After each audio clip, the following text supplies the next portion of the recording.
Welcome to Fanfiction Audiobooks. American Comics, I'm Superman and my wife is Wanda. Chapter 61. It's the New York Police Department again. It's Liu Feng again. Black Widow couldn't believe that a few words could get a person into the police force. I'm afraid that the director of the New York branch does not have such ability. Could it be that Liu Feng's authority is greater than that of the director of the General Bureau?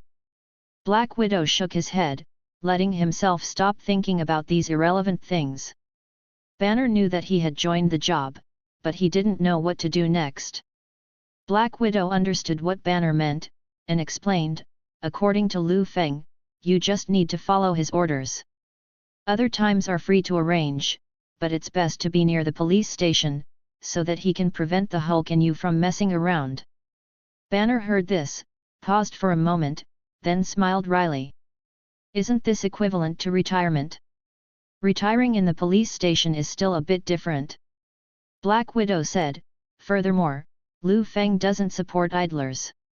He said that there is an old saying in China that they raise soldiers for 1,000 days and use them for a short time, so when the time is right, they will still arrange you to work. Banner nodded, thinking to himself, it seems that his first priority now is to make peace with the Hulk inside him. No matter what it was for, it was a matter of great benefit to him. In this way, the matter at the police station came to an end. Over at Deadpool, who's having a blast at the club right now. In the nightclub, the lights are everywhere and the music is loud. Our playboy Deadpool is hugging left and right at the moment, and there is another whistling in front of him, so happy. Deadpool leans back in a nightclub. As if to release all the unhappiness of being locked in prison for the past few months, he shouted, this 2-3 is really cool. After being stimulated by alcohol and music in the nightclub, in the second half, Deadpool couldn't help holding the three girls and went to the hotel next door. After dawn, I reluctantly came out of the hotel. After Deadpool came out, he was surprised to find Laura, the little wolf girl, squatting on the curb in a daze, looking a little lonely from a distance. Deadpool remembered this scene, when he was in the helicopter. What the little wolf girl said to Banner is that she is a clone without parents, and Wolverine, who treats her like a daughter, is now missing. Maybe it's because both of them were also injected with Wolverine's self-healing factor. Deadpool vaguely felt sympathy for the little wolf girl Laura, and he also knew what Wolverine meant to Laura. So Deadpool walked over, ready to pat little wolf girl on the back to comfort her.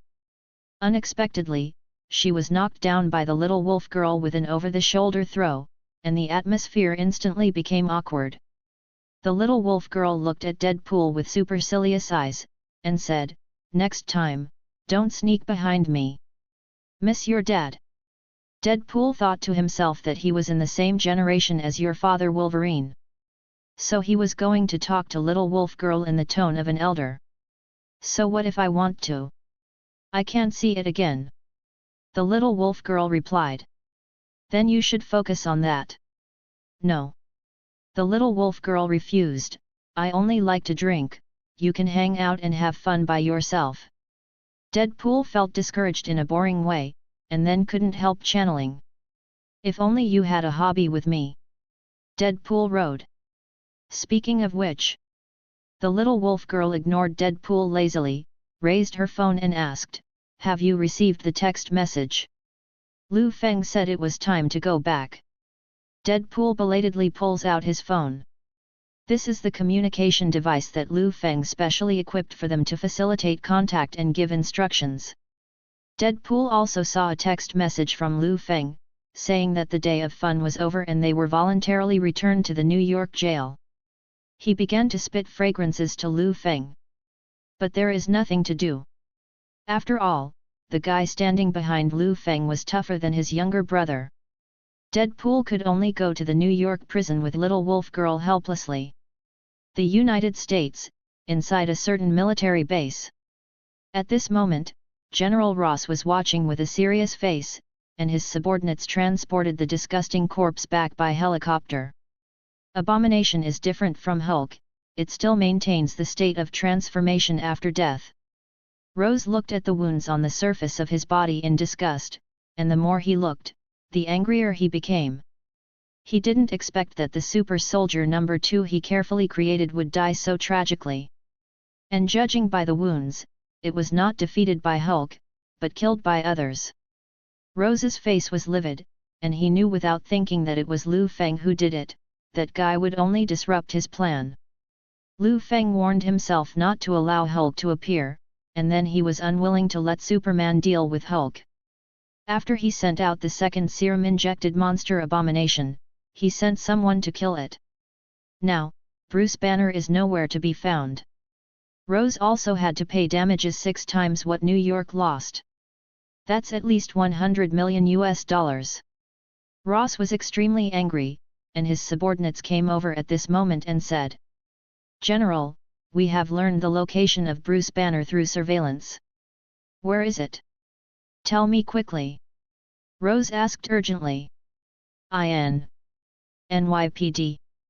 The soldier faltered in response. Rose gritted his teeth in hatred, and spit out a sentence from his mouth. "It's the NYPD again. It's you again. Liu Feng." Liu Feng returned to his residence. "Before my butt was hot, my phone received a text message, 'You haven't been here for a long time, can you come and see me?'" Liu Feng looked at the sender's name as Michaela Baines, and was dazed for a while, wondering whose name it was.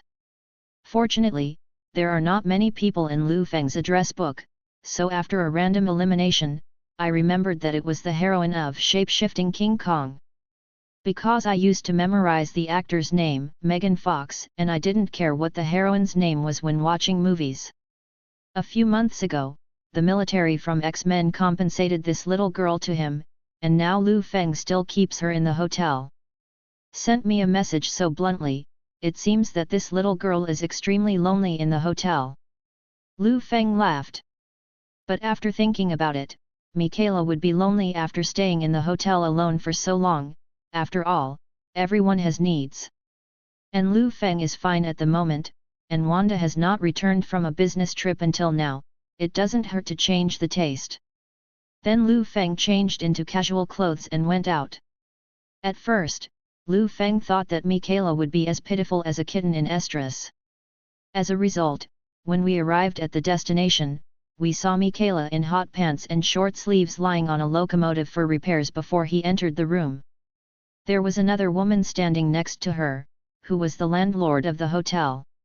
It seemed that the landlord asked Michaela to help her when she learned that she had the skills to repair motorcycles. Looking at this figure from a distance, Liu Feng is extremely hot. Motorcycle, hot girl. Your fuel tank is fine, and I also fixed the clutch plate for you. After Michaela finished repairing, she turned her head and saw Liu Feng, who had been standing there for a long time. Excited, she ignored the sweat on her body and hugged Liu Feng's arms without saying a word. "I miss you so much." 3 days later. I found that my mobile phone had more than 99 missed calls, and all of them were made by Ross alone. Liu Feng looked at it, and then called Ross back. Ross on the other end of the phone seemed to be standing in front of the phone all the time, and Liu Feng got through the call in only 3 seconds. "Playing missing for 3 days, playing hard to get is very good, Mr. Liu Feng," General Ross said sarcastically. Liu Feng held his forehead slightly, thinking that whoever is playing with you, an insignificant guy, is missing. "I am having fun, okay." Then he said impatiently, "If you have something to say, just talk about it, and call me directly when the compensation is ready. We have indeed prepared the compensation, and it is not bad."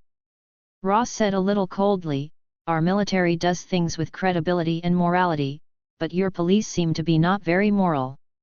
The corners of Liu Feng's mouth turned up, as if he already knew what Ross was talking about, but he still asked knowingly, "What are you referring to?" "Bruce Class 187. Rose's voice rose.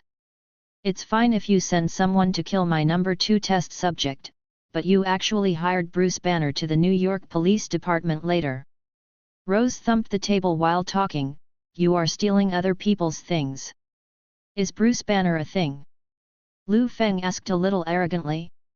No, he is human, he has a sense of autonomy, he chose to become a member of the New York Police Department, and it has nothing to do with you. Hulk is the product of my experiments. Roth yelled.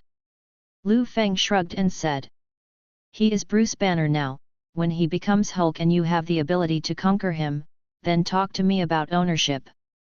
Liu Feng yawned pretentiously. It's getting late, General Ross, I'm going to bed, remember to put the indemnity on the card, or New York won't let you go. The negotiation failed, and Liu Feng urged him to pay compensation. Ross was furious, and said directly on the phone. Liu Feng, you are messing with the military, I swear you don't want to do this, Before Ross finished speaking, Liu Feng hung up the phone. Then he put the phone away, dropped a wad of dollars, and left Michaela's hotel. On the way, Liu Feng couldn't help feeling that besides his Superman blood getting stronger and stronger, other aspects were also ridiculously strong. But Michaela is just an ordinary person after all, and she can't destroy others because of herself. Back home, Liu Feng was expecting his wife Wanda to come back, but when he opened the door, he saw Betty. Seeing Betty in red lace pajamas, Liu Feng was stunned. Why are you wearing my wife's clothes? The corner of Liu Feng's mouth raised. Aren't you afraid that your father will be unhappy? I hate my dad, just to make him unhappy. Betty said. Isn't this what you want? Liu Feng laughed. Then let's make your father unhappy together. Chapter 62 Form an ally and make Liu Feng pay the price. In this way, in the next few days, Liu Feng's itinerary was like this. Stay at home for 3 days, go to the hotel for another 3 days, and repeat. Shift workers need rest, but Liu Feng, who is like a perpetual motion machine, does not need it.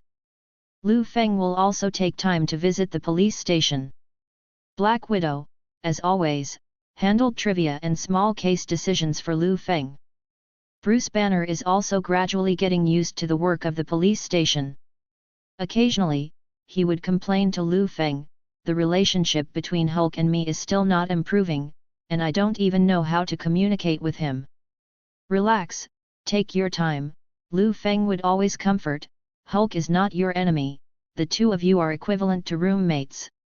You have to learn to respect him, understand him, and become friends with him, so that both sides can achieve a win-win situation.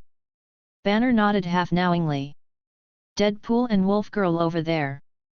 Although the last mission did not bring Hulk back, successfully defeating the abomination and finding Hulk can be considered as completing the mission. So in order to reward them, Liu Feng specially refurbished the decoration and various supplies in their prison. Now it looks very different from the word prison, and it can be said that he is the most comfortable prisoner. Liu Feng just returned to his daily life. The United States, S.H.I.E.L.D. base. Nick Fury is investigating the information of other supernatural abilities in the world, selecting, investigating, researching, analyzing. In the days without Black Widow Natasha Romanoff, Nick's workload has become more and more busy. And it's all thanks to that guy. Liu Feng of the NYPD, and his friend, Superman. Thinking of this, Nick became very angry. This was the first time since he entered S.H.I.E.L.D. that he was aggrieved like this. Just as Nick Fury was feeling irritated thinking about this, the phone in the office rang suddenly. Nick picked it up and only listened to the other end of the phone. Hi Nick, Director Nick Fury, this is General Ross Lauren. What's the deal? Nick Fury asked. Ross on the other end of the phone responded. I think we've all been screwed lately by the same, domineering guy, Liu Feng. Both are smart people, and Nick already understands what the other means. Nick half closed his eyes and said, so you want to make an alliance? The enemy of my enemy is my friend. Ross on the other end of the phone gritted his teeth and said. Together, we can make Liu Feng and the NYPD pay the price. Liu Feng just spent 7 or 8 days of daily life, back and forth after Michaela and Betty. The affairs of the police station are handled quite well, and Banner is already as proficient in business as Black Widow. After Liu Feng received the compensation from the Ross military, he also equipped the police station with good equipment. This is all thanks to the Russian military, as well as the new weapon technology provided by S.H.I.E.L.D. before. As for whether the two of them were bleeding, it's up to him. Since Liu Feng took over New York, the crime rate in New York has reached the lowest among all states and cities in the United States. It's just that recently, for some unknown reason, crimes have suddenly increased. At this time, Liu Feng will send Deadpool and Little Wolf Girl, who call themselves a special operation team. These two people are actually quite easy to use, but sometimes they are a bit bloody. Deadpool often defends his behavior. I just met a Chinese person who said that there is an idiom in your Chinese language called cutting weeds and eradicating roots. You also have Chinese blood, so you must understand this sentence better than me. That's why I chopped the enemy into meat paste. Definitely part of the reason is that it looks good when chopped into meat sauce. Liu Feng said that Deadpool's understanding of this word is quite correct beyond his imagination. Anyway, dead people are not good things, and it doesn't matter how they die. Then how did you meet this friend? Where is he now? Liu Feng asked curiously. Deadpool replied with some embarrassment, that person actually met last night, and he is gone now. Liu Feng couldn't help but smile bitterly, co-authoring an idiom you learned from the assassination target. Deadpool waved his hand and said, it sounds useful, so use it. After all, that person is a gangster leader, and his words are quite good. Although it was a bit embarrassing for him to cut his throat in front of his little brother, but I also beheaded his little brother. We will be buried together, there is no problem at all. He he he. Deadpool said with a smile. The little wolf girl held her forehead slightly, expressing that she didn't want Zhang Yang to work with this guy. Deadpool, on the other hand, played cheaply. Live to learn. Wade, am a person who likes to learn poses. Yes, you know what I mean. Wait a minute. Liu Feng interrupted Deadpool's dirty joke. Then he raised his eyebrows in displeasure, and said, I didn't ask you to assassinate any Asians last night, did I? Deadpool paused for a while as if he was thinking, and then he suddenly realized. Killed the wrong person, he he. The little wolf girl beside him rolled her eyes at him, and then said to Liu Feng. I reminded him, but he cut the other party's throat before he finished speaking. The movements of the hands are also like a little girl's cuteness.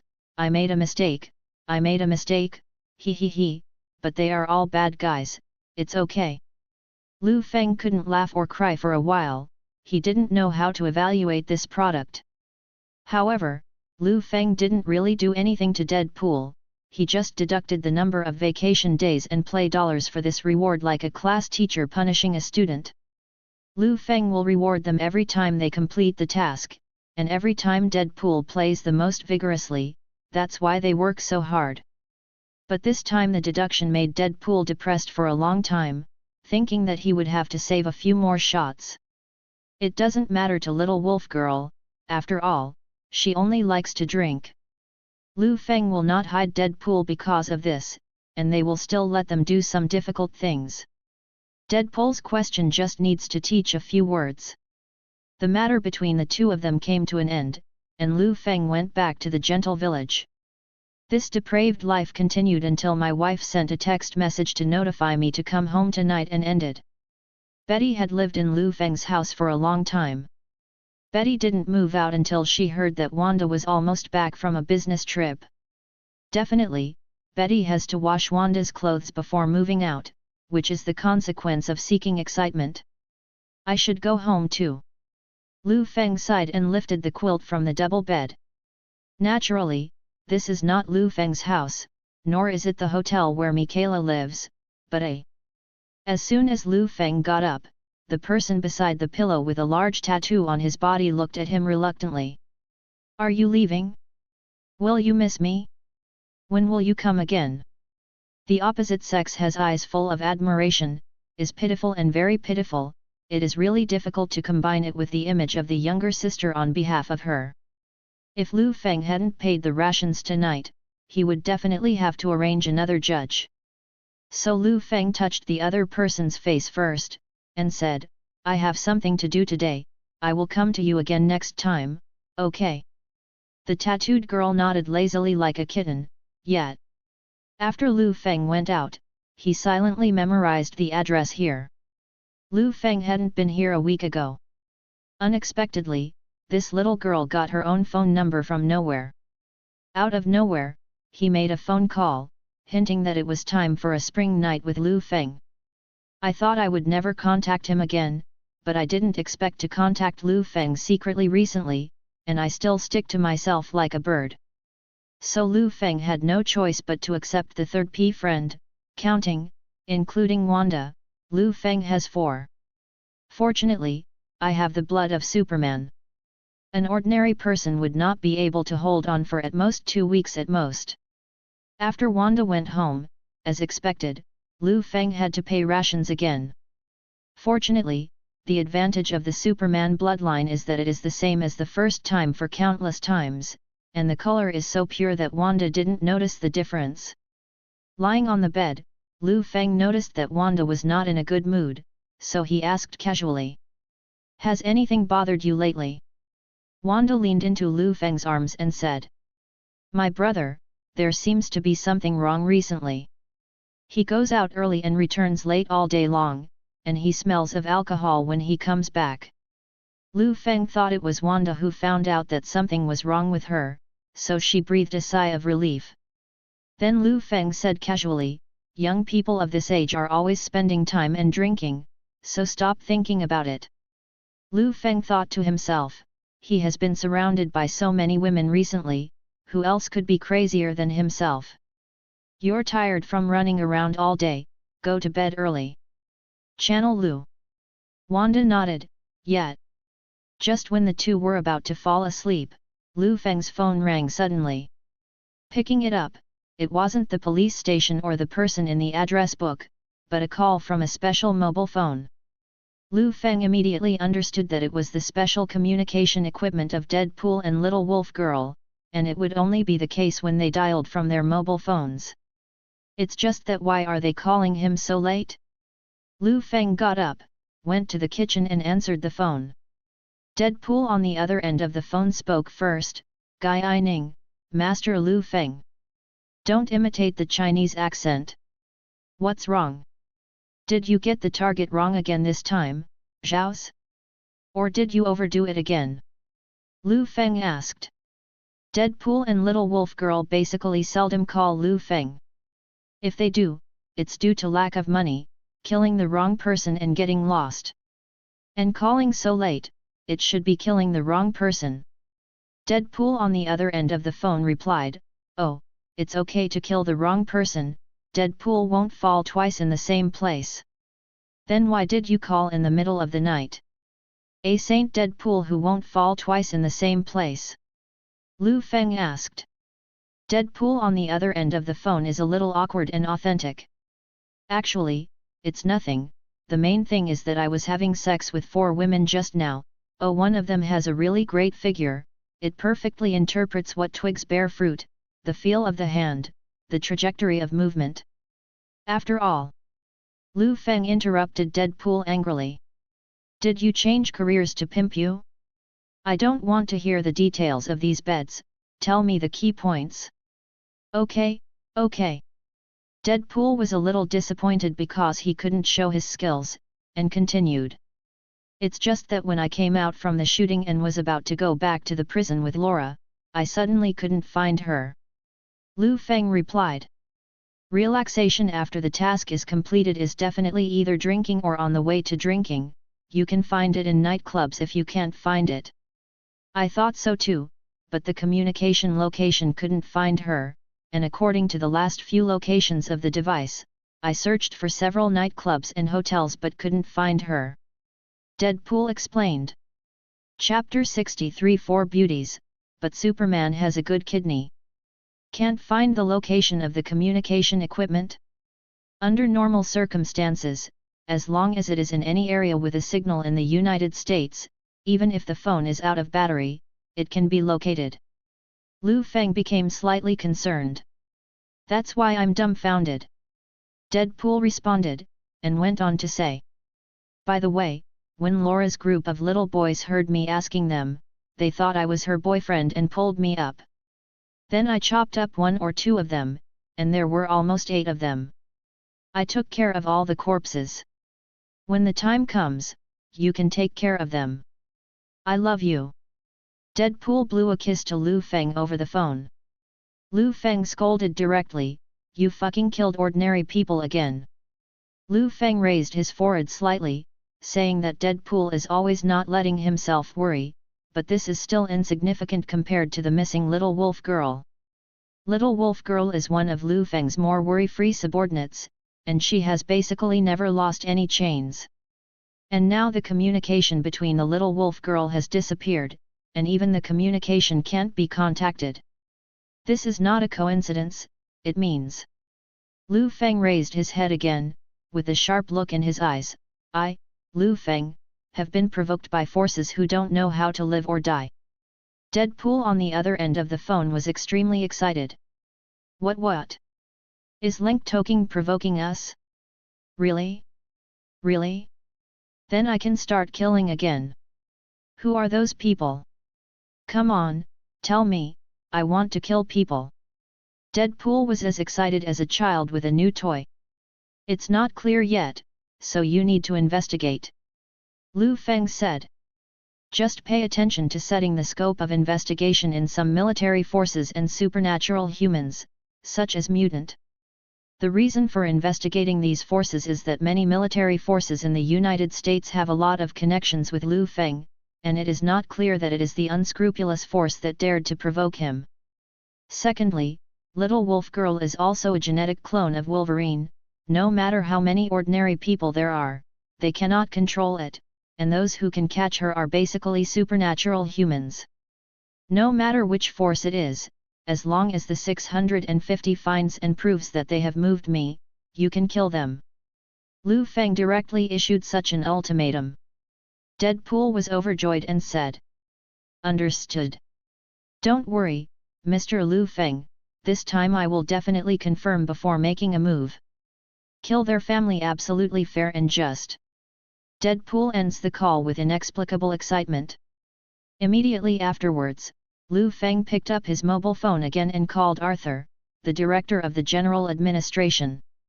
The phone was connected, and the director of the General Administration over there asked. Feng? What's the matter? Hasn't the compensation from the military been sent to your account yet? Liu Feng replied, it's not about the compensation, it's about someone bullying me and blatantly provoking me. What? Someone is blatantly provoking you? This is provoking the United States Police.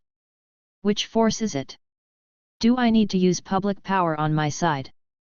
The director of the General Administration asked immediately. We will soon know which force it is.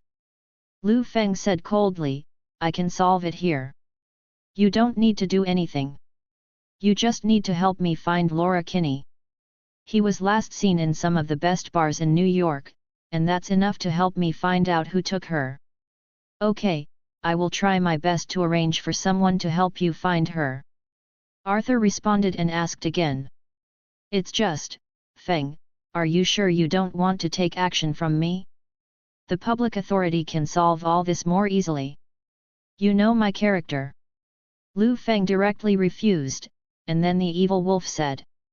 In my territory, whoever provokes me, I will personally make the other party pay the most painful price. When Arthur on the other end of the phone heard this, he no longer insisted on using public power. Then he said, I see, Feng, I will arrange for people to find Laura Kinney and the forces behind the person who kidnapped her as soon as possible, and I believe there will be results soon.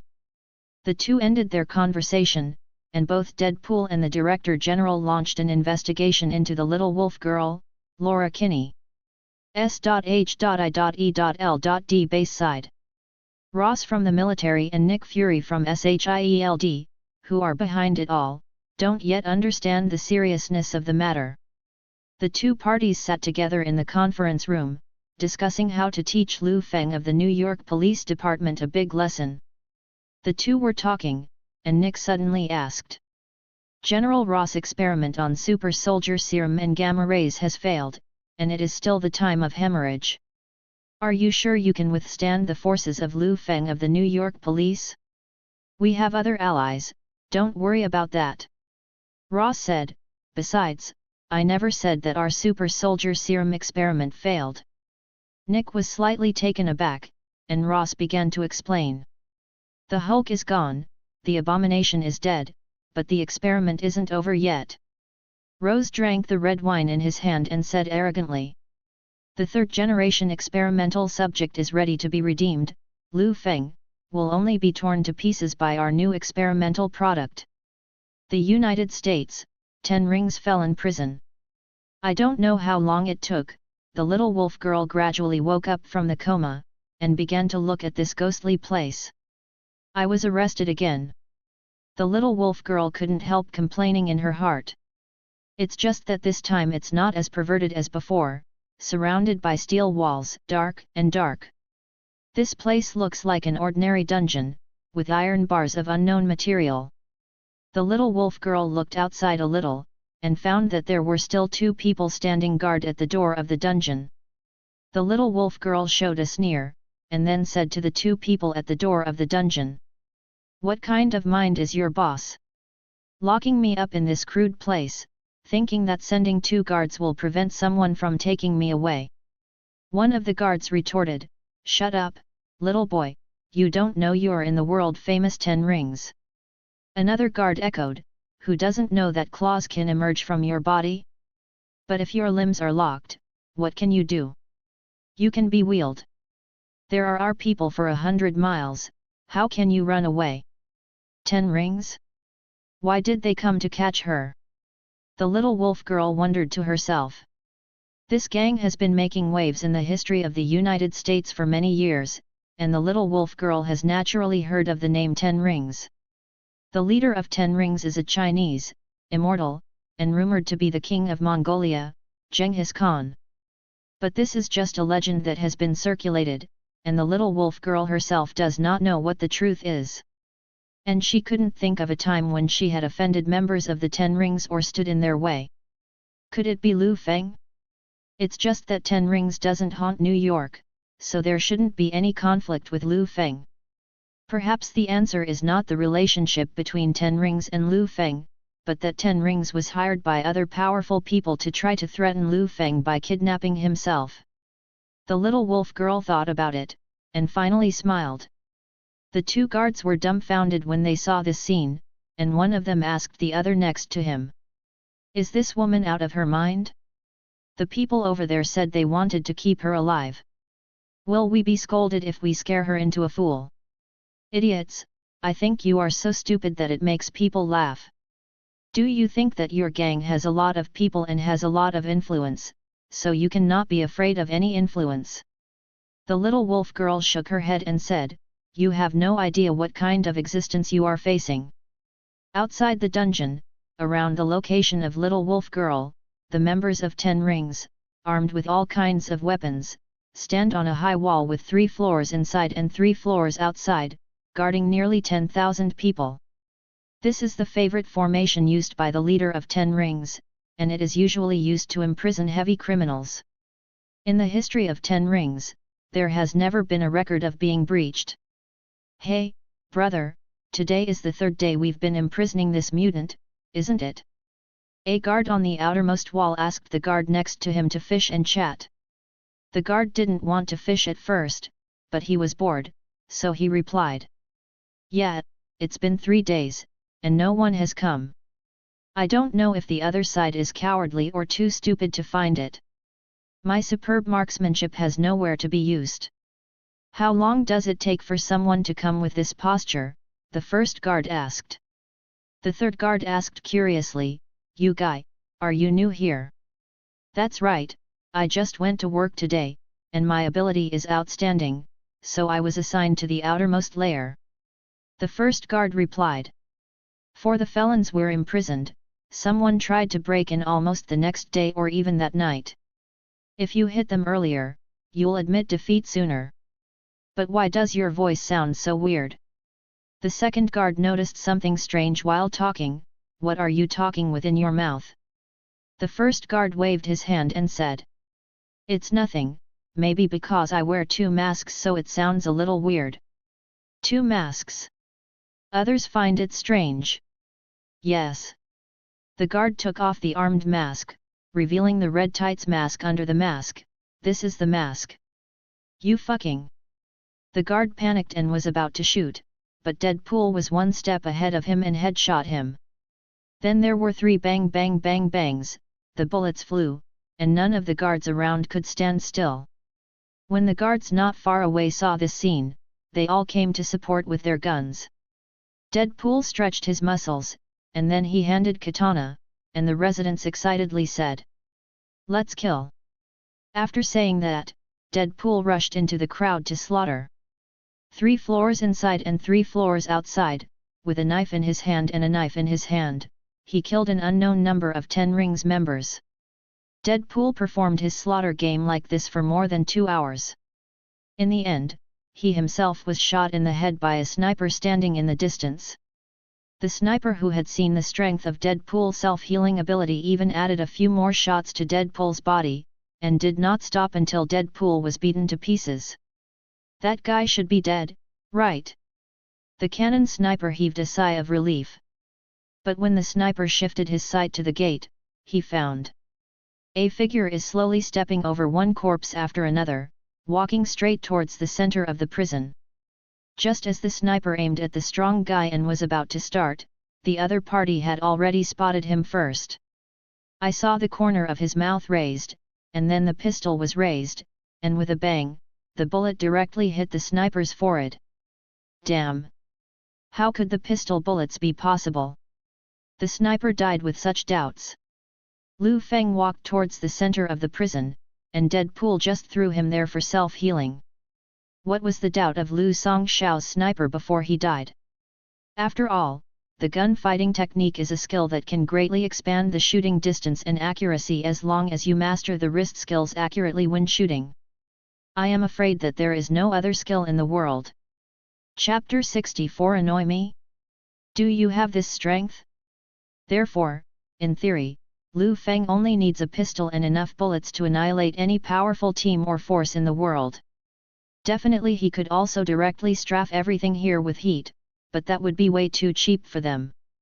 No matter who invited these people, no matter how powerful the equipment is, if Liu Feng wants them to die, he must make their death the most painful. This is the reason why Liu Feng promised Deadpool that he can do a lot of killing, because he himself also intends to do a lot of killing. Liu Feng entered the prison. As soon as he stepped in, more than 200 men in black holding various ninja tools appeared in a dark corner, and surrounded Liu Feng. You are finally here, jailbreaker, our group of ninjas have been waiting for you here for a long time. The leader-like man in black looked at Liu Feng meanly, and said, How dare you enter the interior with a pistol? We have more than 200 ninjas, what do you use to fight us? Liu Feng showed his pistol and 4 magazines, and then said disdainfully. With this pistol, it's enough to shoot you ninjas who are living a good life one by one. The leader directly raged, by God, crushing the road. Cut him off. The ninjas rushed forward in an instant. In the darkness, gunshots mixed with the iconic roars and wailings of the Icelanders. Each spark from the pistol briefly illuminated the darkness. And every time it is illuminated, an islander will fall at Liu Feng's feet. Liu Feng has gone crazy. The combination of the revenge for these guys who made me angry, and the anger of the Chinese blood in his bones combined with each other, and directly killed this group of Icelanders who lived a good life to nothing left. Among them, an island ninja panicked, crawled over his brother's corpse in embarrassment on the ground, and after leaving the range of Liu Feng's massacre, he used the walkie-talkie to call for help like crazy. Moses, Moses! We can't stand it anymore. Come on, quickly take out that secret weapon, without the support of that big man, we will soon be wiped out here, pft. Ah! Before the deserter ninja finished speaking, the leader of the ninja came over and stabbed him in the stomach with a knife, and cursed, Baga Yalu. Our boy Japan does not allow deserters to appear. But turning his head to look at Liu Feng, who was killing wildly, the leader picked up the intercom wisely and continued, but he is right, call for help. We need rescue. Let that monster out. Not long after the ninja leader called for help, he also died under Liu Feng's hands, beheading him with their knives. After killing all the Xiaotian Chinese, Liu Feng took their knives and weighed them a few times. Then he complained, I can't even copy Tang Dao, so I copied it like this. Throwing away the knife, Liu Feng continued to move forward. At this moment, Liu Feng's sensitive ears suddenly heard the roar of monsters from inside the prison. Liu Feng straightened his clothes indifferently, and then continued to walk forward. Unexpectedly, after entering it, there is actually a huge amounts of Colosseum. Walking from Liu Feng's road, it happens to be the entrance of the Colosseum, and there are countless high-level people from 10 rings on the Colosseum. Everyone, please see that the one who has fallen into our trap is Liu Feng, an ordinary policeman from the New York Police Department. Above the Colosseum, the host is exaggeratingly introducing to the high-level officials. His opponent is the product of our most powerful experiment tonight, provided by the military experiment, the ultimate fighting monster. The high-level executives followed the host's gaze and found that in another corner of the Colosseum was a 5-meter-tall monster chained up by chains. When they saw the monster, all of them cheered. Because they were preparing to see Liu Feng and the character at the other end of the Colosseum fight fiercely. And Liu Feng's opponent at the other end of the Colosseum is the third experimental product of the Ross military. Perhaps it was created temporarily to fight against Liu Feng. The Blue Hulk replica monster still has all kinds of tubes inserted into its body, as if injecting medicine into the Blue Hulk at any time. In addition to possessing huge amounts of muscle, the Blue Hulk drooled like a hungry beast, and then let out bursts of low growls uninterrupted. The sicker Blue Hulk is, the more excited the high-level executives on stage are, they just want to watch Blue Hulk tear Liu Feng to pieces alive. Maybe Liu Feng can live a little longer, the Blue Hulk can play with Liu Feng, and the higher UPS will be happier. And they have the courage to stand here to watch this live broadcast, thanks to the mutant who has entered the 10 rings on the stage as a guard to protect these people.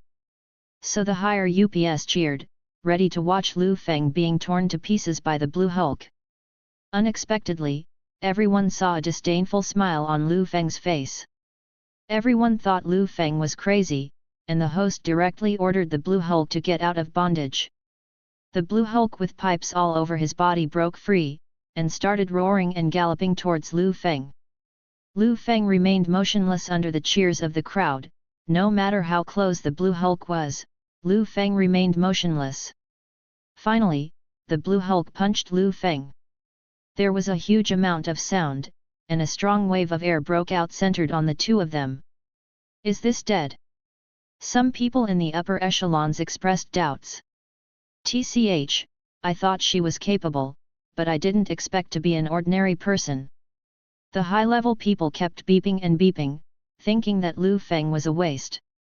Until someone discovered that there was no blood at the scene. Then someone exclaimed, he didn't die. Not only is he not dead, but fuck, he's all right. Liu Feng easily received the Blue Hulk's fist with his palm. The monster still didn't believe it, and continued to punch it with 2 punches. Liu Feng let it hammer this time. As the Blue Hulk became weaker and weaker, not only the Blue Hulk, but also all the senior executives present were dumbfounded and panicked. It's my turn. Liu Feng simply responded, followed by a simple punch. In the next instant, the Blue Hulk was directly sent flying. The blue monster's body was driven deeply into the wall. Just as it was trying to get out of the wall with all its strength. On Liu Feng's side, 2 red lights quietly lit up. Immediately after, the heat sight swept directly, swallowing the Blue Hulk. So, in such a short time of less than 2 minutes the blue beam turned to ashes. My God! What's going on? Run! Come on! Come and protect me one by one! The high-level people finally panicked and started running for their lives in panic.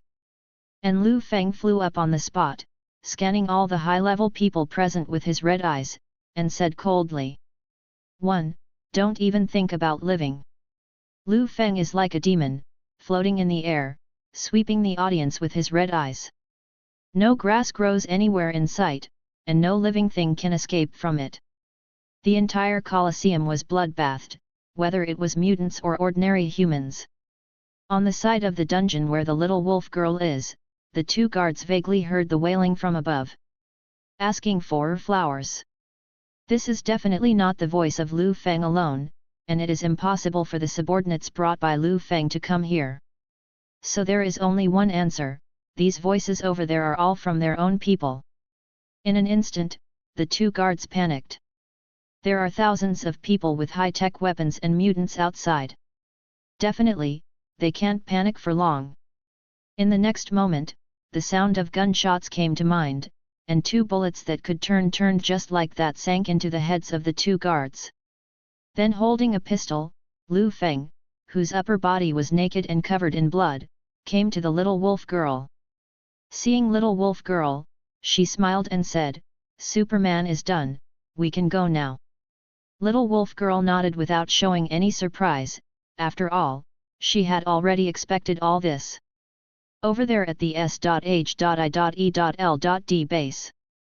Ross looked contented, and was imagining how miserable Liu Feng would be screaming before he died. And Nick had an ominous premonition and asked, Are you sure your subject number 3 can fix this? Nick asked. Relax, what do you think of Liu Feng? He's just an ordinary person, not a Superman. Ross said arrogantly. 0. We jointly arranged so many manpower.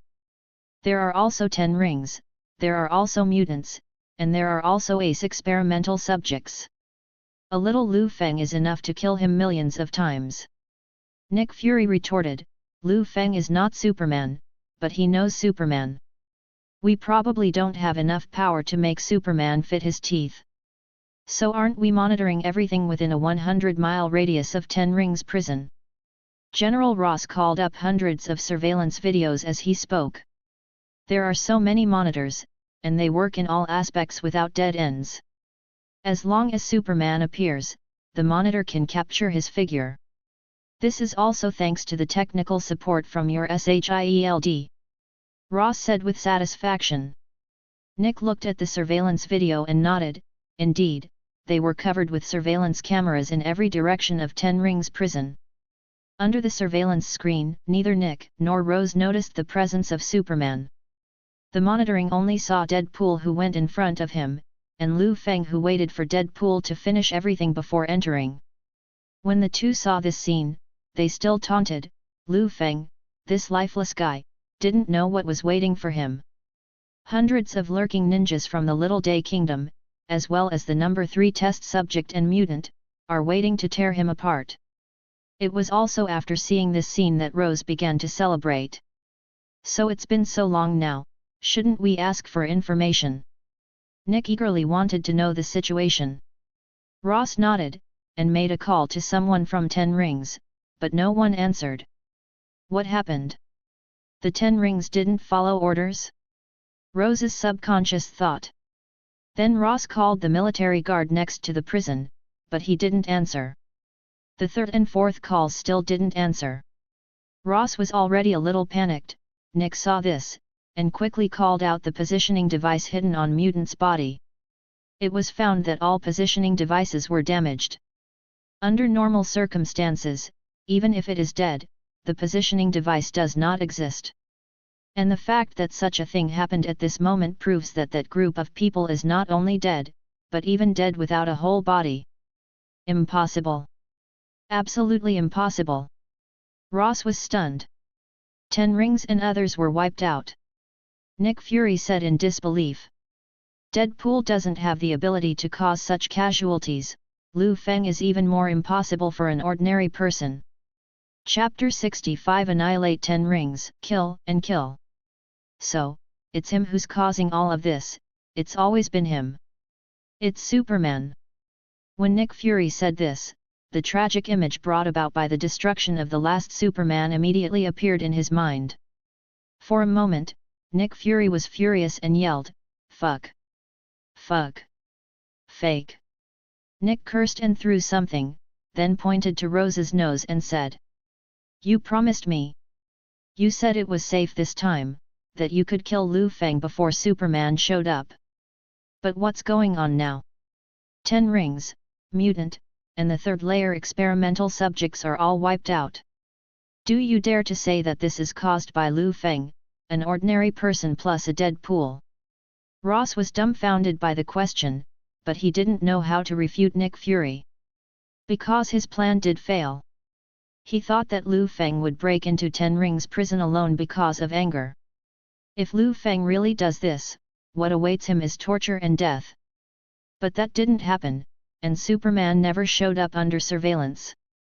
Could it be that Liu Feng has other tricks? Liu Feng, how much more can he do? On the NYPD side, inside Liu Feng's office, Deadpool, Little Wolf Girl, and Black Widow stood in front of Liu Feng, waiting for the next step. Why ye? After listening to everything roughly described by Liu Feng, Black Widow asked. So, the force that has the audacity to provoke you is the military controlled by Rose Lauren. It's the military, and not just the military. Liu Feng replied with sharp eyes, the military alone cannot create so many different forces, so the military also has allies. Black Widow Natasha Romanoff nodded and did not speak anymore. The task of uncovering another faction partnered with the military will be taught to you too, Deadpool and Laura, and the people from the General Administration will cooperate with you. Liu Feng gave orders to the two. Deadpool still replied indecently. Received, sir. I, Wade Wilson aka Deadpool, will do my best until I die. Although I can't die he. Liu Feng ignored Deadpool's indecency and warned instead. You still run the train with your mouth full. If you lose Laura again this time, I'll put your knife in the bone of your hand and sew your mouth shut. Thinking of himself like this, Deadpool immediately shuddered. Is Deadpool the one who can't talk? Going to be the villain in a solo superhero movie? After thinking about it, Deadpool said aggrievedly. She was arrested for being negligent, so it's none of her business, hey. Not long after the rant, seeing Liu Feng's cold eyes, he immediately changed the topic. Understood, I understand, this time I will definitely put Laura in my first place. More brave than protecting my younger brother. Little wolf girl Laura just took one more look at Liu Feng, then nodded without saying a word, not knowing what was going on in her heart. Liu Feng then gave instructions to Black Widow, and Natasha Romanoff, you have worked in S.H.I.E.L.D. before, and you are very good at investigating and analyzing forces. After the people from the General Administration come down, you go to assist them. Black Widow agreed to come down. You must keep this in mind. Liu Feng said with fierce eyes, no matter how powerful the power behind them is, if they offend me, they must be found regardless of the cost, and they must be made to pay the price.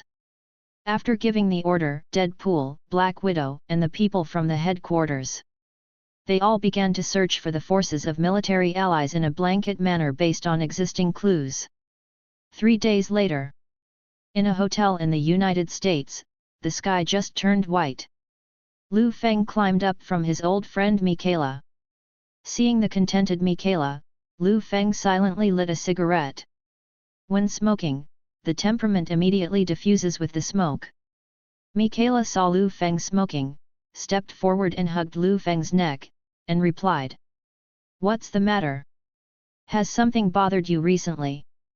That's not unhappy, it's just thinking about something. Liu Feng responded. Then he added with sharp eyes, and it will be resolved soon, and soon, it will satisfy me. Michaela looked affectionately at Liu Feng's earnest expression, and felt that it was really sexy, so she couldn't help reaching out to touch Liu Feng's face. I believe that you will be able to solve any difficulties perfectly, Liu Feng, you are like a Superman in my heart. Michaela looked at Liu Feng affectionately, and expressed her admiration for Liu Feng without hesitation, in other words, licking. Michaela is really good at licking, both mentally and physically. And Liu Feng also sensed the signal from Michaela. Then the corners of his mouth rose, and the quilt was lifted, and the general directly possessed him, raising his gun and fighting again. 4 hours later. After that, Chuan Feng got dressed and went to the police station. After arriving at his office, Liu Feng called Black Widow and asked, "How are you handling the matter that was entrusted to you 3 days ago?" Black Widow operated the tablet in his hand, which recorded most of the police station's attendance records.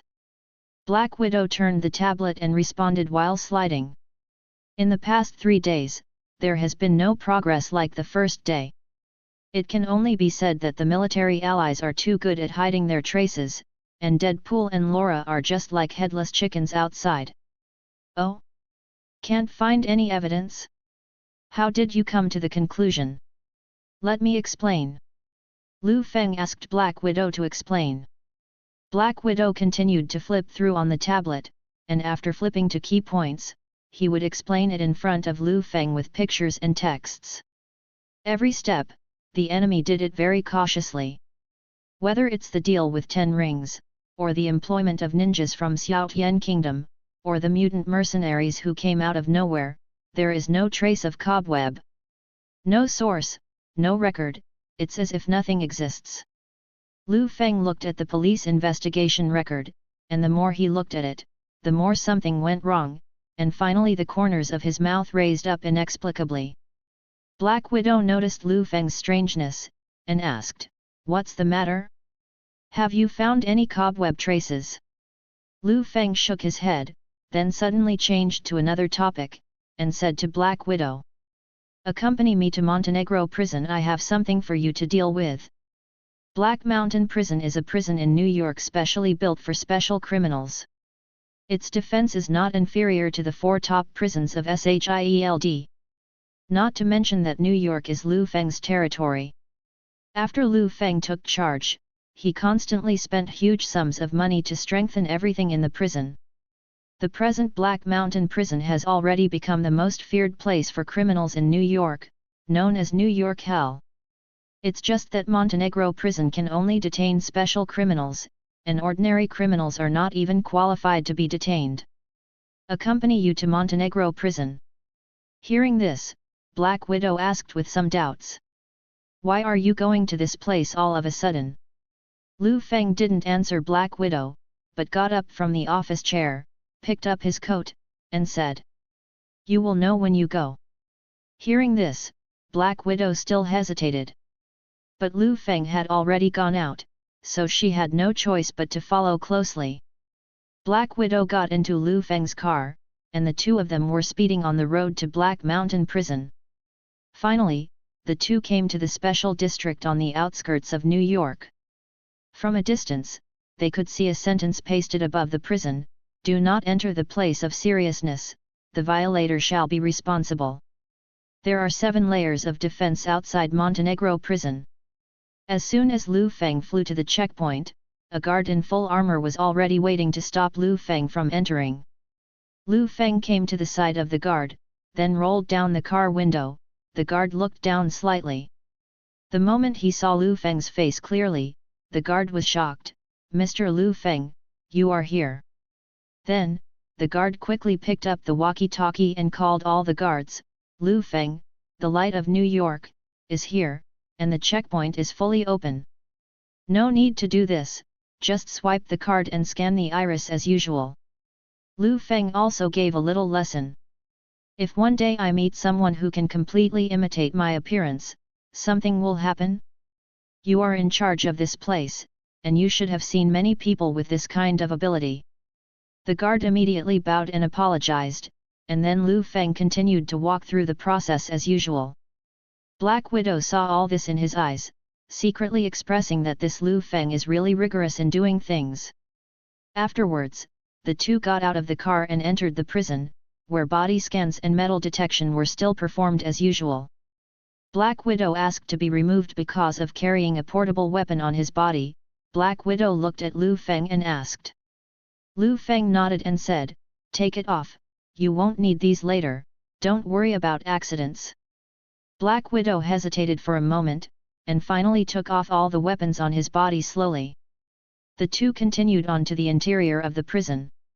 There are still layers of checkpoints inside the prison, and the structure of the walls is also different.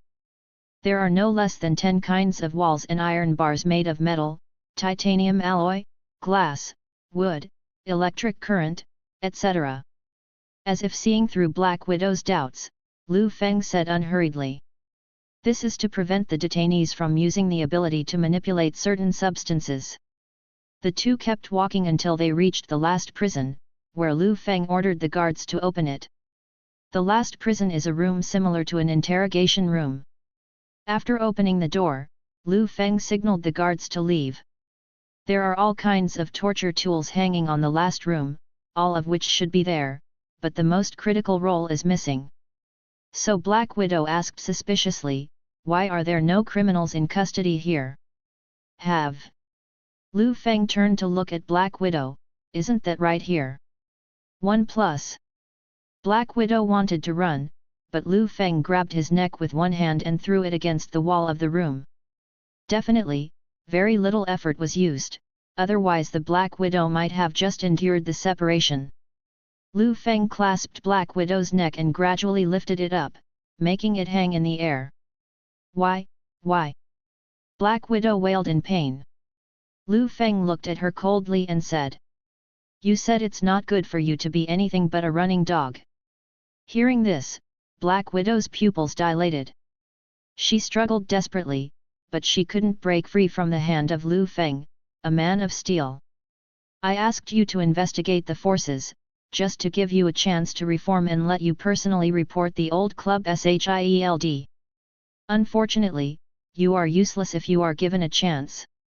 Liu Feng put his face close to Black Widow, then sneered. "Don't worry, I won't let you die like this cheaply." Liu Feng let go, and the fallen Black Widow desperately breathed air. What do you want?" 4 hours later, Liu Feng left the Haishan prison. Chapter 66. Like to go to the theater? Dawn and number 039, T even think about living 1 or 2. After imprisoning Black Widow in Black Mountain Prison, Liu Feng returned to the police station. As soon as he returned to the office, Liu Feng called Bruce Banner over. As soon as Banner entered the door and saw Liu Feng's serious expression, he knew that there was work to be done by himself. Banner has been really bored in the police station for the past few weeks, and he can't wait to have a job. So Banner asked, "Is there anything I can do for you, Liu Feng?" Liu Feng nodded, and then said something that shocked Banner. "You go to HR and have Natasha Romanoff removed from her position, and you will take her place from now on." "What? Change Natasha Romanoff and me? That's too sudden." Banner was in disbelief, full of doubts, and asked, "Has Natasha Romanoff been unable to work recently? But anyway, wouldn't it be a bit rash to dismiss her like that?" Liu Feng interrupted Banner directly, "If you want to take over his job, the first thing you should learn is to be obedient and shut up. You understand, I'm taking you here, not asking you to stay here." Liu Feng reprimanded Banner with fierce eyes. "Without me, you will be taken away by the military at any time to continue dissection and experiments. If you don't want to be taken away, just work hard. If you want to work, you must learn to obey the orders of your boss, and I am the boss. I am the god of New York, understand?" Banner didn't know what trouble Black Widow had caused recently, but he could tell that Liu Feng was furious at the moment. If he provoked Liu Feng at this moment again, he might face a catastrophe. So Banner nodded knowingly, and replied, "Understood.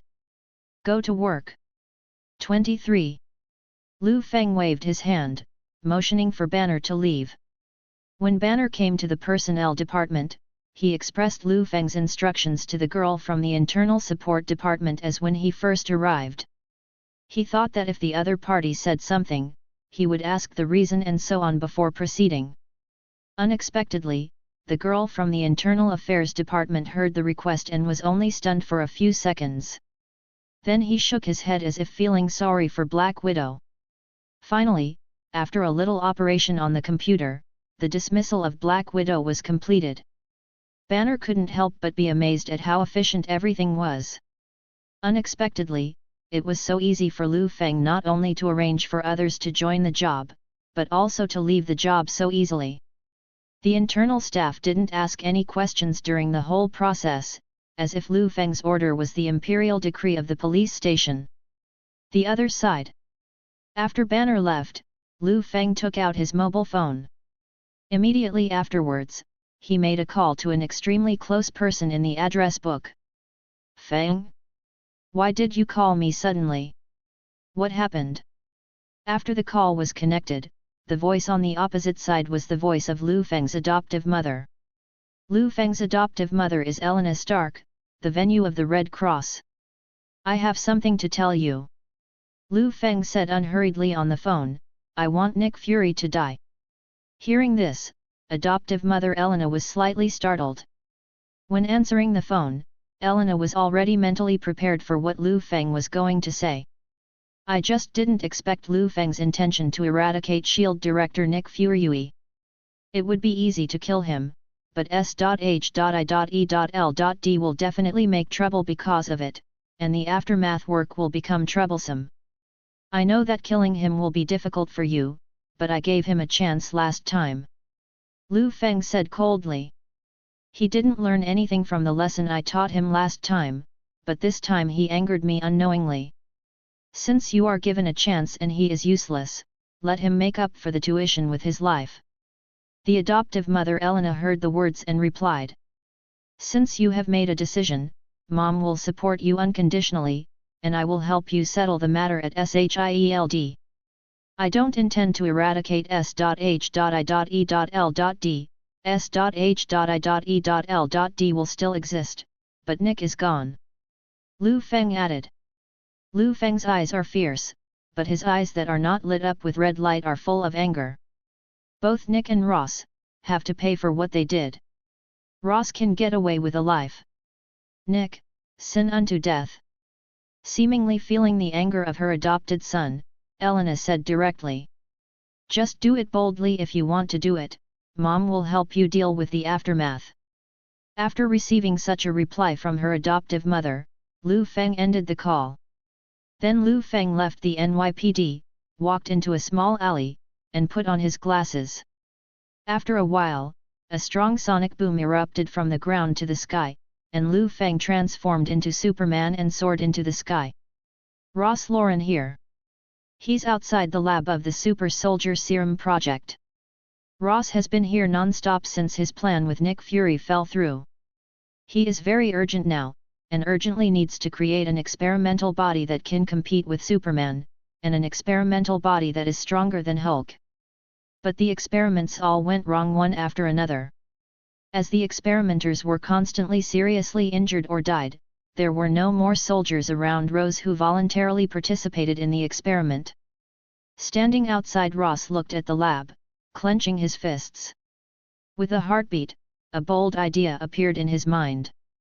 "No one, I'll do it myself."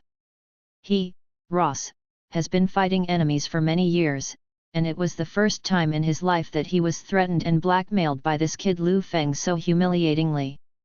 Succeed or succeed, perhaps only under this kind of oppression can one succeed in being like Hulk. Rose stepped into the laboratory with such mental preparations, but he had already lost his chance. The door behind him was kicked open suddenly, and a group of heavily armed soldiers entered. The soldiers swarmed up like ants, and caught Rose Lauren without saying a word. "What do you do? Who sent you?" Ross Lauren, who was already in a daze, was struggling desperately, and he still wanted to use himself as an experimental subject. The leader of the soldiers stepped forward and said, "General Rose Lauren, you are suspected of endangering national security, and you have to go to a court-martial with us. If you have any questions, wait until the court to ask you to find your lawyer and take it away." Rose Lauren was taken away just like that, and his experimental base was completely shut down by the military. At the S.H.I.E.L.D. base, Nick Fury was fidgeting. Because he just messed with the friend of the worst guy in the world. Although his inner ghost, Black Widow, has helped him prevent the police from searching S.H.I.E.L.D. and himself, he is still in a panic. In his heart, Liu Feng has become an omnipotent being. He was very afraid, so afraid that he would subconsciously feel that Liu Feng had come to the door of S.H.I.E.L.D. Just when Nick thought so. On video at the gate of the S.H.I.E.L.D. base. There really was an existence that made Nick Fury extremely familiar and extremely flustered. But he is a more terrifying guy than Liu Feng. Superman. He's standing at the door of S.H.I.E.L.D. right now. Liu Feng outside the door looked at the surveillance camera with the corner of his mouth raised, and said, "Director Nick Fury, I believe you already know who I am. I need your help with something, can you let me go in and talk about it?" Nick panicked, and at the moment he saw Superman as if he saw a ghost. No, scarier than ghosts. Ghosts at least have the weakness of being wiped out by sunlight. As for Superman, he can only let himself be bullied and remain indifferent. But can I find an excuse not to open the door for him? The answer is no. Now Superman doesn't know that he and Rose provoked Liu Feng. But if you don't open the door directly, it is a complete confirmation of this matter. So I can only pretend that I don't know anything, and act in front of Superman, so that I can escape. Calm down, Nick. Nick Fury thought to himself. So Nick stepped forward to open the gate of the S.H.I.E.L.D. base for Liu Feng. After opening the door, Nick Fury squeezed out a Sima face and looked at Superman Liu Feng. "Superman? You just come to S.H.I.E.L.D. asking for my help? Mr. Superman, we don't even know if you're friend or foe. I'm Superman. If you ask your children, you can conclude that Superman is definitely a good person." Liu Feng walked in while talking, still with the corners of his mouth upturned, and said, "But Director Nick, why is your forehead covered in sweat on a hot day? Did you just go to the hospital? The air conditioner in the office is broken. Tell me if you have anything to do. I'm very busy," Nick said in a bad mood. Superman Liu Feng passed by Nick Fury, walked straight to his office, and sat in his chair. Seeing Liu Feng's behavior, Nick was extremely flustered, but he still calmed down, folded his arms and said, "Mr. Superman, even if you are very famous, if you still have this attitude, I think it will be difficult for me to help you." 303 You don't need to be full of malice, Director Nick. Liu Feng stretched his feet on the table, and then raised the corner of his mouth and said, "Actually, it's not a big deal. It's just that my good friend Liu Feng was recently raped by people from the military in another force. Now I can't find any trace of another faction, so I think US.H.I.E.L.D. should be able to help me investigate." Nick panicked and broke out in cold sweat, but he still said, "Investigate? Couldn't your friend in the New York Police Department even investigate this?" Liu Feng walked to Nick's side, put his hand on Nick's shoulder and said, "Yeah, that power is quite powerful, and the police on Liu Feng's side can't find anything. Your S.H.I.E.L.D. network is quite large, is it possible that you also know that faction? There are many forces that have done a good job in the aftermath. You say that Liu Feng was offended. Who knows which force it is?" Nick Fury was a little trembling when speaking, but he was already trying his best to control himself. "Really? Superman Liu Feng and Nick looked at each other closely. "It seems that you really don't know anything." Nick and Liu Feng looked at each other, and the more they looked, the more they lied. In the next moment, Liu Feng made a direct move. Liu Feng directly crossed his hands and tore off Nick Fury's arm. Ugh! Nick clutched his bleeding arm in pain, looked at Liu Feng in horror, and stammered. What are you doing? You are killing innocent people indiscriminately. Whether you killed the wrong person, you and I know very well, right? Nick, who heard this sentence, suddenly hesitated. Then a bold idea came to mind. You, Superman you are! Liu Feng didn't give Nick a chance to speak out, but punched him straight away. The tearing air sounds instantly reverberated, and Liu Feng's fist blasted away like a missile. The fist hit Nick Fury's head and smashed it directly, blood and brains splattered everywhere. The moment Nick Fury died, the S.H.I.E.L.D base was immediately alarmed. Liu Feng didn't bother to care about it, and directly kicked the titanium alloy gate of the S.H.I.E.L.D base, and walked out swaggeringly. Chapter 67 Nick, it and number 039, time for you to die. At the moment, Phil Coulson, Deputy Director of S.H.I.E.L.D,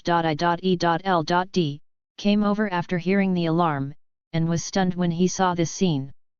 Great gift to Sieti, so the is. Superman. Phil Coulson couldn't help but swear. What do we do now? The men asked. Phil Coulson doesn't care, even if it's Superman, it's not okay to come to S.H.I.E.L.D to kill people. So Phil Coulson fired wildly, and his men also opened fire. But it was useless at all. Liu Feng didn't feel any pain, and the sound of steel clashing could be heard in the air. Liu Feng didn't want to start a killing spree today, so he just took a look at Phil Coulson, and then took off on the spot and left this place. Looking at all this, Phil Coulson couldn't help muttering to himself, what the hell is, what's going on? Another floor, inside Pierce's office. Pierce, who had witnessed all this, watched Superman go away, drank the wine silently and said to himself. Nick, I warned you not to mess with him. After returning to New York, Liu Feng changed his attire before returning to the police station. When they entered, Deadpool and Little Wolf Girl had already been waiting in Liu Feng's office for a long time. Seeing Liu Feng, Deadpool jumped up. Liu Feng! You are so cruel! We all saw from the sky that you sent Superman out. It's clear that you already know which force has provoked you, but you still direct us to run around. Let people eat and sleep in the open every day, wash their faces with tears, and eat soil for a living. I am really tired of being a human being. 555. BB won't give you money to drink and have sex again. Liu Feng warned directly. Deadpool shut his mouth immediately. This is the best way for Liu Feng to control Deadpool. Just kidding, if you can't have sex, what's the fun in life? Deadpool secretly thought. After Liu Feng sat down on the chair, he unhurriedly explained to the two. Yes, I've known for a long time who did it. As for why you were dispatched, I just want to see your abilities. Hearing this, Deadpool jumped up again. What? Boss, are you right? The ability of Deadpool, the number one mercenary in the universe, still needs to be questioned. Then let me ask you, Mr. Number One Mercenary in the universe, how did Laura Shangwen get captured right under your noses? Liu Feng was speechless, once again passing the death pass. In short, this matter has been resolved, and you don't need to ask again. Liu Feng threw 2 stacks of US dollars on the table. I'll give you 1 more day off, and after 2 days of indulgence, you'll go back to prison consciously. Deadpool happily put away the dollars, looked around and asked again. But where's Natasha Romanoff, that glamorous redhead from S.H.I.E.L.D? We haven't seen him for like a whole day. The corner of Liu Feng's mouth raised, and he said meaningfully. She's where she should be right now. The next day, Liu Feng drove alone again to Haishan prison. After learning Liu Feng's lesson, the guards still let Liu Feng pass through the checkpoints as usual. Entering the gate, Liu Feng came to the last prison. In the prison, Black Widow still hasn't recovered. But after seeing Liu Feng coming, a little panic flashed in his eyes. It seems you can't stand everything, Natasha Romanoff. Black Widow looked at Liu Feng. Did you come here just to make fun of me? I'm not that free. Liu Feng said. I've come to tell you bad news. That's your favorite S.H.I.E.L.D. director Nick Fury. Already dead. Hearing this, Black Widow opened his eyes wide. After a while, he returned to normal as if he had accepted the fact. But it was only mental recovery, and the body did not improve at all. You are Superman. Hearing this, the corners of Liu Feng's mouth rose. Unexpectedly, Nick's brain is not even as good as Black Widow. But Liu Feng did not respond to Black Widow. Instead, he opened the prison door and came to Black Widow's side. 4 hours later, Liu Feng left the prison. And Black Widow is a few steps from last time. Guards. This Big Brother's punishment method is really different from ordinary people. That's right, I don't know if that woman will become addicted to it. Another guard said. While talking, one of the guards came to his mind and said. How about we punish her for the light of New York? You fucking don't want to die. Another older person scolded directly. Even if you are a prisoner, we can't even touch the things of the New York light. The guard of the upper brain immediately nodded and stopped talking about it. In fact, he was just talking about it. He also understands that no one can touch the things of the New York light. And the ground needs to trouble the sweeping ant in the prison. After solving Black Widow, Liu Feng returned to work in the police station. In the past few days without the troubles of Ross and Nick, Liu Feng is not as busy as before. Plus New York's crime rate is low enough to ignore. So Liu Feng only needs to do calculations every day. Banner is also very quick to get started. After all, he is a PhD, and his intelligence should also crush ordinary people. So Liu Feng also entrusted him with the task of replacing the police station with new police equipment. Let Banner be responsible for the inspection and repair of weapons, and more time can teach the police how to use them. This kind of technology, I have never seen. During his research, Banner couldn't help but be amazed by the new police gear. Banner was originally a PhD and a half scientist. Therefore, Banner's love for technology is as strong as men's love for women.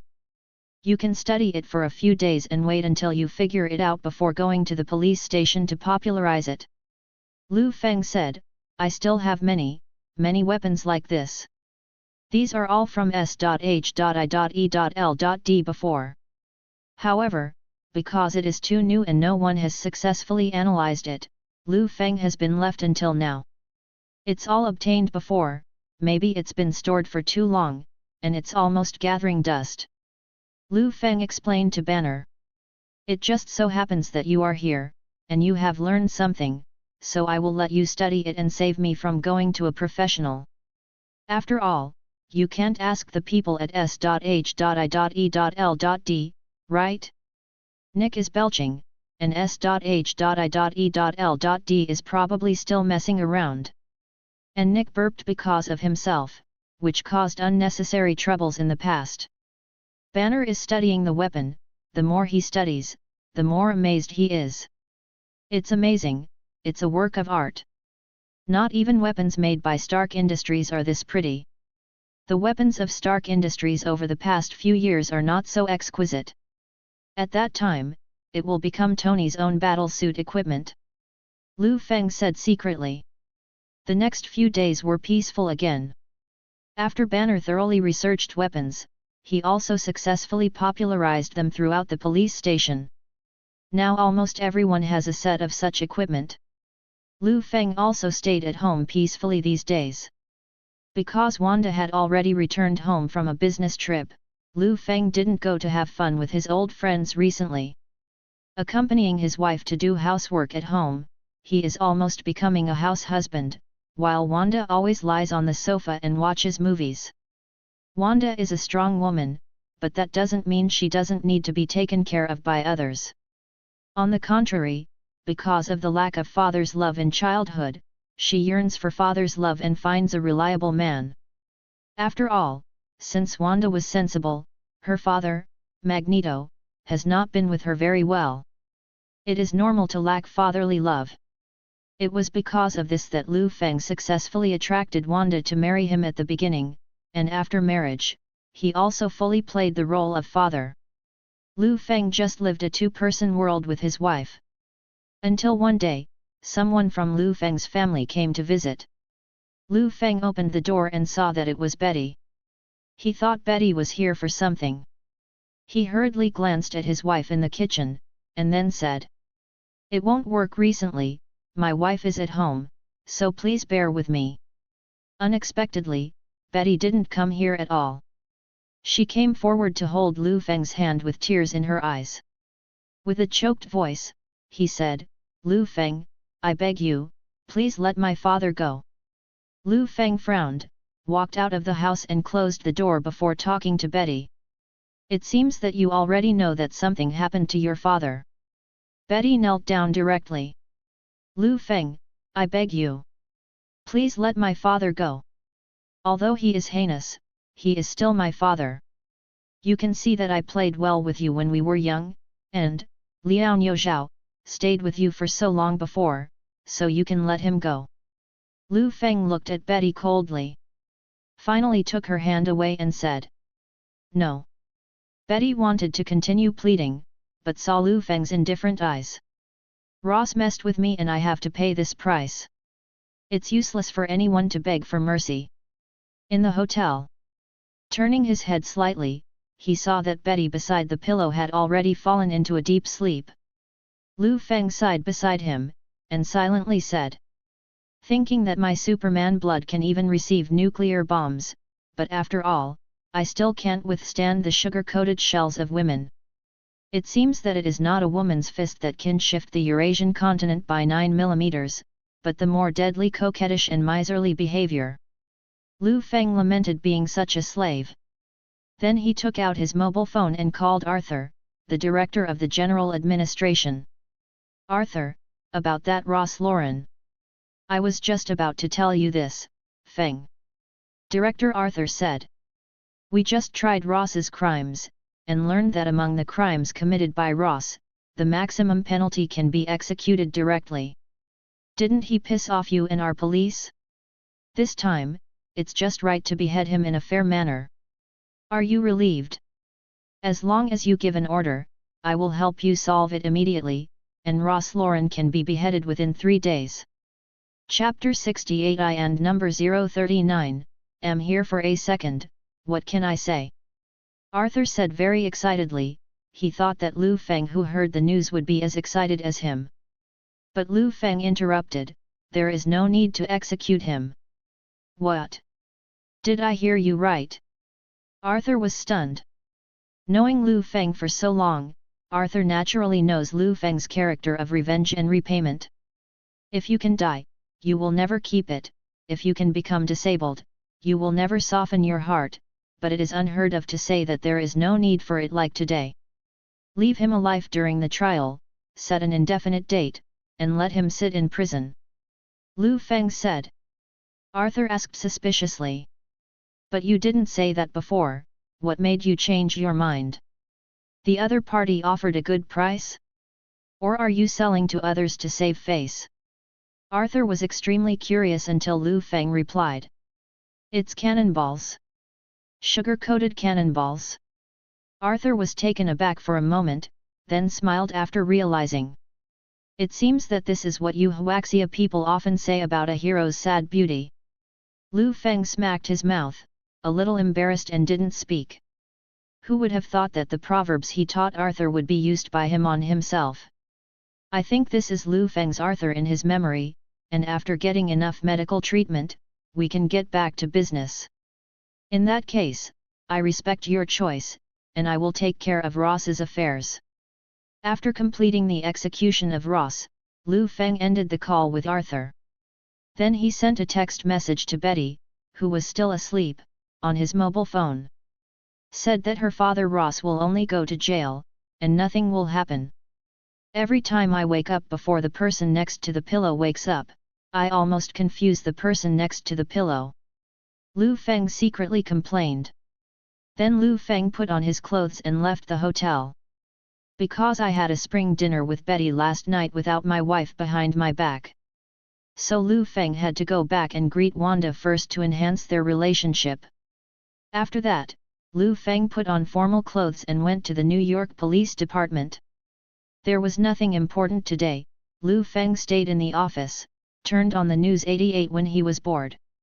Turning on the TV, the person who caught the eye was reporting the most familiar figure of Liu Feng. Genius, dreamer, patriot from the Stark family. Tony Stark. I saw Tony's figure in the form of a poster, and the voiceover host was explaining on TV. From a young age, Tony Stark, the son of Howard Stark's legendary weapons developer, quickly gained attention for his ingenuity. At the age of 4, he made a circuit board, at the age of 6, he made his own engine, and at the age of 7, Tien skipped a class and graduated as the best student at MIT. Although Tony disappeared for a while after Howard died in a car accident, Stark Industries was managed by Howard's best friend, Battiston. Battiston, that is, the villain in the Iron Man 1 movie. The best friend or partner of the protagonist's father is the final villain of the film. This kind of plot has long been used badly in Hollywood movies or superhero comics in the era that Liu Feng traveled to. The news continued on for Tony. Battiston was in charge of the Stark Group until the 21-year-old Tony returned to Stark Industries and took over as the new president. And with smart weapons, high-level robots and satellite positioning technology, he has led his father's legacy to world-renowned heights. This is Tony Stark, the leader of the world's top 10 weapons industrial empires, the new CEO of Stark Industries. A true hero who defends American freedom with weapons. Why is this boy Tony suddenly being widely reported by the media? Liu Feng was a little puzzled. Although Tony is a scientific research genius and a business genius. At a young age, he won various awards in various industries, and at the age of 21, he made a lot of money in the family business. But in the United States, a society where capitalists are everywhere, this experience and achievement are really nothing. Recently, due to the many cooperations between Stark Industries and the military even held a thank you meeting for Tony and Stark Industries. The award will be presented by Colonel James Rhodes, the liaison between Stark Industries and the military, so as to discuss the popularization of Stark Industries' new weapons in the military. I don't know if such cooperation will develop in the military for a long time. Let us wait and see. The news dial ends here. After watching the second half of the news, Liu Feng understood everything. CEO authored this as a Stark Industries ad. Through this negotiation and popularization with the military, it will attract investment and large-scale wholesale from other military forces. Liu Feng recalled in his mind, isn't this the beginning of the story of Iron Man 1?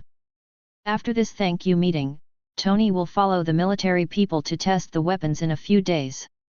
And it was there that he was taken hostage by thugs allied with Battiston. Forced to make his new weapon, the Jericho missile, which led to everything that followed, making him Iron Man. Thinking about this, Liu Feng put his feet on the table and thought. Do you want to remind this guy? Although these things have nothing to do with Liu Feng, but Liu Feng is also Tony's cousin. When Liu Feng was struggling, Banner suddenly knocked on the door and came in with an invitation letter in his hand. Brother Feng, people from Stark Industries sent you an invitation letter. It says that you are invited to tonight, an awards show arranged by the military for Tony Stark. This guy actually invited himself to his party, which is quite intentional, Liu Feng thought to himself. Then remind him a little bit. I see, you can go about your business. Liu Feng said to Banner and was ready to go out. Before going out, Banner also reminded. Wait a minute, Brother Feng, are you planning to go to the party like this? Liu Feng did not reprimand Banner to ask less and do more, but simply responded. Definitely dress formally to a party, but not to a casino. Going to the casino?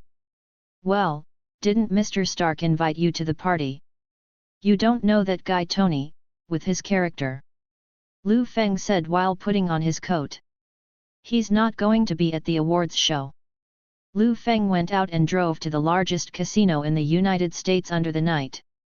As soon as I entered the door, I saw and heard a voice from a distance, "Day, yes. It's mine again. Did I say it? Ma'am, you are my lucky lady tonight." Playboy Tony is hugging left and right at the moment, throwing dice in the casino. Liu Feng walked over the crowd and said, "Looks like you're lucky today, President." Tony thought that the person who spoke was the little boss who came to lick it, so he subconsciously replied.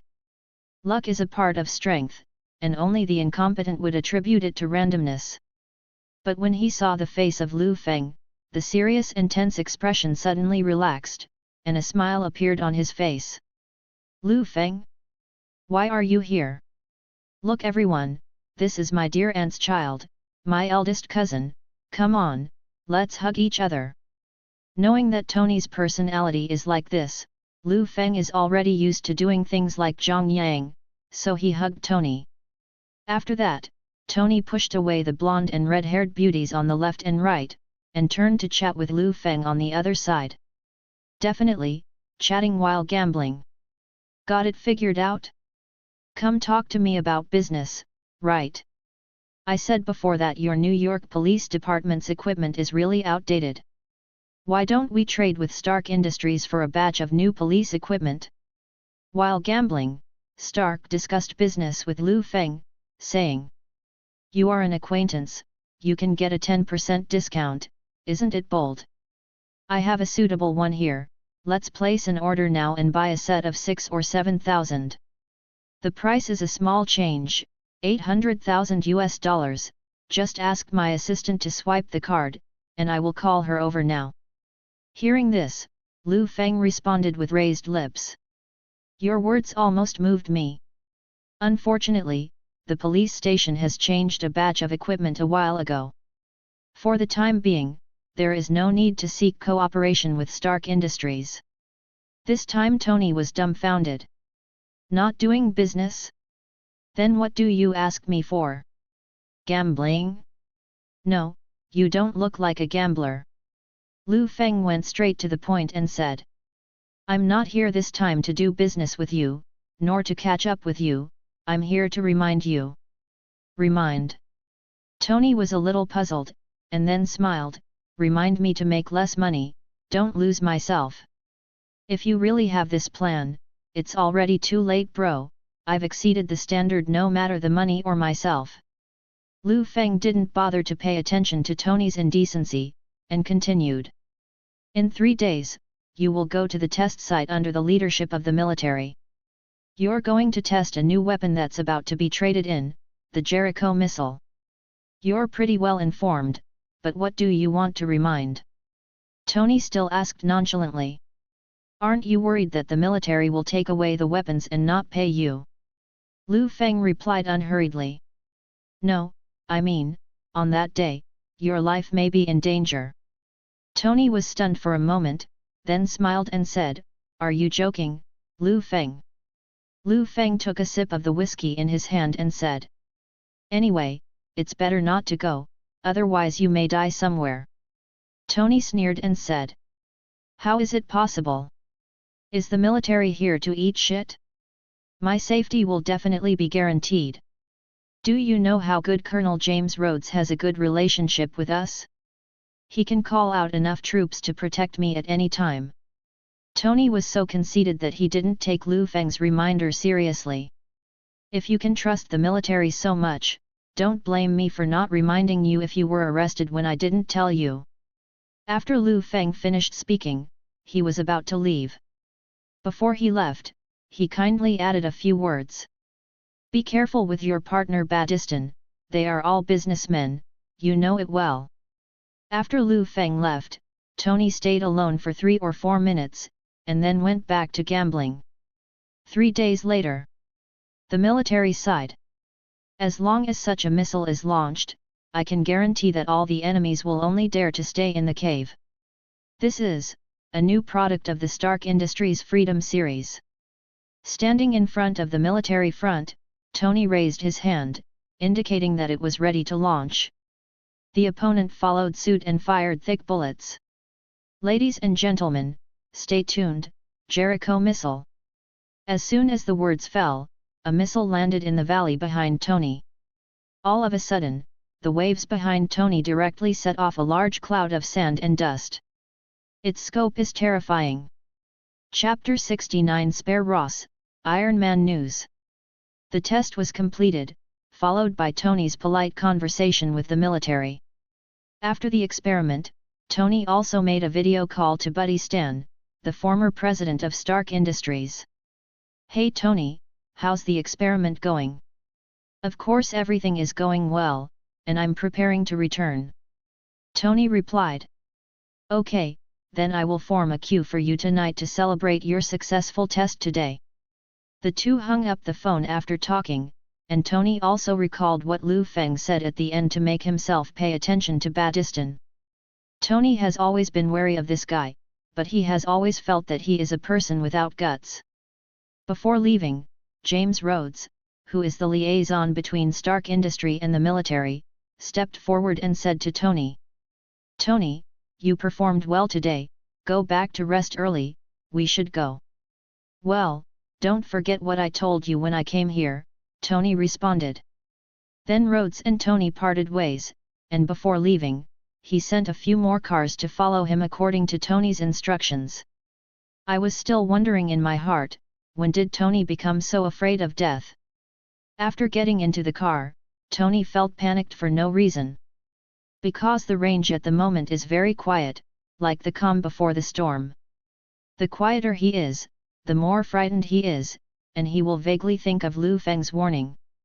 Seeing Tony's flustered expression, the soldier sitting beside him thought to himself that the rich boy was timid, and comforted him. "Mr. Stark, don't be nervous, our military will protect your safety." "That's right, our military in the United States doesn't live for nothing, and there is no possibility of terror in this kind of place." Boom! As soon as the soldier finished speaking, a missile hit a military jeep in front of Tony with such precision. The missile exploded, followed by the firing of bullets. Seeing this, the soldiers raised their guns to fight. But the comers were so vicious, melee was so ferocious that Tony couldn't resist sending more soldiers. Tony cringed with his head in the car, and constantly read. "It's fucking true. What Liu Feng said is true. I should fucking listen to Liu Feng. I shouldn't fucking be here." Fortunately, Tony still listened to Liu Feng's persuasion, and arranged more people to protect himself before coming. So much so that Tony was able to stay safely in the jeep, not sure how long, but at least not dead. Now Tony is desperate, and he only hopes that he can escape here alive. The rich kids are quite afraid of death. On the side of the terrorists who attacked Tony, the leader of the villains found out the number of bodyguards Tony brought. But what's the use of any more? Tony Stark? Will the military send everyone to protect you? Nope. But I will send enough or even all of them to catch you. This is the gap. Then the terrorist leader said to those around him, "Call more people. I'm going to see Tony Stark and his bodyguards completely lose their ability to escape within 5 minutes." On Tony's side, he vaguely felt that there were more and more people on the opposite side, and couldn't help but yelled, "Fuck!" The soldiers on Tony's side were killed one by one, from the back row to the front row, and then to his own car, and finally even the soldiers driving were shot dead. Tony from at the moment didn't care about other things, so he had to run with oil on his feet. Tony pushed open the car door and ran out of the car, then circled behind the boulder for cover. However, the next moment, a Jericho missile from Stark Industries falls in front of him. The source of Stark Industries is also jokingly written on the missile. Fa fa fa. Tony was about to run away, but it was too late, and the missile exploded directly in front of him. Fragments sank into his chest. I do not know how long it has been. Tony opened his eyes dazedly in a dimly lit place. Inexplicably, there is an extra one on the chest, a round glowing strange thing like a light bulb wrapped with wires. Tony was panicked and helpless. Another scientist beside him stepped forward to comfort him. This is an electromagnet device that prevents the shrapnel in your body from touching important parts. It can save your life. After a while, the leader of the terrorist led people to open the door, and spoke a foreign language to Tony with hands and feet. The scientist next to him hastily translated. He said, "Welcome, Mr. Tony Stark, the most famous murderer in American history. He brought you here because he wanted you to build the Jericho missile that you demonstrated in front of the military in this cave. Here are all the materials for making the missile. After the missile was built, he also asked you to make a bill of materials, so that you can start working now. After the matter is over, he will let you go." After the translation, the terrorist leader squeezed out a smile and held out his hand to Tony. Tony also held it with a smile on his face, and then said with a smile, "No, he won't let me go." The scientist also looked at the leader and smiled while responding to Tony. "Yes, he won't, and you may die after making it." Tony looked at the leader's face, and an unprecedented idea came to his mind. Building Jericho missiles for them like a dog? Nope. What he did was make the sons of a bitch pay. At the same time, in a hotel in New York, the United States. Since leaving the casino, Liu Feng stayed with his old friend Michaela until the morning of the third day. As always, the person next to the pillow didn't wake up, but Liu Feng woke up. Because he was bored and it was still early, Liu Feng turned on the TV news. But found that the news report was still about Tony. Only this time it's not as glamorous. The current president of Stark Industries, Tony, disappeared on his way to the suburbs to test missiles with the military, and his whereabouts are still unknown. Next we will come to interview Colonel James Rhodes, who is in charge of this outing. Let us cut the camera to the outdoor reporter Lisa. Looking at the news reports, Liu Feng didn't feel any disturbance in his heart. Instead, he cursed, "It's really stupid not to listen to persuasion." Although this is the beginning of the story of Iron Man 1, it does not mean that Tony must go through the cave to become Iron Man. The time when his metamorphosis is worthy of the title of Iron Man is at the end of the first part of the Avengers Alliance, and he realizes that he is a hero after sacrificing himself for others.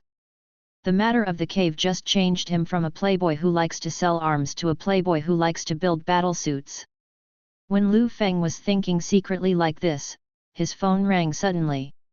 Liu Feng saw that it was his adoptive mother Elena. After connecting, Elena's voice came. "Feng, did you see the news? Your cousin Tony was killed." "I know, I've warned him before." Liu Feng responded unhurriedly. "I said that his life would be in danger. He was too arrogant to pass, and he couldn't blame others.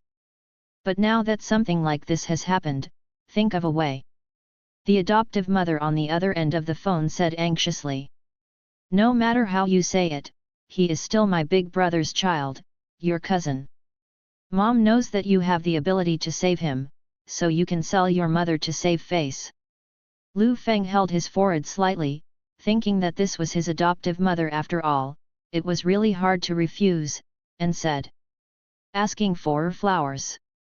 I see. I will send someone to bring him back. You don't have to panic."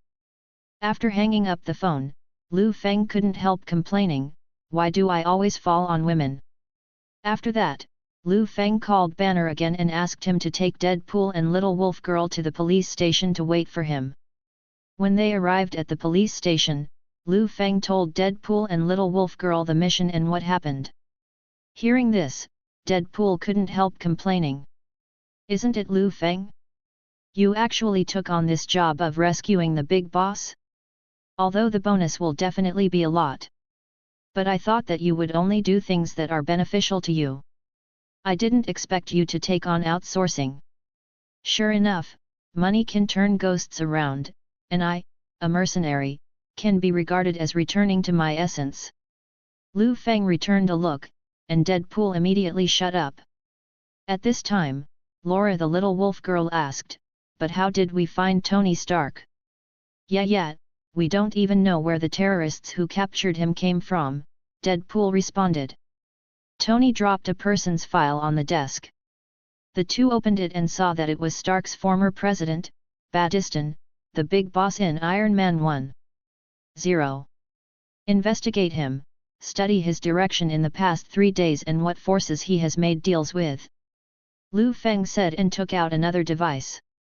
After determining which villain it is, take this electromagnetic wave scanning instrument and look for the small arc reactor. The reactor can emit 3 billion joules per second, and it is easy to sense. If you find this thing, you can find Tony. Because this so-called arc reactor is what Tony put on his chest at the beginning.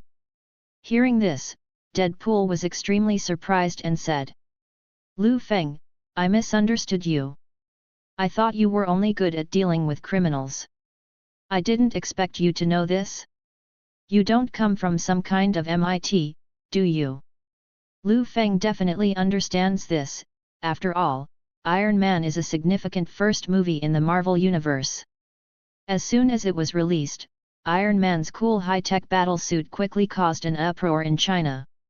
Therefore, Liu Feng has a little understanding of a series of nouns that are described in the movie, including the things on Penny's chest. But there was no need for Liu Feng to explain this to Deadpool, so he directly said angrily, "Whether I understand or not is not the point is that the two of you who performed the task understood." "Understood, I just use this instrument like mining to go to the suburbs to detect it," Deadpool replied triumphantly. Liu Feng thought to himself, actually it's not too much difference. Then the two set off, and Banner also came in with a dazed face, and left with a dazed face. Banner, who has a PhD, can understand the electromagnet and arc reactor that Liu Feng just said. Don't know anything about Tony Stark, military cooperation, Jericho missiles. After all, he is not a mercenary like Deadpool and Wolf Girl. Banner is a normal person, only because of the gamma-ray radiation and serum, he has the ability to transform into Hulk. After Banner left, Liu Feng thought about Tony again. Tony's death belongs to the original plot in the movie. But it's also because the timeline of the Iron Man movie is at this time, so the story unfolds. This shows that when Tony becomes Iron Man, the storylines of other heroes will follow closely. The story of the Marvel movie universe will then begin. If this is the case, then the next New York and even the Earth will be full of disasters. Chapter 70 Ancient One visits, Are you not afraid of magic? Can New York not be so troubled? Loki on the front foot, Ultron on the back foot, and a purple sweet potato spirit waiting to snap his fingers somewhere in the universe. There are even grievances and resentments between superheroes. Although before the Avengers Alliance 3, no one died in the Civil War. But the heroes are fine. The New York under Liu Feng's feet was about to be ruined. This made Liu Feng think. Although it's easy to smash this 1 and 2 villains as the incarnation of Superman. But the villains don't come together, but come to Earth every now and then. Then blankly waiting for him to defeat one by one, this is too much time wasting. Fly straight to Asgard and the Titans and break the necks of Loki and Thanos? It's not impossible, it's just that these two goods don't know where to stay in this timeline. And there is no clear route of Asgard and Titans in movies or comics. If Liu Feng really wants to find it, he has to search like a headless chicken in the universe. I don't know how much time it takes. Liu Feng, who was looking for a quieter life, felt a little torn. Otherwise, I can move by myself, and save New ambitionation. But New York is so bustling. I'm still building a piece of the sky here. I'm really reluctant to leave at this time. Liu Feng said secretly again. 380. Just when Liu Feng was struggling, Liu Feng suddenly felt that the surroundings suddenly became quiet. No, not only the office, but the entire police station became quiet. Liu Feng narrowed his eyes slightly, and felt a strange aura. Liu Feng uses Superman's see-through eye to scan the entire building directly. Liu Feng scanned the entire New York Police Department with a perspective eye like an X-ray scan, but did not find any strange people. However, during the scan, it was found that other people outside the office were motionless, which felt weird. Time paused. Liu Feng came to a conclusion and was puzzled. This timeline can have the ability to control time. When Liu Feng said this, a portal behind him quietly opened. Liu Feng turned around quickly. Unexpectedly, there was a person in a yellow robe inside the portal. Without saying a word, he hit Liu Feng's chest with a palm. The opponent thought they would directly beat Liu Feng to Soul Astral. However, the result was nothing. Seeing this, Liu Feng directly clenched his fist, and punched the opponent's abdomen. The fist wind roared, and all the documents on Liu Feng's desk were blown away. The speed was like a missile. The moment Liu Feng swung his fist violently, the yellow-robed man exploded into pieces the moment it touched the opponent. It's not a corpse, but it's really turned into pixel-like fragments. Liu Feng knew it was a fake, and was about to find the enemy's figure.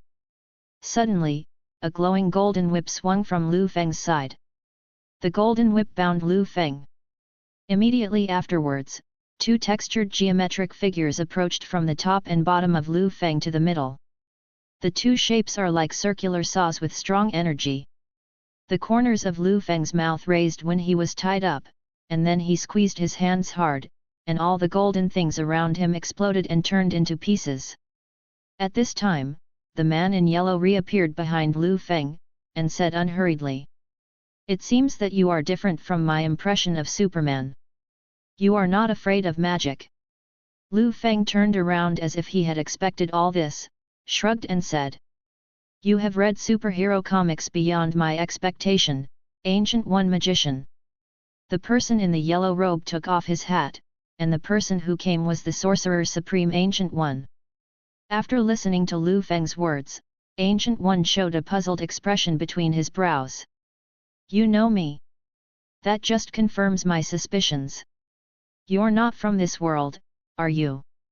Liu Feng didn't hide Ancient One's plan, so he replied, "The United States is a country of immigrants. I immigrated from another world. Is it normal?" Ancient One said to Liu Feng with a solemn atmosphere. "I'm not curious where you came from, or how you got here. I'm more interested in your energy and what you do. Because you are too strong, you are the biggest variable in this universe." Ancient One is still serious and authentic. "I am an Asgardian from Earth, and my duty is to prevent a powerful existence like you from disrupting the order of time and space." Hearing this, Liu Feng also said seriously, "I don't have the time to disturb the order of the universe. I've been in New York all this time, and I'll make whoever messes with me pay, it's that simple." Ancient One smiled slightly, and then said unhurriedly, "But you did something 3 days ago that almost changed the entire trajectory of history. You're trying to stop Tony Stark from going to the test site, and you know what that's going to bring. If Tony Stark hadn't been captured, he wouldn't have changed himself, he wouldn't have become a leader.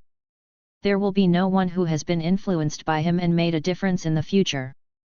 This approach will naturally snowball, and everything will develop beyond the unexpected." Ancient One continued. "And Nick Fury before this. If you kill him, it will also greatly affect the subsequent timeline. This is not a small matter, and it will cause a series of butterfly effects. It turns out that you came to the NYPD to warn me because of these things," Liu Feng said. Then Liu Feng suddenly asked, "You don't like me interfering with the normal timeline of this universe?" "I definitely don't have to interfere, but there is a prerequisite. The prerequisite is that you don't mess with me. Otherwise, no matter how much trouble killing the other party will cause, if I think he deserves to die, he must die," Liu Feng reminded Gu Dao. "Ancient One magician, you have to figure out the situation. I respect you because you are the Earth Asgardian in this universe and the Sorcerer Supreme, not because I fear you. You think I'm an uncontrollable variable. If you want me to stop interfering with the timeline of this universe, it's fine, but you have to pay attention to your tone. Liu Feng clenched his fist, and in an instant, the biological force field from Superman unfolded and spread to all directions.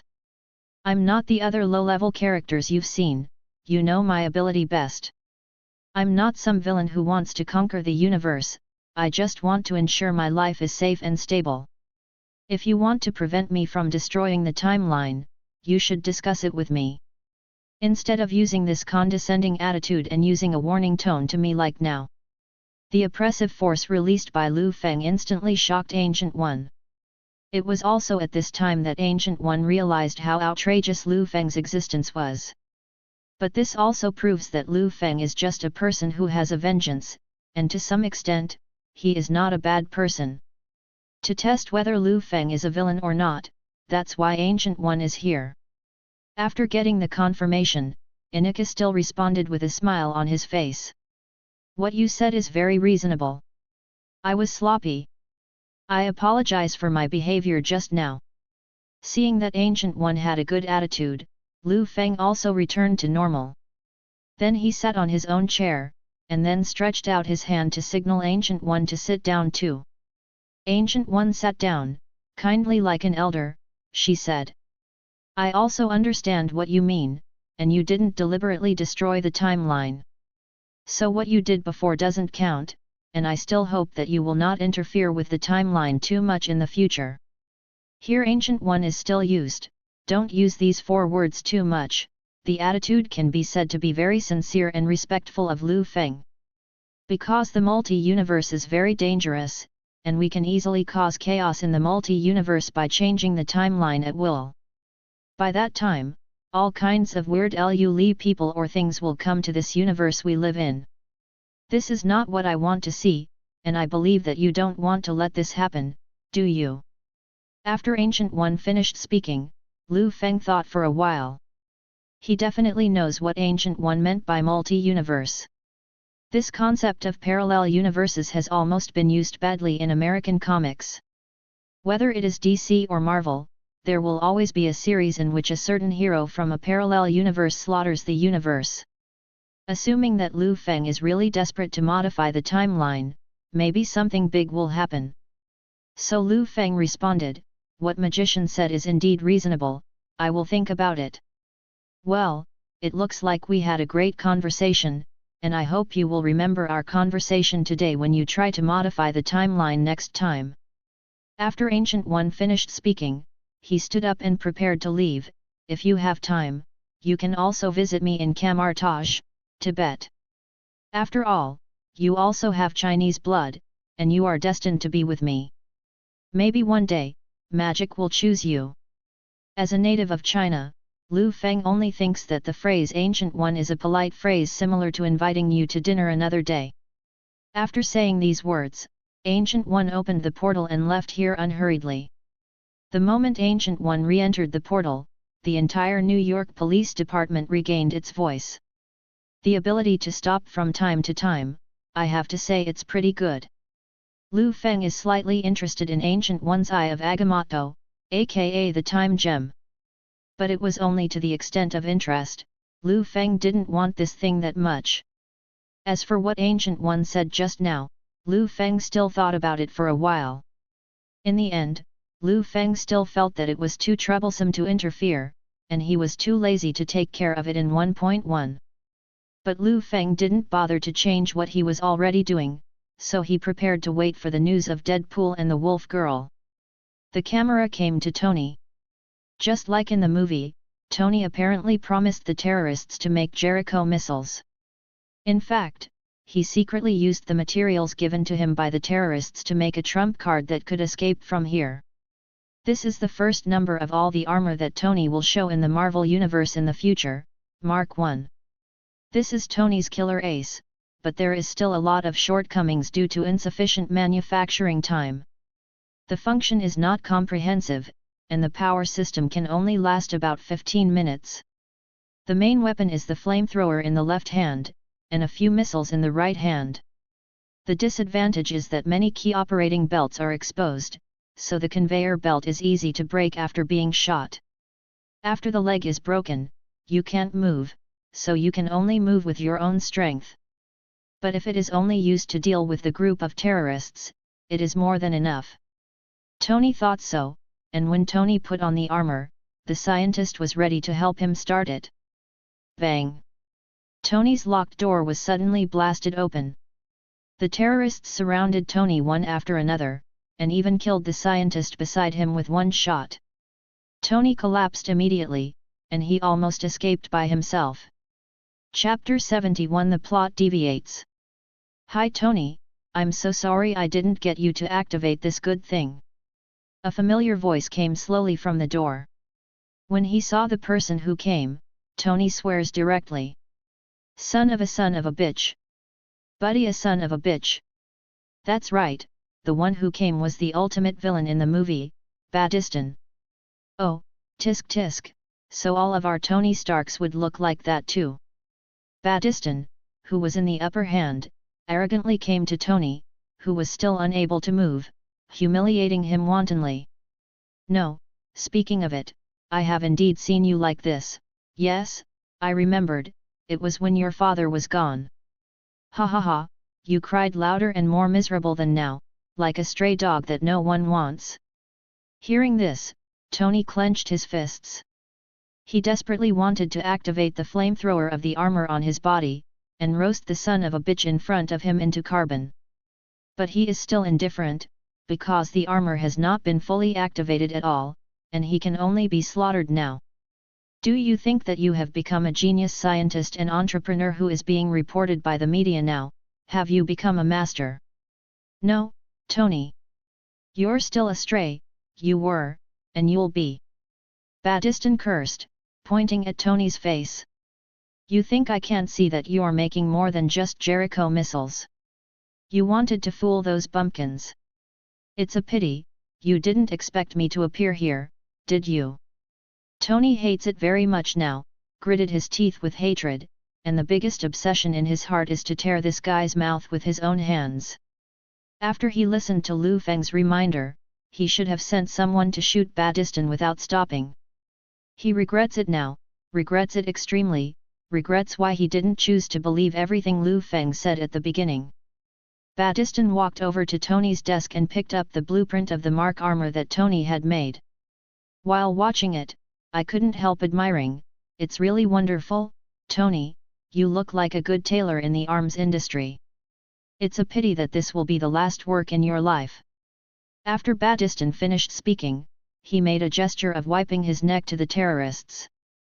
The terrorist directly drew the gun and pulled the safety catch and pointed it at Tony's head. Tony gritted his teeth and closed his eyes. At this critical time, suddenly there was a painful cry from outside the cave. Everyone in the cave was stunned for a moment, and then there was another wail. Keep going. With the sounds of gunshots and blades rubbing against each other, the sound came one after another, getting closer and closer to the people in the cave. Badistan and the terrorists looked out a little. Under the light source, everyone suddenly saw a fast shadow. Not like a silhouette, but like a beast. Wherever he went, there was blood and wailing, very similar to. But why is there a beast here? Badistan didn't care so much, and directly ordered in a foreign language, what are you doing in a daze? Give them all. Go up. He knew very well that no matter whether the guy at the entrance of the cave was a beast or a human, he would still threaten his own life. The terrorists had no choice but to raise their guns and shoot at the comers at the entrance of the cave, but the opponents were like ghosts, and they couldn't hit them no matter what. The nimble little wolf girl just dodges bullets and takes out one enemy after another with the adamantium claw that pops out of the hand bone. Keep killing, until the little wolf girl covered in blood, kills Badistan's location. How did Badistan see such a ruthless character? He sat down on the ground, and kept saying, wait a minute. You don't have to kill me. Who hired you? I have money, I can give it. Before Badistan finished speaking, the little wolf girl cut her throat with a knife, and blood sprayed out of her neck like running water. After dealing with Badistan, little wolf girl slightly turned her head to look at Tony, who couldn't move. Tony's face was terrified. After all, he didn't know whether the other party was an enemy or a friend. Seeing little wolf girl was like seeing a ghost. The little wolf girl walked up to Tony unhurriedly, looked at him intently, and then said, "Well, you're Tony Stark." It wasn't until this time that Tony realized that the female ghost was here to save him. "I was sent by your cousin," the little wolf girl explained. Tony was also shocked when he heard this, thinking that Liu Feng actually has such a ruthless person as his subordinate. "Let's go, reinforcements will come soon, we have prepared transportation." The little wolf girl was about to use her claws to chop up the battle armor and help Tony get down, but she didn't expect Tony to say, "Don't take it off, start it for me, the computer is over there." "I don't know how to do it," the little wolf girl responded blankly. Tony hurriedly said, "It's very simple, I can teach you, I have to activate him." Afraid that little wolf girl would not agree, Tony went on to add, "I don't want to be a turtle anymore, I want to kill all the dogs." The little wolf girl nodded after hearing the words. A few minutes later, Tony's Mark I armor was activated. Just like that, Tony walked out of the door wearing this heavy metal battlesuit. At this time, reinforcements arrived, and the desperate Tony directly used the flamethrower and missiles under the battlesuit to burn and shoot. "Die! You idiots!" Tony frantically vented his dissatisfaction, and he constantly killed countless terrorists. But Tony still ignored the problem of defense. The defense of Mark I was extremely low. Facing the gunfire of more than 5 terrorists, Tony was suppressed by the firepower and couldn't move at all. Tony at the entrance of the cave touched the flight system of the battle armor, and was about to escape from here, but he hesitated because he thought of little wolf girl. The battle armor on the chest is about to shatter. "Hit the firepower. Kill him," the terrorist said in a foreign language. However, before the words fell, a rocket bomb directly blasted the speaking terrorist into ashes. On a hill not far away, Deadpool, carrying a rocket launcher, shouted excitedly, "Woohoo! Hit the target! 5 in 1 shot! The best shooter MVP is you, Lord Deadpool." On the side of Little Wolf Girl, feeling the enemy attack, the terrorists are looking for targets one after another. But what they don't know is that this momentary target shift can make them die directly in this place. The Little Wolf Girl moves fast and kills one by one with the adamantium steel blade. The Little Wolf Girl turned into a ghost again, quite a bit like Wolverine's bravery when she participated in the First World War.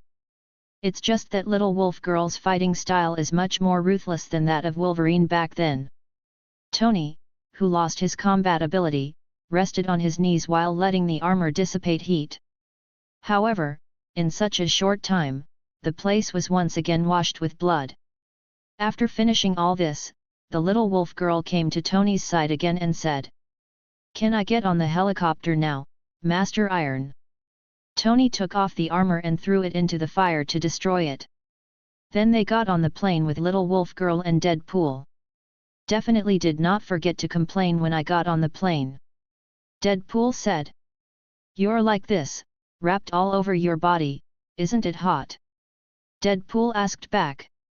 "I started from the east with a knife and fell to the west without batting an eye. You actually asked me if I was hot. Yeah, I'm more curious if it's not hot in the desert." Tony still asked. "You boy, so touching." Deadpool's attitude changed immediately. "It's really hot, but I can't help it, I have to wear this dress to let people know that I'm Deadpool." Then Deadpool took off his hood to reveal his rotten-ass face. Seeing this, Tony retched subconsciously, and quickly said, "I'm sorry I was wrong, for the sake of my eyes, you should stay hot for a while." The two were chatting, and the Little Wolf Girl asked a serious question. "So where are you going now? Home? Or to the safer police station?" "Go to the company." Tony said seriously, "I'm going to hold a press conference in the name of Stark Industries." The two sent Tony back, and Tony, as said, asked his good friend Rhodes to announce his return and hold a press conference. After Deadpool and Little Wolf Girl finished all this, they went back to the New York Police Department to report to Liu Feng. "So that Tony Stark, we got him back safely, just don't know why that guy remembered to hold a press conference." Deadpool said, "Is it the same as those stupid people who didn't call for help when something happened, but uploaded news on Instagram? Otherwise, I just learned the weapon research of terrorists secretly, and then I'm going to go back and develop it myself to make a fortune, and now I'm going to raise investment. Wow, this Tony Stark is just out of money's eyes." 530.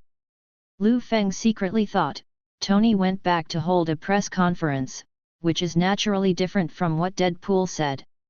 According to the plot of the movie, Tony is going back this time to announce the closure of the weapons department, saying that Stark Industries will no longer conduct arms sales in this life. It's a good time to plunk down a lot and buy Stark Industries stock. Liu Feng didn't intend to hide it, so he said to Deadpool, "Little Wolf Girl, the stock of Stark Industry will skyrocket in the future, trust me and buy it." Liu Feng also told Banner to let Banner spread the news throughout the police station. The police officers were a little moved when they heard Liu Feng's suggestion, but some people who specialize in stocks thought otherwise. Buying the shares of Stark Group at this time will not bring benefits, and it is a bit irrational to buy blindly. However, most of the police officers saw Liu Feng's credibility, and they used their mobile phones to buy shares. Not to mention Deadpool, who directly bought all his net worth down to every penny. And bluntly said, "Liu Feng is my god. Don't talk about stocks, even if you, Liu Feng, told me now that eating xiang can make my brother grow longer, I can eat it too. Don't worry, such disgusting words won't come out of my mouth." After joking with Deadpool, Liu Feng found that Little Wolf Girl was indifferent. Then asked, "Laura, why don't you buy it? Don't trust me?" "It's not that I don't trust you." Little Wolf Girl shook her head and replied, "It's just that I don't think it's necessary to buy stocks. Money is not important to me at all, as long as I can meet my daily expenses." The Little Wolf Girl said and glanced at Liu Feng. "Didn't I have you? Even if I get out of prison, I will be able to eat and stay with you afterward." Hearing this, Liu Feng raised the corner of his mouth and said, "Definitely, you and I can eat and sleep for a day, as long as you want." "Wow, it's so touching, Liu Feng big brother." Deadpool, who was not mentioned, suddenly twisted his butt from the side. "I didn't expect that I, Deadpool, could find a man worth relying on in my life after my parents died. From now on, my body and mind will belong to you, Liu Feng, alone." Met. Chapter 72. Take care of your cousin for me. Hearing this, Liu Feng held his forehead slightly, expressing that he really wanted Deadpool to go to eat xiang. But thinking that saying this would damage his own image, he casually dismissed Deadpool with a few words. Then Liu Feng threw the money on the table and let Little Wolf Girl and Deadpool enjoy their vacation. "This time the money will be a little more than last time, and it will be a bonus for your recent performance." Deadpool picked up the money with a smile. He had already called his friend before coming.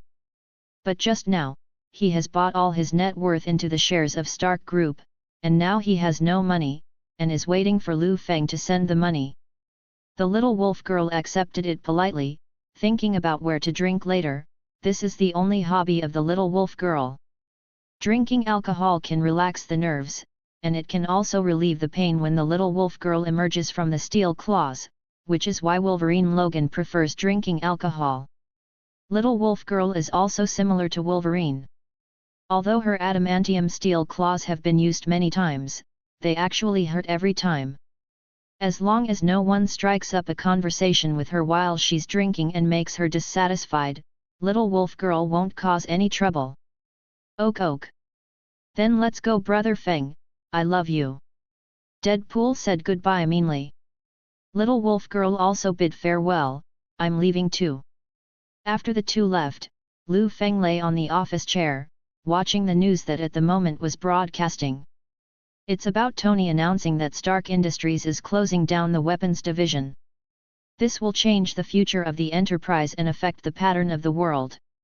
And these little, unremarkable things about Tony's partner disappearing mysteriously. And Liu Feng didn't go home these days, thinking that Wanda should be lonely. Why don't he go back and spend some time with his wife? With such a mood, Liu Feng drove back to his home as there was nothing wrong with seeing the police station.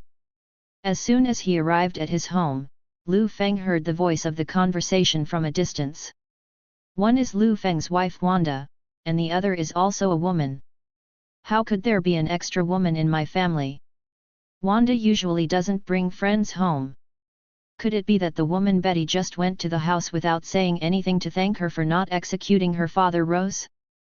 Liu Feng guessed so boldly that he didn't feel at ease until he scanned the situation in the house with Superman's perspective eyes. Liu Feng went over and opened the door. And just as Liu Feng scanned, there were indeed two women sitting on the other side of the sofa. One is Wanda in home clothes, and the other is a noble lady in gorgeous clothes. And this woman is Liu Feng's adoptive mother, Tony's father Howard Stark's younger sister, Elena Stark. When Wanda saw Liu Feng, she greeted her with a smile and said, "Are you back? Mom and I were just talking about your work. Why is Mom free to come to New York today?" Liu Feng walked over and kissed his adoptive mother on the cheek. Elena, who still had a charm, responded with a magnetic voice, "Definitely I am afraid that you are too tired from work, so I came to see you." In order not to disturb the conversation between the two, Wanda ran to make tea. After the tea was made, Wanda said to go cook and let the two catch up. Elena took a sip of tea, then Liu Feng said with concern, "How is it?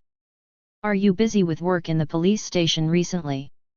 "It's not too busy, because part of the time is nothing serious." Liu Feng responded, "Only occasionally there will be disruptive forces, and it will take more time to deal with them. Seeing that you are not so busy, Mom is also relieved," Elena said. Afterwards, the two had dinner at home. After dinner, Liu Feng took Elena for a walk in the backyard. As they walked, Liu Feng said to Irene, "It's time to get down to business, Mom. I understand you. You won't come all the way to catch up on the old days. If you have anything to say, just say it." Seeing what Liu Feng said, Eileen got straight to the point and said, "I came to see you this time, actually because of Tony." After hearing an answer similar to his guess, Liu Feng responded, "I've already sent someone to rescue him. Didn't Mom see the news? About the closure of the weapons department after the return of the Stark Industries president. Tony came back safely this time, but seeing his haggard and weak appearance on the news, I feel distressed." Elena spoke earnestly and sincerely. "My parents died early, and my brother and sister-in-law also passed away one after another. Now I only have you and his two relatives left." As Elena said, she stepped forward to hold Liu Feng's hand, and said seriously, "So I hope you can protect Tony's safety more in the future. I've helped him, but he has to learn to be smart." Liu Feng shrugged and said, "If you are worried about accidents, let him go out with more bodyguards. But there are some things that bodyguards can't solve, just like what happened to Tony this time. This is no longer a problem that can be solved with more people." Eileen persuaded earnestly. "I've already reminded him at that time, it's because he doesn't trust me. What can I do?" Liu Feng spread his hands, expressing helplessness. Hearing this, Elena grabbed Liu Feng's ear like she was treating a child and said, "Are you sure you mean to seriously solve it? You know your cousin's character is so conceited. If you talk to him like this, he won't believe it."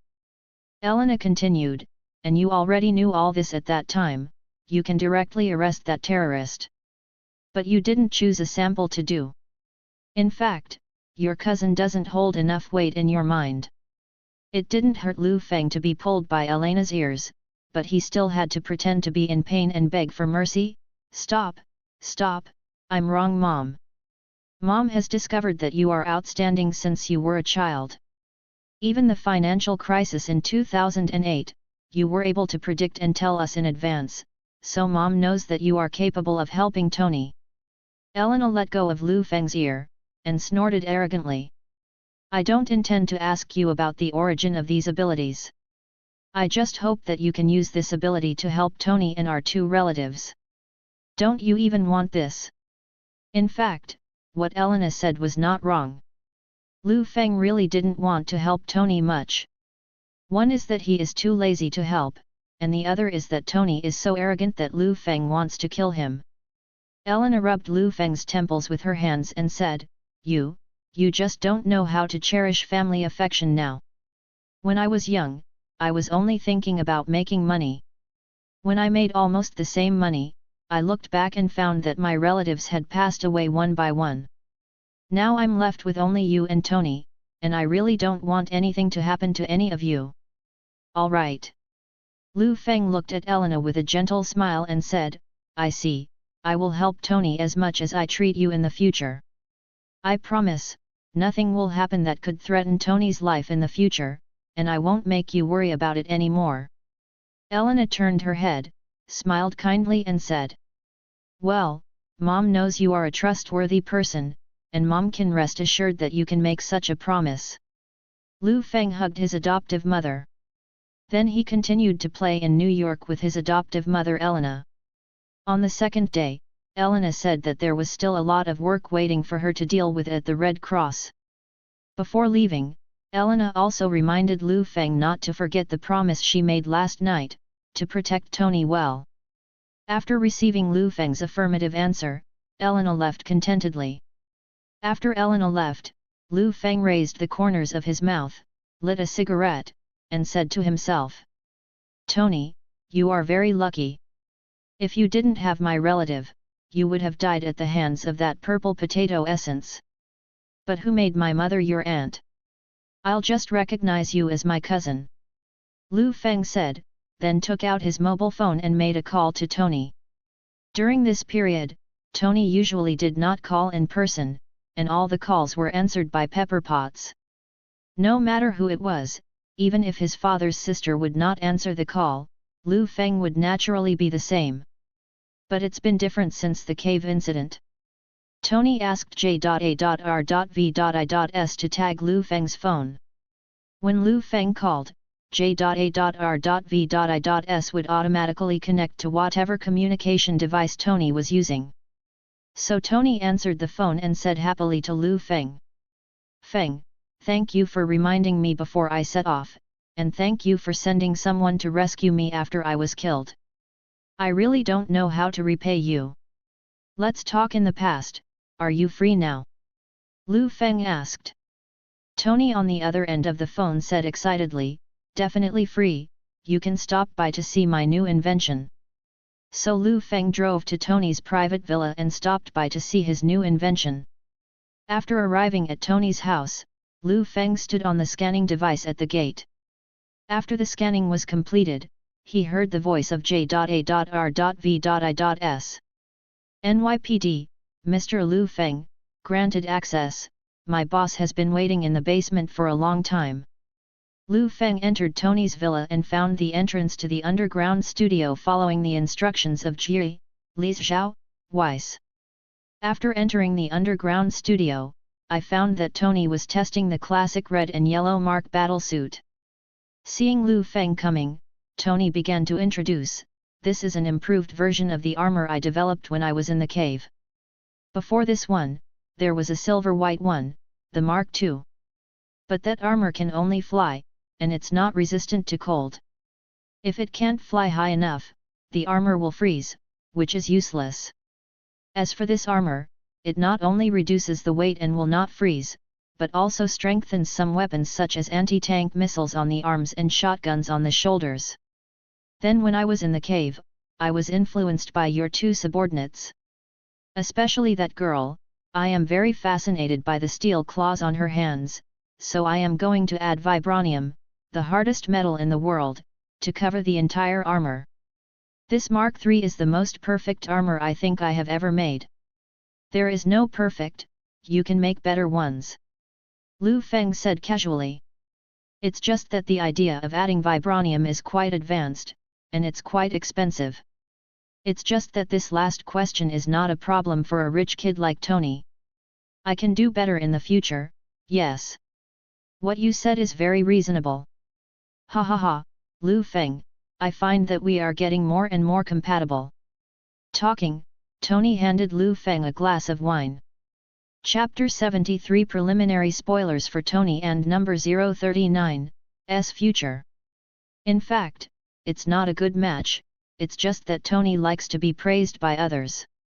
But Liu Feng didn't point it out, but took Tony's tequila politely and took a sip. Look at this armor, it is impeccable in both function and appearance. Tony boasted, very satisfied with the Mark series armor he developed. Now Tony is full of self-confidence. It is really uncomfortable not to show off, so he said to Liu Feng. If you want, I can tailor a pair for you, just tell me what you want to add, I can do it. I don't need it, I don't like wrapping myself in iron sheets. Liu Feng simply rejected Tony's offer. What's wrong with the iron skin? This configuration has weapons and can protect our bodies. After all, we are all mortal bodies. Hearing this, an imperceptible smile appeared on the corner of Liu Feng's mouth. The mortal body is for ordinary people. Liu Feng really doesn't need this so-called high-tech or even a battle suit with vibranium added, it's not, his skin is hard. If you like it, you can keep it. We have an old saying in China that a gentleman should not take what others like, and he is more valuable when he is in you. Liu Feng responded, it's just that if you continue to wear this thing, you will have to pay for it with your life after many years.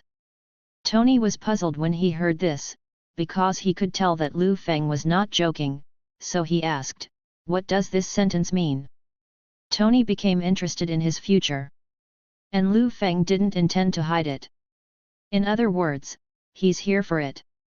So Liu Feng leaned on the mechanical table. Tell Tony slowly about Iron Man 123 and the Avengers Alliance and all other plots related to him.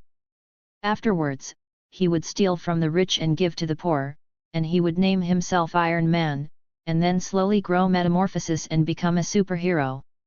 Iron Man? What a lousy name, why would I choose this name? Tony hastily expressed his dislike for the name. Liu Feng recalled the plot of Iron Man for a while, and then said, actually, this is the name given by the reporter. When you were on the news, the reporter casually named the person in the armor Iron Man. Then you admitted that that person was you in front of the press conference, and you naturally inherited the title.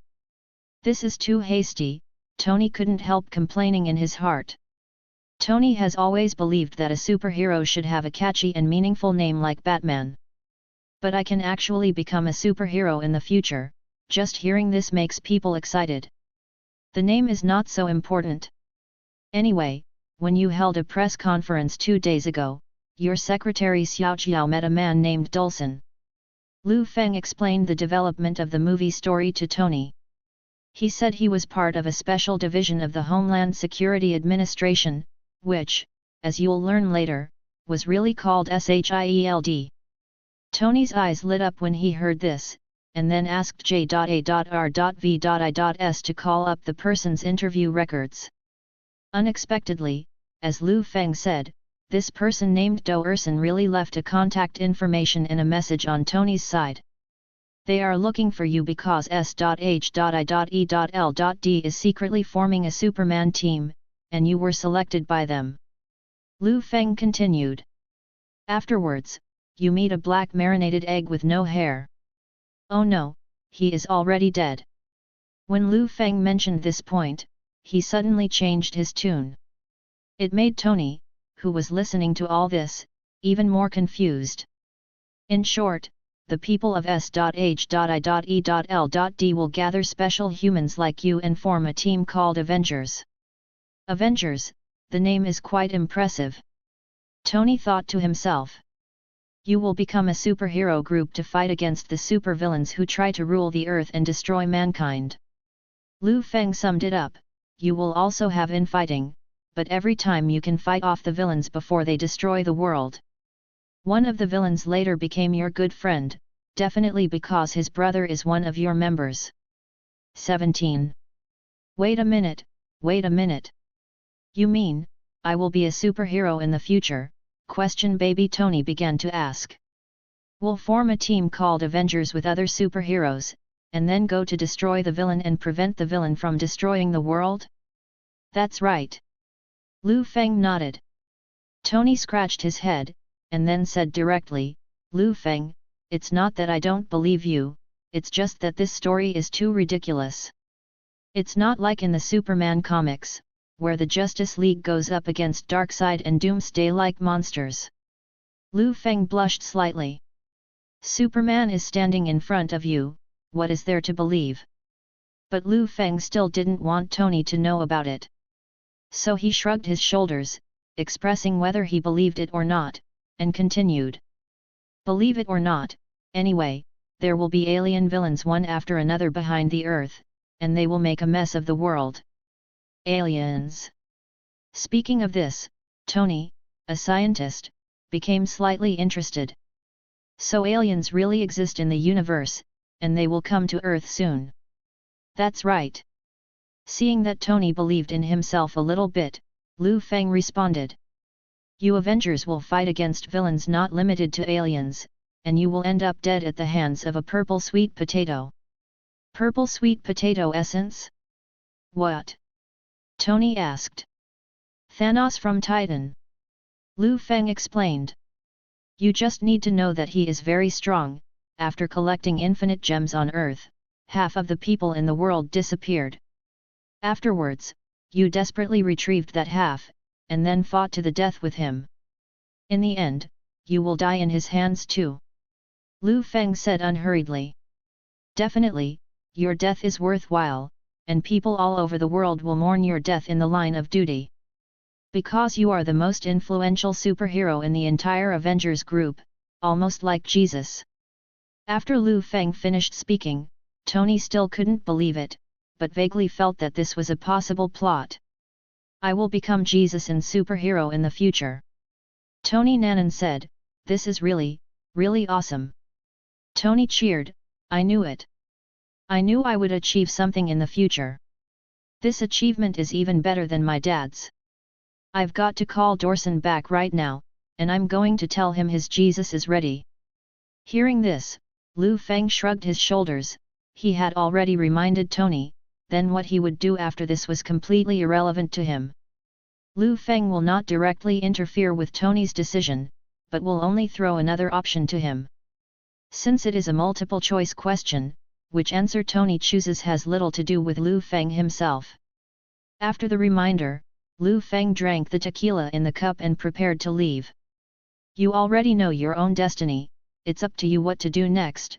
I'll go first. Asking for flowers.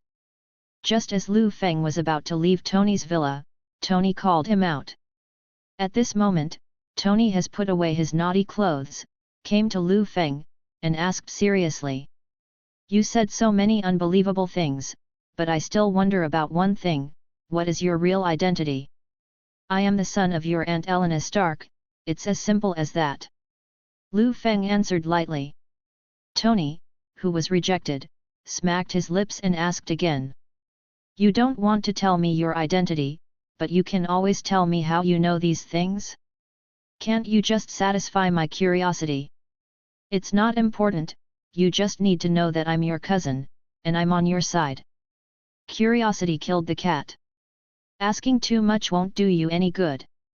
After finishing speaking, Liu Feng left the villa without looking back, got into his own car, and left this place.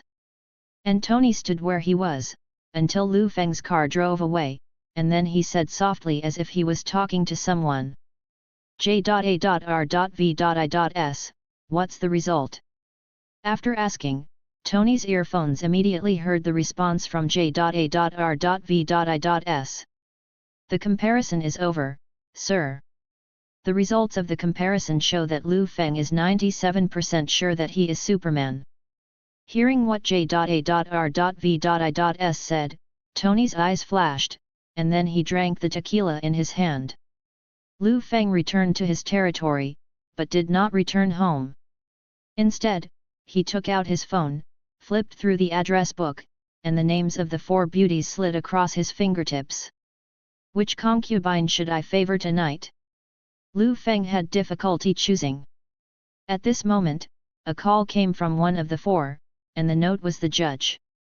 Liu Feng picked it up, and before he could speak, a cold and beautiful voice came from the other end of the phone, whose words made people think. I miss you, come to me, I've finished taking a shower. The corner of Liu Feng's mouth turned up, indicating that there was no need to choose. But this little girl is quite good, she actually knows to take a bath in advance.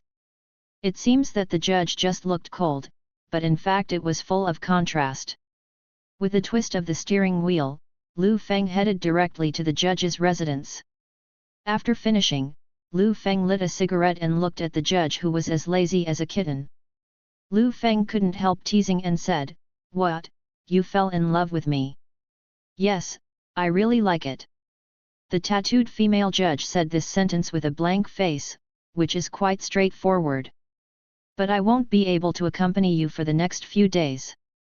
The judge stretched his waist, sat on the bed, and said, "I have something to deal with at the golf table." Liu Feng joked, "Why? The golf table asked you to apologize to others. Since the creation of the golf table, I have only apologized and humbled to you alone, and there will be no next person." The judge said this as a compliment or helplessness, and then changed his mind and said, "Originally this is an internal matter of our Assassins Guild, but if you want to know, I can also tell you." Liu Feng shrugged and said, "It doesn't matter if you listen to it as a story." So the judge said unhurriedly, "The golf table asked me to deal with an ace killer in the organization. Over the years, he has never failed every assassination mission, and because he killed the object code-named Night Demon, he inherited the name of Night Demon. His name is John Wick." Chapter 74 I bet John Wick will not die. Listening to the judge's description, it seems that the story of John Wick is about to unfold, and what the tattooed girl is talking about is the male protagonist. Liu Feng said to the judge as if he had never heard of this name. "This guy sounds pretty powerful, why did the people at the golf table deal with him? He was already retired, and the people at the golf table promised him a good life. After all, according to the agreement, he completed the impossible task, that is, killed the man named Night Demon." The judge said. After that his wife died, which caused him to get depressed and to have a fight with his superior's son over a dog. He's going to come out of the rivers and lakes and kill him right away. Up to this point, the golf table doesn't care about him. But in the end, because he had a conflict with his own token holder and killed someone in the Continental Hotel, he was expelled from the Killer Guild and wanted. Now, his bounty has reached a total of $14 million, and he has become the most wanted target of all killer organizations. Liu Feng nodded, thinking back, this should be the 3rd episode of John Wick. The next thing to unfold is the hero John Wick, who started to kill the killers who came to assassinate but actually sent them to death. The judge put on his clothes while talking, "Anyway, I was ordered by the golf table. I'm going to have to go to Winston at the Continental now and question him about why John Wick is still alive. After all, John Wick killed the token holder in front of him at the Continental Hotel. If Winston had been willing, John Wick would have died long ago. So I'm going to judge him and give Winston a week at most to get rid of John Wick, or remove him as his successor." Hearing this, Liu Feng raised the corner of his mouth and said, 23. "John Wick isn't going to die, he's no match for anyone in your Killers Guild." Hearing this, the judge directly refuted. "It's absolutely impossible. No matter how strong John Wick's assassination ability is, there is only one person, and the killer organization has tens of thousands of killers all over the world. So John will definitely die, it's only a matter of time." The judge said so, and he was completely different from Liu Feng when he was in bed. "But he is the strongest among you, isn't he?" Liu Feng said unhurriedly, no amount of cockroaches can trip an elephant. The judge stepped forward and touched Liu Feng's face, but said with a blank expression. Liu Feng, I adore and admire you very much, but John Wick is really not worth mentioning, he is far worse than you. Seeing that the judge was so stubborn, Liu Feng raised the corner of his mouth excitedly and said, why don't we make a bet? Bet on whether John will die or not. What's the bet? The judge frowned. Liu Feng said while touching the judge. If I win, from now on, you have to use the back. Hearing this, the judge was shocked, because she had never done this before, and she had always told Liu Feng that she would definitely not do this. But the character of the judge is so strong, she does not believe that John Wick single-handedly can fight against the entire killer organization. So the judge gritted his teeth and agreed, Lu. Yes, but if I win you will be my slave for a day. The corners of Liu Feng's mouth turned up, thinking that this little girl is quite good at playing. It seems that women who are conquered by themselves also want to conquer themselves. But Liu Feng had already learned about the development of the plot, and said, okay, then it's a deal, it's what we say. You will lose badly, New York Light. The judge touched Liu Feng's face, and then left the hotel. After the judge left, Liu Feng poured a glass of whiskey by the bed, took a sip, shook the ice cubes in the glass, and said, Judger, how do you stupid woman understand how terrifying John Wick is? He is a man of faith and will. Liu Feng understood that everything John Wick did was not simply for the dogs or for the house to be burned down. What he wants is to place other meanings under these things, and if someone destroys these things, he destroys his belief.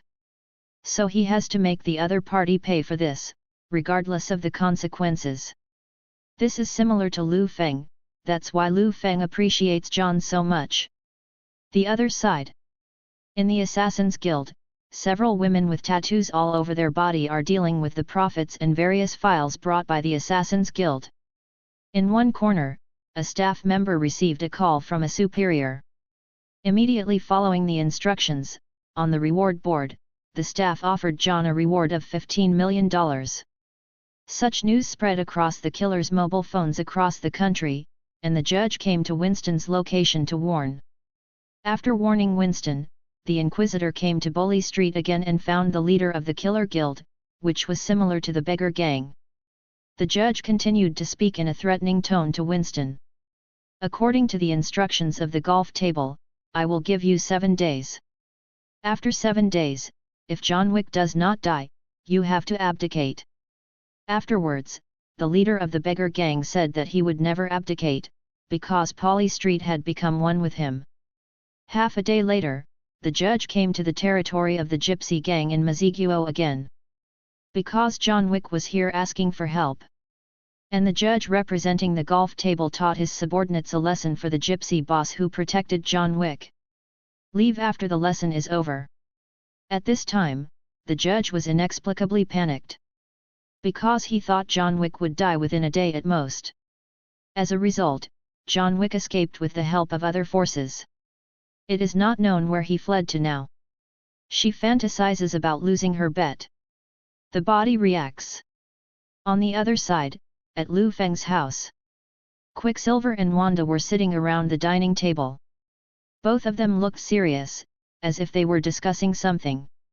Seeing that his sister was silent, Quicksilver continued. Anyway, that's the way it is now. At the college, although the military that hunted down mutant hasn't appeared in the past 6 months, the students still don't have enough food and clothing. There are also people who are getting more and more difficult to control their own power, often out of control, and no one is looking after them. Listening to the description of her younger brother Quicksilver, Wanda also frowned, and responded. Now Mutant Academy is not as good as before, and I am the only one in charge of these things in the academy, and I am a bit powerless. So are you going to abdicate? Quicksilver asked. Wanda responded hastily, no, definitely not. Since I am the Dean of Mutant Academy now, I will take on the responsibility of protecting everyone. As Wanda said, Wanda now replaces Professor X as the Dean of Mutant College. She didn't tell Liu Feng these things, and every time she secretly went to Mutant College to take care of the students under the guise of a business trip. Because the old generation of mutants were dead or wounded, there are only a few old mutants left in the Mutant Academy. Except for the old mutants like Shadowcat and Radiant Eye who act as mentors, most of the Academy is a new generation of mutants. And because the Academy has been hunted and suppressed by the military, it has no choice but to transfer its location to the Virgin Forest. In short, as long as I am Wanda, I will not give up on everyone. I will pass later. Wanda said. Quicksilver nodded and said, then I'll go there first, sister. Quicksilver walked over to open the door, unexpectedly found Liu Feng was already standing at the door. Quicksilver was stunned, and before he could speak, Liu Feng was the first to smile and ask. Pietro is here? Why don't you sit down for a while? Quicksilver breathed a sigh of relief, thinking that Liu Feng hadn't heard his conversation with Wanda. But in the face of Liu Feng's polite words, Quicksilver also hesitated, not knowing what to say. After all, he is just an otaku who likes to stay at home and play video games, at most, an otaku with super abilities. Seeing this, Wanda helped Quicksilver to respond. My brother said he was going to go out to attend a party, and I happened to be on a business trip, so I planned to give her a ride. My husband, who will be back in a few days. Wanda said goodbye. Liu Feng replied, all right, be careful on the road. After the two left, Liu Feng narrowed his eyes slightly and didn't say much. Liu Feng took off his coat comfortably and lay on the sofa watching TV. Suddenly remembered the bet he made with the judge. He smiled again, ready to wait for the next upswing. 7 days later. The judge came to the Continental Hotel. John Wick and Winston, who were missing fingers, looked at each other.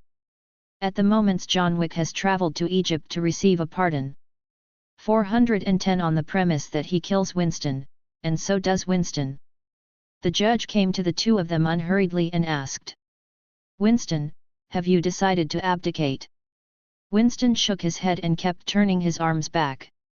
The judge looked at John again. What about you? Have you decided to shoot Winston in the head? John, who had fought all the way here, glanced at Winston and replied, I don't think so. Very good. The judge turned around and called the staff of the Assassin's Guild, requesting that the Continental Hotel be shut down. The Continental Hotel has been shut down, and now you can do business here. The judge said coldly. Since Winston has refused to abdicate and you, John Wick, have refused a direct order from the table, your lives will be forfeited. Envoys to the table arrive now to examine the process of your soul being ripped from your body. Die, gentlemen. After saying this, the judge left without looking back. John Wick glanced at Winston. Do I still have any services from the Continental Hotel? Due to the special situation of the hotel now, the hotel is reopened to you, John, so what do you need? Winston. John Wick replied unhurriedly, the more guns, the better. The judge sat in the car downstairs of the hotel, watching the envoy killers sent by the golf table rush to the Continental Hotel one by one. The judge in the car listened to what happened in the hotel, and all kinds of wailing and gunshots emerged one after another. But there are still killers going up, batch after batch. This means that John Wick is still alive. Instead, they killed batch after batch of killers. The judge panicked again. Is John Wick really that invincible? After one night, the Inquisitor received a call from Winston. Winston on the other end of the phone asked the judge to go to the rooftop to reconcile. You know this is just the first wave, and the table is still constantly staffed. The judge sitting on the chair closed his eyes. As long as you don't surrender, we can go on like this forever. Chapter 75 Take John Wick in. Hearing this, Winston frowned and said, Are you sure that a protracted war is the best way forward? There won't be any protracted war. The judge said coldly, the Continental Hotel will definitely be destroyed. Oh, Don't get me wrong, you can take the Continental Hotel away at any time, I have no problem with it at all. Winston changed his pen, but keeping him is a completely different thing, and my support is far more than that building. I represent the golf table. What are you? The judge said fiercely. The golf table is naturally the supreme law. Winston said, so I plan to choose a smarter method to ease the tiny conflicts between us. What do you want, Winston? Asked the Inquisitor. Winston glanced at the balcony door, and then replied. I ask the golf table to restore my power and let me regain control of the Continental Hotel. Under the golf table, the judge asked. Yeah, the table is the center of everything, of course, and I'm always the owner of the table. Winston said sincerely, I will renew my oath of allegiance to the golf table and do anything for the golf table to show my loyalty. At this time, John Wick also finished solving the last killer and stepped onto the rooftop. Looking at the scene in front of him, John couldn't believe it. What are you doing, Winston? Don't you tell me you intend to make peace with the table. The judge glanced at John Wick, remembered the order from the golf table, and remembered his bet with Liu Feng. The latter put too much pressure on the judge, and the bet was too tempting, so the judge said. Okay, the golf table can restore your power. The premise is to kill John Wick. Winston glanced at John and said. I'll do anything for the golf table. Winston opened his hands, walked to Liu Feng and said, definitely includes killing John Wick. After speaking, Winston fired directly, but John blocked it with his bulletproof suit. Winston! What are you doing? We have an appointment. Winston ignored John's words and continued to shoot, suppressing with firepower. John, who blocked with his suit, was forced to the wall just like that. Finally fell off the tall building. The judge walked over, looked at John who fell motionless on the ground, and said. Very good sir, the Continental Hotel is now reopening, goodbye. John Wick finally died. The judge was extremely excited. It doesn't matter whether it's the golf table task or Liu Feng's bet, I have completed them all. Liu Feng. You have dominated me so many times, this time it's my turn to dominate you.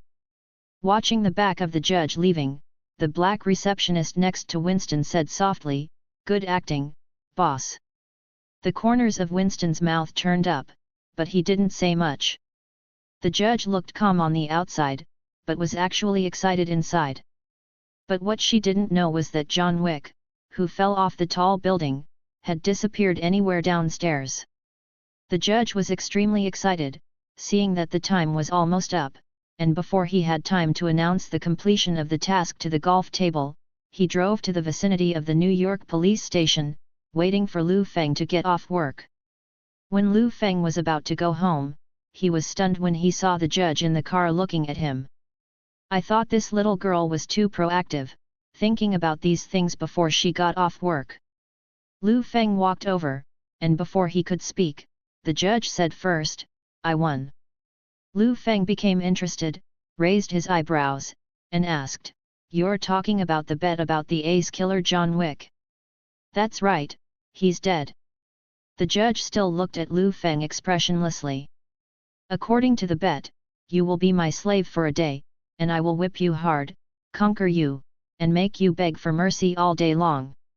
Hearing this, Liu Feng raised the corner of his mouth and replied, although what you said is very attractive, but unfortunately, I don't like being dominated by others. You mean, you want to go back on your word? The judge asked with a frown. She did not expect Liu Feng to repent, and definitely Liu Feng did not repent, but instead asked him. Are you sure you won? Let me put it another way, are you sure John Wick is dead? The judge looked confused and said, I watched him fall from the Continental Hotel. Where's the corpse? Have you checked it? Liu Feng asked provocatively. Seeing that the judge was silent, Liu Feng raised the corner of his mouth and said. Get in my car and I'll take you to see what's going on. After the judge got into the car, Liu Feng took the judge to the site of the underground black market leader, who is also the leader of the beggar gang similar to the Huaxia beggar gang. When Liu Feng led the judges to the site of the leader of the beggar gang, in the empty palace of the beggar gang, Boer Yui, the leader of the beggar gang, was sitting on a golden seat, and in front of him was the scarred John Wick. Bowery supported his body with crutches, walked to John Wick's side, and began to complain. "That goddamn golf table, I hacked 7 times, under the golf table is the place to do these stupid things. And they will find that if there is a knife to a king, it is better to stab the Chinese book in the heart. Now the king is not dead, the king is very angry, now I ask you John, are you angry?" The scarred John got up and said fiercely, "Definitely." The two set out to exact revenge on the golf table, which will be the plot of John Wick 4. However, just after the two finished talking, a burst of applause gradually came from the door. Hearing the applause, Bowery and John were shocked, especially Bowery. He was the most shocked. This is his own territory. Who would dare to be so arrogant? He secretly thought in disbelief. It wasn't until they saw the judge and a tall and mighty man with an Asian face standing beside her that they were truly stunned. "I was very angry just after I said it, and when I made an appointment with that person another day, the next second he came to your site with applause, ready to make you up, and no one will be deceived." The two exchanged winks, and Bowery moved his body slightly, preparing to take out the 911 pistol that had been hidden for a long time from under the throne. As long as he got the pistol and handed it to John, everything would be resolved. The two have already started discussing how to deal with Liu Feng and the judge, but fortunately Liu Feng does not intend to be hostile to these two, otherwise Bowery's move just now Liu Feng found out and then he is dead. So Liu Feng said, "You two gentlemen, don't get excited, I'm not here to kill you, and I'm not a member of your killer union. It's best not to try to get a gun, you don't know what I'm capable of, but I'm not going to do it." Hearing these words, Bowery silently withdrew his hand from touching the gun. Liu Feng walked forward and said, "I am from the New York Police Department, maybe you have heard my name is Liu Feng." John, who has been retired for a long time, is still very confused, while Bowery, a know-it-all, shows a surprised expression. "Are you the one called the Light of New York, Liu Feng?" John was still confused. Could this person be a copy of himself in the police world? Seeing that John was still puzzled, Bowery reminded him, a few months ago, the Assassin's Guild offered a reward to him, and within 3 days, the reward was withdrawn immediately, without any reason, and he even had to apologize.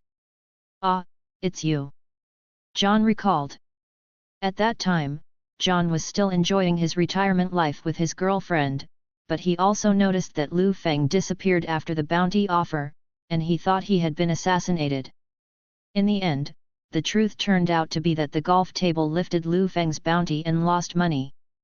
This was the first time John had seen such a situation in his life, and he looked at the man who also had Chinese blood in amazement. After all, a killer of John's level never misses, let alone the bizarre incident of apologizing after being lifted from the bounty. Bowery looked at Liu Feng and the judge, and guessed, it seems that the New York police were also bribed by the golf table. "For someone like you, I'm curious how much money the table paid to let you join them." "By me? The golf table doesn't have the qualifications yet." Liu Feng raised the corner of his mouth and said, "If you think I'm with the golf table because I'm standing with the judge, then you are wrong." As Liu Feng said, he put his arms around the judge's waist, and said, "The one standing here is only my lover, and has no working relationship." Hearing this, both of them were dumbfounded, and Bowery shouted directly in surprise, "This frigidity who hacked me 7 times is your lover?" After finishing speaking, Bowery's eyes showed shock, as if to say, "This kind of woman can handle it, brother, you are so fierce." It was John who asked the most critical question, "You are not from the golf table, nor are you from the killer union, so what are you?" In order to make someone's pie suffer. When Liu Feng said this, the judge beside him trembled slightly. Feeling the judge's reaction, Liu Feng raised the corner of his mouth, and continued, by the way, come here to solve your two problems. You mean, you're just killing us out of justice? John Wick asked. John, can you not get old? Get Zhao, is killing, and a civilized society needs civilization. Talking about civilization to the killer, both of them were dumbfounded. Liu Feng continued. I plan to take you two in. You guys will build a house near the New York police station in the future. In my territory, people from the golf table and the killer organization will not dare to touch you two. What about the golf table? The judge beside Liu Feng asked quickly. What should I do? Just like what you just told me, the mission is completed and John Wick is dead. Liu Feng said. The judge looked nervous and replied, if the golf table finds out about this in the future, I will definitely be tortured to death. Your back will be tortured to death tonight. Liu Feng patted the judge's face, and continued, follow me, and the people on the golf table will not dare to touch you, understand? Hearing this, the judge could only nod his head. Then Liu Feng looked at John and Bowery, the leader of the beggar gang, and asked, how is it? Has it been decided? The two looked at each other, and then agreed. After all, John is just for retirement, and it would be nice to have a place to retire with the dog. But Bowery thought that Liu Feng's ability was so strong that he might be able to beat the golf table, so he planned to wait for the opportunity. In this way, the matter of the killer union came to an end. Except for the Inquisitor, no one else suffered that much. Definitely, after a long time of pain, it will turn into stimulation and pleasure. Chapter 76 The Origin of Peter Parker. Osborn Industrial Laboratories, New York, the United States. There are more than 32,000 kinds of spiders in the world, and they are divided into 3 categories under the order Arania. Peter Parker, his friend Ned, and his classmates came to visit Osborn Company. Looking at the strange inventions along the way, Ned and Peter were extremely surprised. Oh my God, that's the most famous electron microscope on the West Coast. I can't believe I'm here to see it. Look, there's another one. Intelligent AI bionic arm, just need programming to realize any quick operation. Whoa, what's this? Flight controller. Look Peter, it's a flight controller from Osborn Industries. Visiting Peter and Ned here is like seeing a new Lego model and dancing with excitement. The other students looked bored, obviously this is not their favorite place to come. They don't even understand how Peter and Ned are so excited, maybe this is the romance of tech nerds. The leading teacher continued to explain the spider. All of these spiders have a unique ability to help them find food. Take this spider native to Australia, which has an extraordinary leap to help it catch its prey. Peter was fascinated by what he heard. Seeing that the spider in the display box leaped 4 or 5 times the distance of the spider's originally file size, Peter pushed his glasses and couldn't help admiring, it's amazing. What? Parker, you actually think that such a spider is not as big as your palm? Hearing Peter's exclamation, Flash taunted Parker loudly. Those who think spiders are powerful. What a waste you are! Ha ha ha! Flash's ridicule also successfully aroused the laughter of the surrounding students, and Peter was at a loss for what to do in the face of this scene. Looking left and right like a primary school student who made a mistake, he hesitated and said, No, I think. Since Flash thinks the spider is weak, do you dare to reach out and give that spider a bite? Xiao Hipang directly helped Peter vent his anger and retorted in this way, or are you actually no match for a spider? Flash was stunned speechless, and the people around him also managed to transfer the laughing point to Chu Pingxi, who was more embarrassing than Peter at first. Little black fat Ned managed to relieve Peter of the embarrassment once again. Peter stepped forward and hugged Ned. Thank you brother, if it weren't for you, I'm afraid I would become the laughing stock of my classmates again after dinner. It's okay Peter, what else do we need to thank? Flash is an asshole, if you don't scold him, it will get worse. Ned put his arms around Peter's shoulders and said, "And I also think spiders are handsome and cool, but that idiot Flash doesn't understand anything." 11. The two were chatting and suddenly saw a figure passing by. It was another little black girl, but it was Lucy, Peter's dream lover. Seeing this, Ned poked Peter with his elbow and said, "Come on, go talk to her, ask her out." "Crazy. I don't want to go, you go by yourself." Peter directly declined. Seeing this, Ned couldn't help it, so he patted Peter on the shoulder to let him watch and deal with it, and then went to look at other things. Peter looked at the little black girl Liz, then took out his glasses and wiped them, then took a deep breath, and walked over.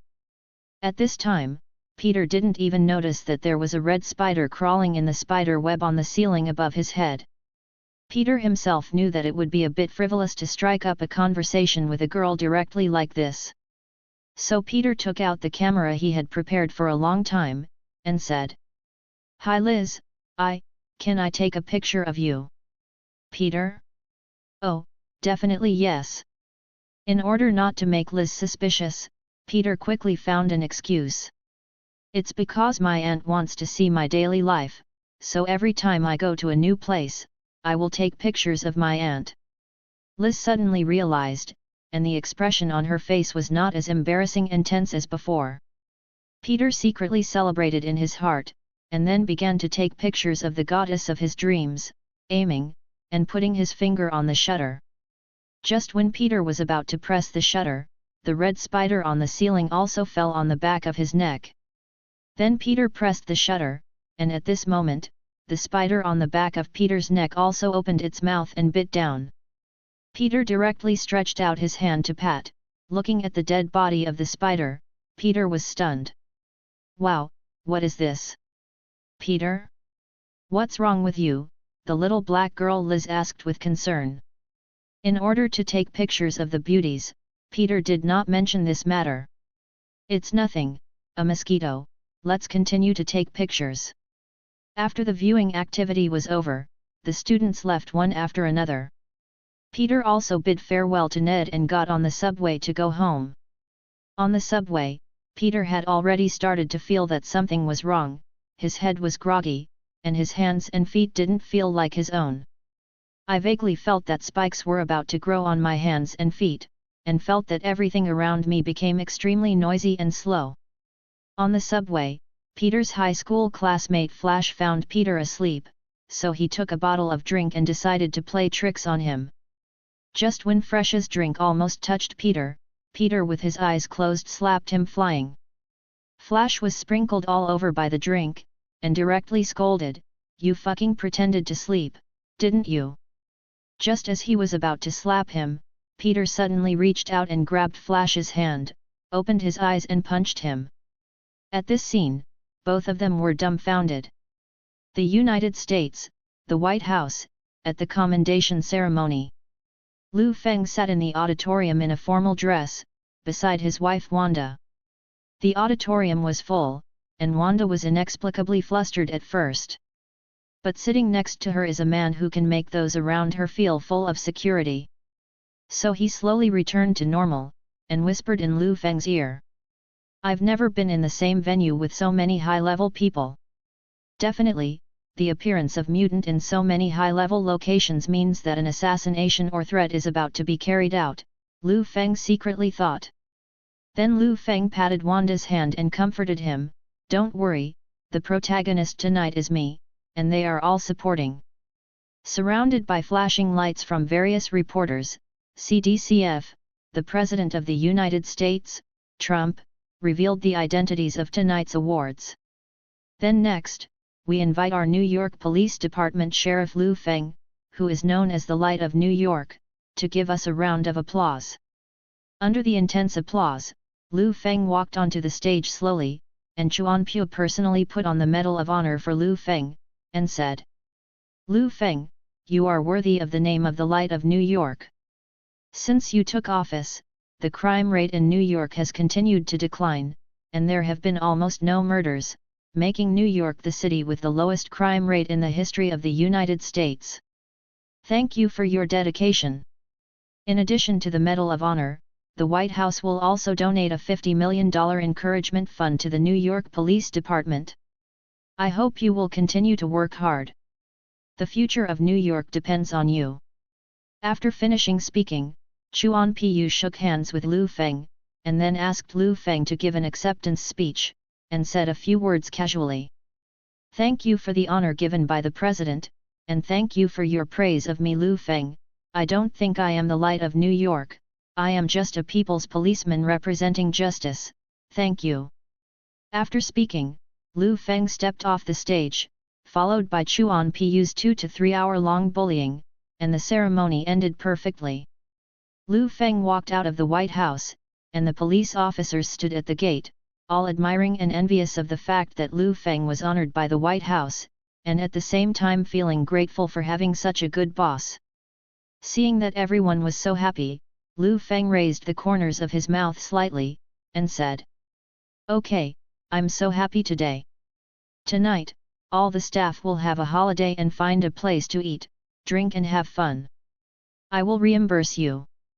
After Liu Feng finished speaking, the audience cheered, and everyone in the police station began to eat, drink and have fun in such an atmosphere. The United States, New York, Queens. Great gifts yeti, great gifts yeti. In front of the mirror in his own room, Peter constantly swears to express his surprise. Peter has been in a daze since the spider bite, and now he finally sees what's wrong with him. Starting from the body, the senses become extremely sensitive, the hearing range of the ears is wider and wider, and my myopia is also directly restored, without wearing glasses of any degree. Peter, who has never exercised, also had a perfect figure overnight, interpreting a state of dressing and undressing to show flesh, and his fists became more powerful. And most importantly, he can climb. Like a gecko or a spider, he can easily climb to any surface with friction through his clothes. Peter is very excited now, because he feels that he is so strong now that he punched Flash in the subway and sent him to the hospital, which made Aunt May teach him a lesson for a long time. At this moment, Peter inadvertently saw the flyer of the boxing match that had been stuffed into his school bag at some point. Win an underground boxing match and win $20,000, win 3 times and double it, the accumulation is more and more, there is no upper limit. Peter looked at the flyer, then at his casserole-sized fist, gritted his teeth, and said, "Give him a vote." Unlike other fighters who have to train before the competition, Peter only needs to do one thing when he participates in the boxing competition. Just get a dress to hide your true identity. So he began to immerse himself in the design, and finally designed the classic red and blue cotton tights on the 3rd day. Peter came to the underground boxing match and found the registration point to register. The ant who registered directly smiled and said, "I don't have a featherweight wrestler like you here, you can go to another place." No, I don't fight by star rating, anyway, just get me in, I can fight anyone." After Peter said so, the ant shrugged and said, "Okay, anyway," he signed the life and death certificate, and it has nothing to do with us if he was killed.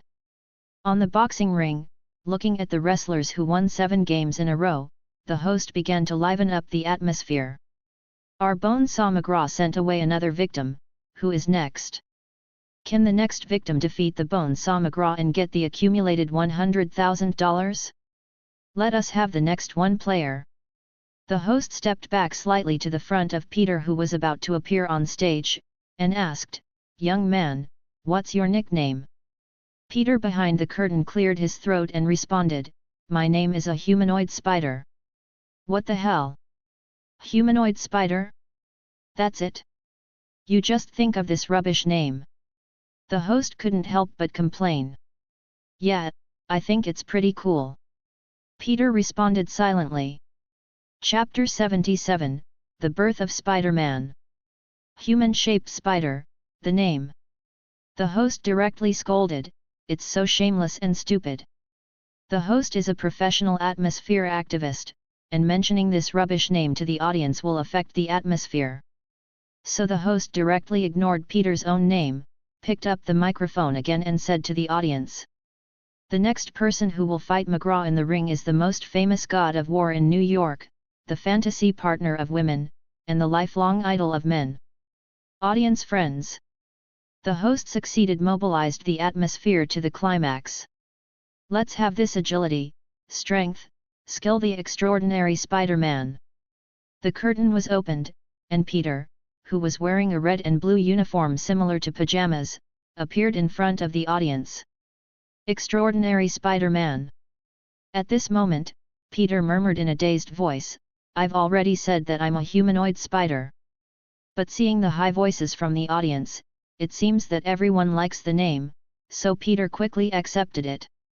Forget it, it doesn't matter, Spider-Man is Spider-Man, the word extraordinary is too pretending, so let's delete it. Peter just accepted his name and stepped onto the stage step by step. In the aisle, there were muscular women from the opposite camp, the so-called Bonesaw McGraw. They all took the microphone and constantly taunted Peter from head to toe. "Bonesaw McGraw will tear you to shreds, you ignorant little piece of shit. You're nothing. The Bonesaw will rip out your 8 skinny legs. What Spider-Man? You're a loser. The Bonesaw will eat you alive, little man. I hope you brought your mother over here, because in 2 minutes you will be looking for her all over the world. Please let your mother comfort your good-for-nothing." Peter ignored the group of muscular girls, and also ignored the brainless audience in the audience who looked down on Peter and threw things at him. But Peter's eyes still fell on the player who was hammered badly by the so-called Bonesaw McGraw in the last match. At this moment the contestant was lying on a stretcher, yelling heart-piercingly, "My legs! I can't feel my legs anymore. Quick! Take me to the hospital." At this moment, Peter felt a little flustered.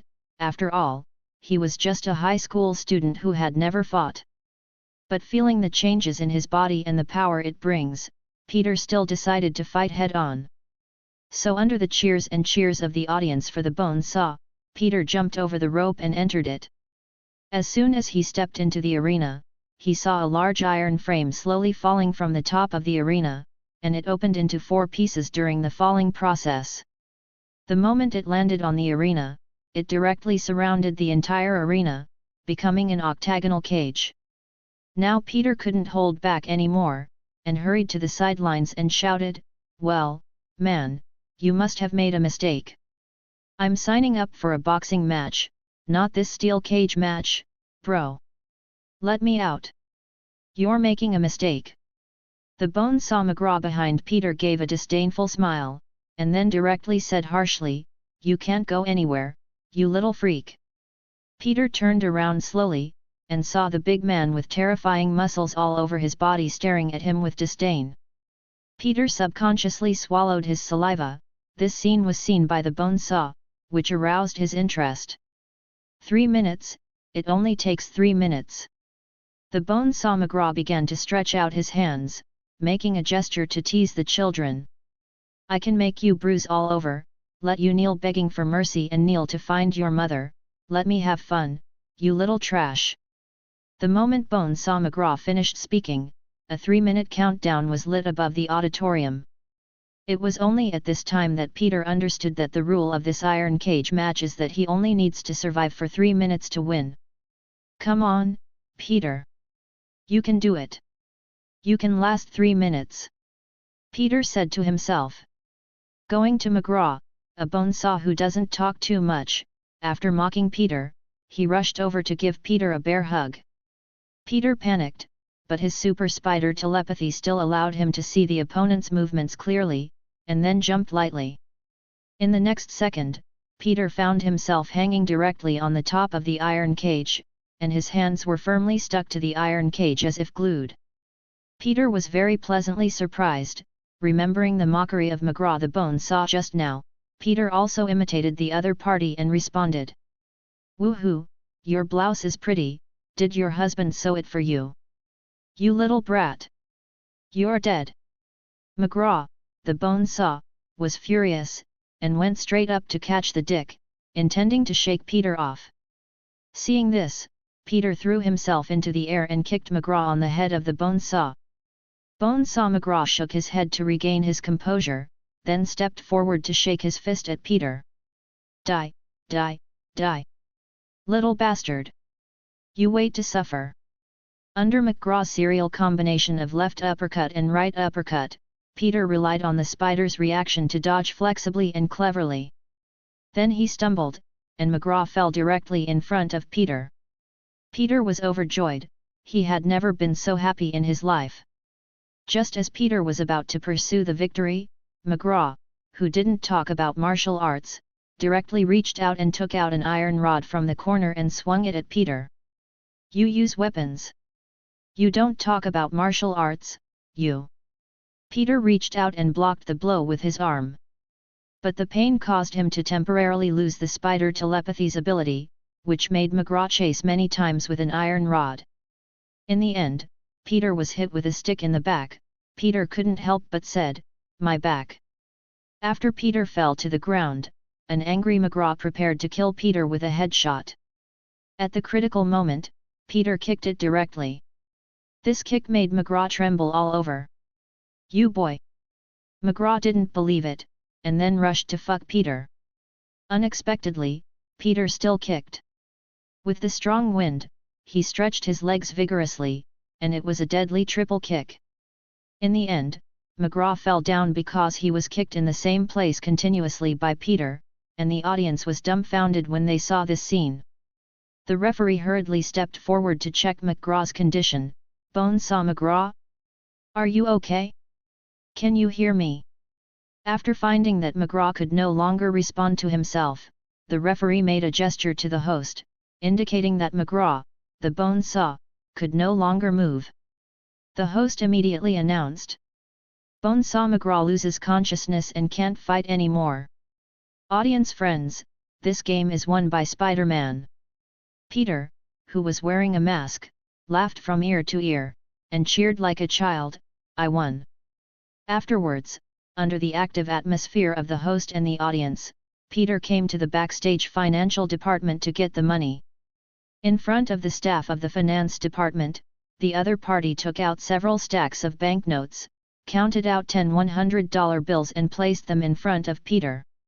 Peter was still smiling, waiting for the middle-aged man in the finance department to continue to give money, but he glanced at Peter and said angrily, "Go, let's see."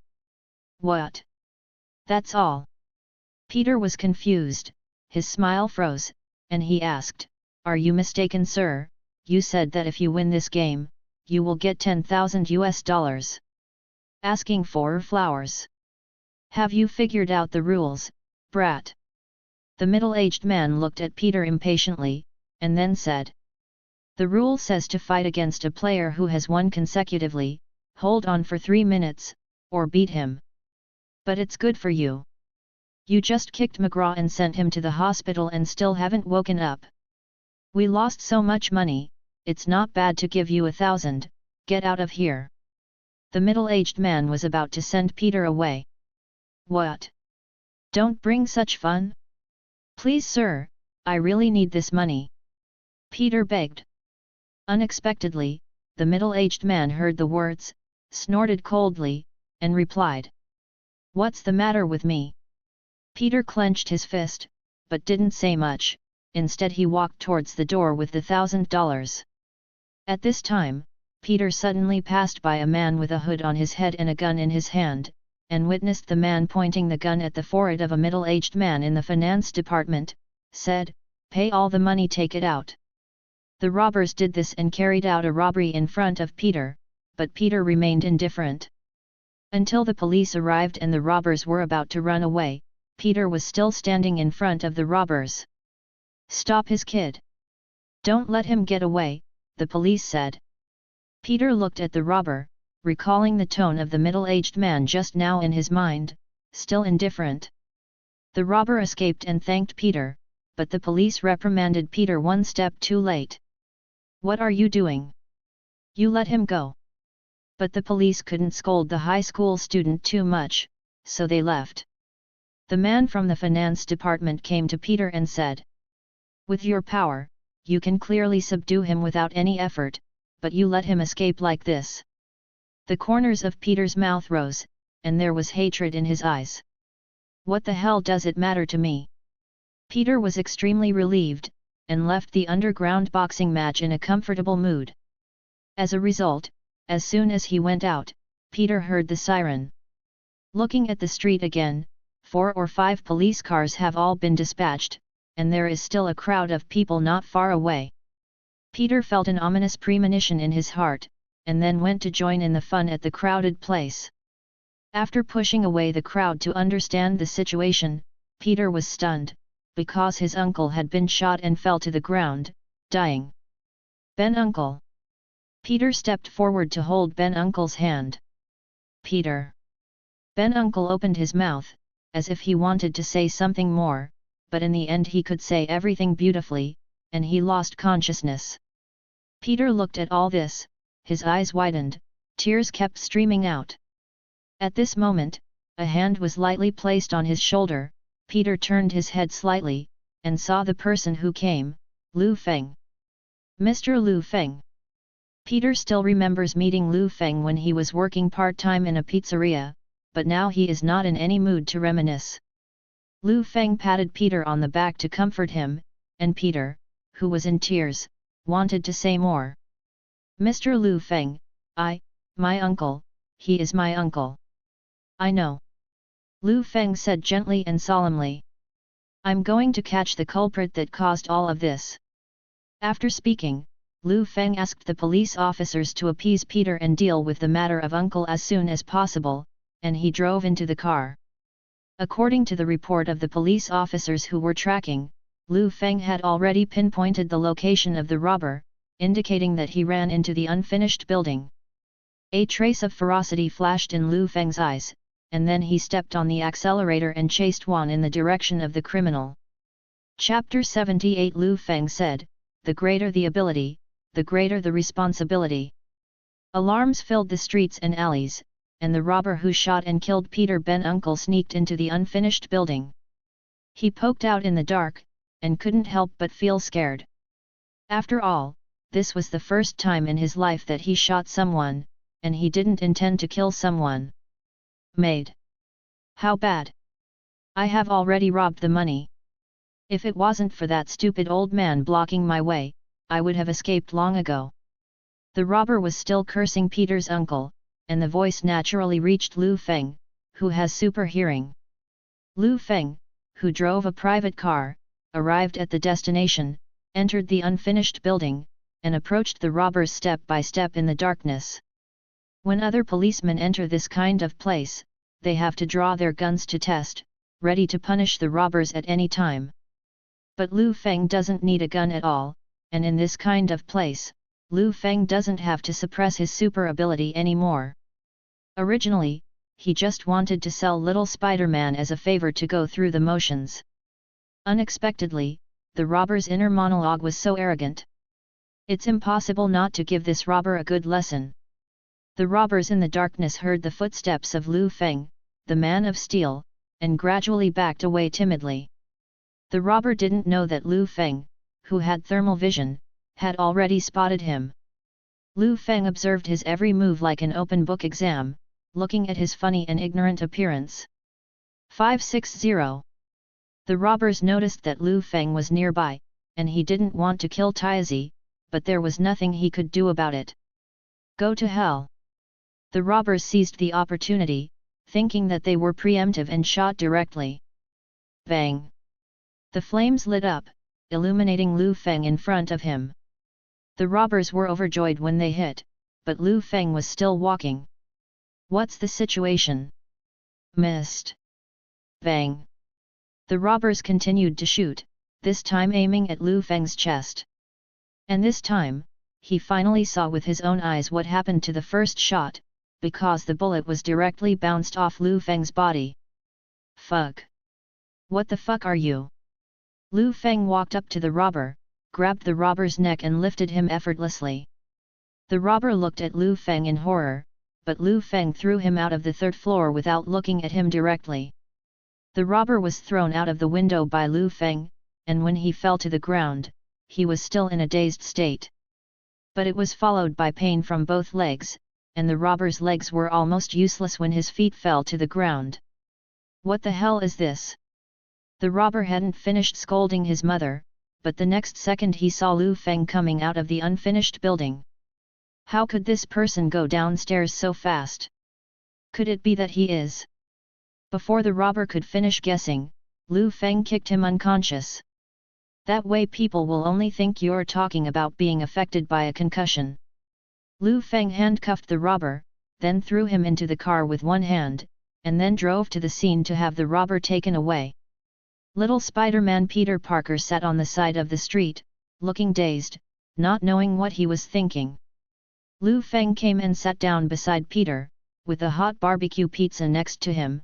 He said, "Pizza, I don't know what flavor you like, but barbecue should be right." "Thank you, Mr. Liu Feng, but I don't have any appetite right now," little Spider-Man politely responded to Liu Feng, and continued. "When you caught the murderer, I saw what he looked like. That person is actually the robber who robbed the underground boxing match." Liu Feng took out a pizza and ate it nonchalantly. After all, Spider-Man's origin story is almost to his stomach. Peter continued, "He was right in front of me, and even the police who were chasing him from behind were asking me to help catch him. At that time, I could obviously stop him. I obviously had the ability to do such a thing, but After finishing the pizza in his hand, Liu Feng was about to turn on the tutor mode and said to Peter, "People cannot be resurrected after death, and we cannot change what has happened, but we can learn from it. Lesson." Peter muttered to himself, then suddenly said, "Yes, Uncle told me before that the greater the ability, the greater the responsibility, and people with abilities should make a difference." When thinking of this, Peter looked at Liu Feng. "Mr. Liu Feng, I remember you also said the same thing." "No, you said it earlier than Ben Uncle. Could it be that Ben Uncle's words were influenced by you?" Liu Feng did say this famous quote to little Spider-Man before that. Now he can also logically say that it is his own originality. But doing so is so tasteless and shameless. So Liu Feng put his hand on Peter's shoulder and said, "You uncle probably haven't heard me say that. As for why you said this sentence by chance, maybe it's because you, uncle, are the ones who have the same thoughts as me. At the same time, we also hope that you can become such a person." Speaking of this, Peter's eyes filled with tears. He really saw the shadow of his uncle in Liu Feng. Peter stepped forward and hugged Liu Feng without hesitation, because he already regarded Liu Feng as his elder. Afterwards Liu Feng took Peter to the NYPD to have a rest. After seeing that the atmosphere was getting better, Liu Feng decided to talk to Peter about something serious. "Peter, would you like to join our NYPD?" "What? Join the police?" Peter was shocked, "But I haven't graduated from high school yet, and I'm a policeman or something." "It doesn't matter whether you have graduated from high school or not. Since it is my invitation to you, I will naturally take care of everything." Liu Feng said unhurriedly, "As for not wanting to be a policeman, actually, your main job is not arresting and guarding people." "What do you mean? What does Mr. Liu Feng want me to do?" Peter, who had just recovered from the blow of Uncle's death, was still a little dazed. After all, joining the police station is not such a thing as being a policeman. It is indeed very easy to make people feel confused. Liu Feng also guessed that little Spider-Man would be confused, so he said directly, "I saw your information when I was investigating your uncle file." "Peter, you are very smart, you could even call it a genius. Your understanding of biology is dozens of times better than your peers, so you have won many awards. And I heard you've been working on a concentrate that instantly transforms from a liquid to a solid? That's a cool idea." Oh really? Thank you Mr. Liu Feng." "My teacher and classmates think this is a very bad and useless invention." Peter was a little frustrated when he said it, but he corrected it immediately. "Oh, not everyone, Ned is very supportive of me. Ned is my good brother, he always stands up for me. Our days at school are. Peter walked away while talking, and asked Liu Feng to hold his forehead slightly, and couldn't help sighing. Why is this Spider-Man the same as Deadpool? I can't stop talking about it. No wonder fans and officials always use these two products to speculate on CP. Peter also realized that he talked too much, so he quickly asked. Excuse me, Mr. Liu Feng, am I talking too much? Young man, it's okay, it's better to be more active, that's why I plan to invite you to join. In order not to let Spider-Man waste any more time talking, Liu Feng said directly. The New York Police Department is planning to build a New York laboratory. If you join our police department, you can conduct any of your experiments in it. Any experiment? Hearing this, Peter got excited, and then asked a little embarrassedly, do I need to pay for the experimental funds myself? I don't mean to take advantage of Mr. Liu Feng, it's just that my wallet is really. Seeing how excited Peter was, Liu Feng hurriedly explained. Definitely you don't need to spend money, I still have to pay you. In the end, Liu Feng even got straight to the point with Peter. In the lab, you can also focus on your ability. It's about those strange changes after you are bitten by a spider. What? Mr. Liu Feng, how do you? Peter asked in surprise. And Liu Feng replied unhurriedly, you don't have to worry about it, you just need to know that I am on your side, and I will support you unconditionally in everything. The more Peter listened, the more excited he was, and then he asked questions about his studies and vacations, and Liu Feng promised to help him. Only after solving the problems did Peter feel relieved. In this way, Spider-Man Peter Parker joined Liu Feng's New York Police Department, and then Liu Feng also asked Banner to bring someone to deal with the problem about the New York laboratory. Because they were almost recruited by Liu Feng also found that these two superheroes who have a little research in science from the police station are quite compatible. Then there is the robbery of the uncle who was shot to death, little Spider-Man. In the United States, the gangster with a gun is nothing, but it is a big problem in New York City where the world is peaceful today. Killing people with guns in downtown New York, not to mention that Liu Feng had just accepted a reward from Trump from the White House. Such a thing at this time is undoubtedly a slap in the face to Liu Feng. It seems that what New York needs to do is not to reduce the crime rate, but the root problem, the gang problem. Liu Feng thought secretly like this, and took out a file from the desk drawer, which recorded a man named Jin Bin. Liu Feng then made a phone call to Jin Bin, the boss of the biggest gang in the United States. After the call, Liu Feng said directly. 4.8 tomorrow at 8 o'clock, the Japanese restaurant near the Empire State Building, come over in person, or don't blame me for turning my face. Before Jin could respond, Liu Feng hung up immediately. Jin Bin on the other end of the phone was so angry that he directly crushed the phone in his hand, and veins popped up on his broad face. But thinking that the person on the other end of the phone was Liu Feng, Jin Bin could only ask his subordinates to bring a new mobile phone, and then said to his subordinates, tomorrow, make an appointment for the Japanese restaurant in the Empire State Building, and book it out. The next day, at 8 o'clock in the morning, Liu Feng arrived at the destination, and Jin Bin had already been waiting inside for a long time. Sheriff Liu Feng, you've been quite angry recently, didn't you just receive an award from President Trump of the White House? Jin Bin, who was sitting in the most luxurious seat in the audience, asked, could it be possible that someone has made your old man angry again?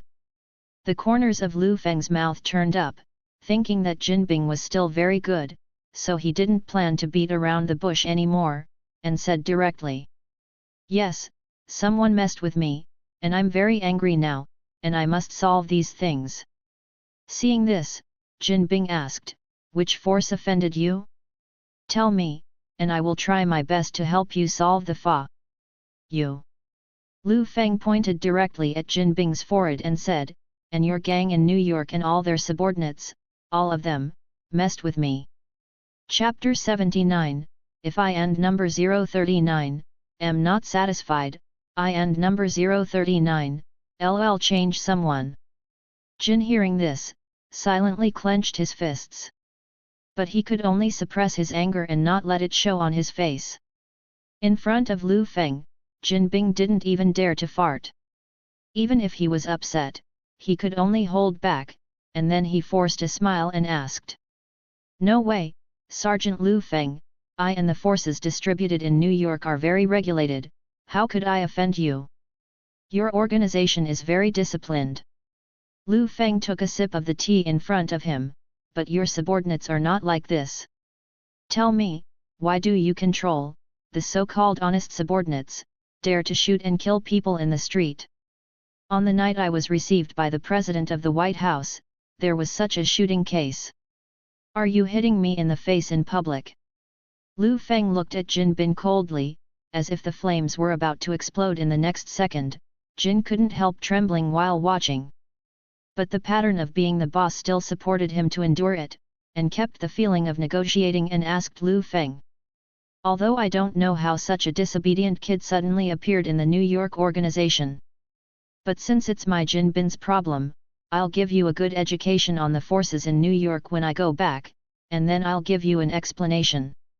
Hearing this, Liu Feng raised the corner of his mouth and said, Jin Bing, you really don't think you can get rid of me with just a few perfunctory words, do you? Definitely more than that. Jin Bin quickly said, I will send a $500,000 compensation to the New York Police Department in the future to express my apology to Sheriff Liu Feng on behalf of my little brother. Jin thought that Liu Feng only wanted money when he came here this time, and Jin was in charge of the entire gang in New York, and the things that could be solved with money were not a problem to Jin, and he was afraid that Liu Feng would find other people from him. Trouble. Unexpectedly, Liu Feng, who propped his chin on the table with his hands, shook his head and said, not enough. If it's not enough, you can add more. 1 million or 2 million is not a problem. As long as you can stop pursuing this matter, I have no complaints. Jin Bin said straightforwardly. Unexpectedly, Liu Feng took another sip of tea and asked coldly, did I say it's about money? When Jin Bing heard this, a hint of displeasure appeared on his face, but he still held back and asked, then what do you think can solve it? 1 month. Liu Feng raised a finger. Jin was puzzled, 1 month, what do you mean? Liu Feng pushed away the teacup, sushi and other food in front of him to Jin Bing, remove your power from New York for a month. Hearing what Liu Feng said, the veins on Jin Bingquan's face bulged, and the chopsticks that were supposed to add salmon were instantly pinched by Jin Bing. Jin Bing's face was livid, and finally he couldn't help it, and said in a heavy voice. If it's just money, I can handle it completely, but let my forces leave New York. The black and white business stopped working at this moment, and I was losing money every minute and every second. Your request is a little too much, Sergeant Liu Feng. Jin Bin crossed his arms, expressing that he would not agree to the compensation. In Jin Bing's understanding, during the negotiation process, if one of the negotiating parties expresses strong dissatisfaction, then no matter who the other party is, the conditions proposed by the other party must be reduced on this basis. This trick has proven to be successful, no matter how big the force is, it can be used in this way. But Jin Bing misunderstood the location of this meeting from the very beginning, because I didn't come to negotiate with you at all. Liu Feng held a pair of chopsticks in his hand and looked at Jin Bin, I'm here to tell you. After finishing speaking, under Jin Bin's panicked eyes, the chopsticks in Liu Feng's hand flew away like a hidden weapon, directly piercing Jin's palm. Jin Bing's whole body is full of muscles, but the palms can't exercise muscles, and the pain surged into his heart instantly. While Jin Bin was paying attention to the wound on his palm, the next second the table in front of the two of them turned up and slapped Jin Bin directly. When he came, he had already been trampled on the ground by the Japanese dining table and Liu Feng's feet through the tableware, unable to move. Jin Bin wanted to break free, but found that with such a large body, he couldn't overturn Liu Feng's whole body, and he couldn't even move.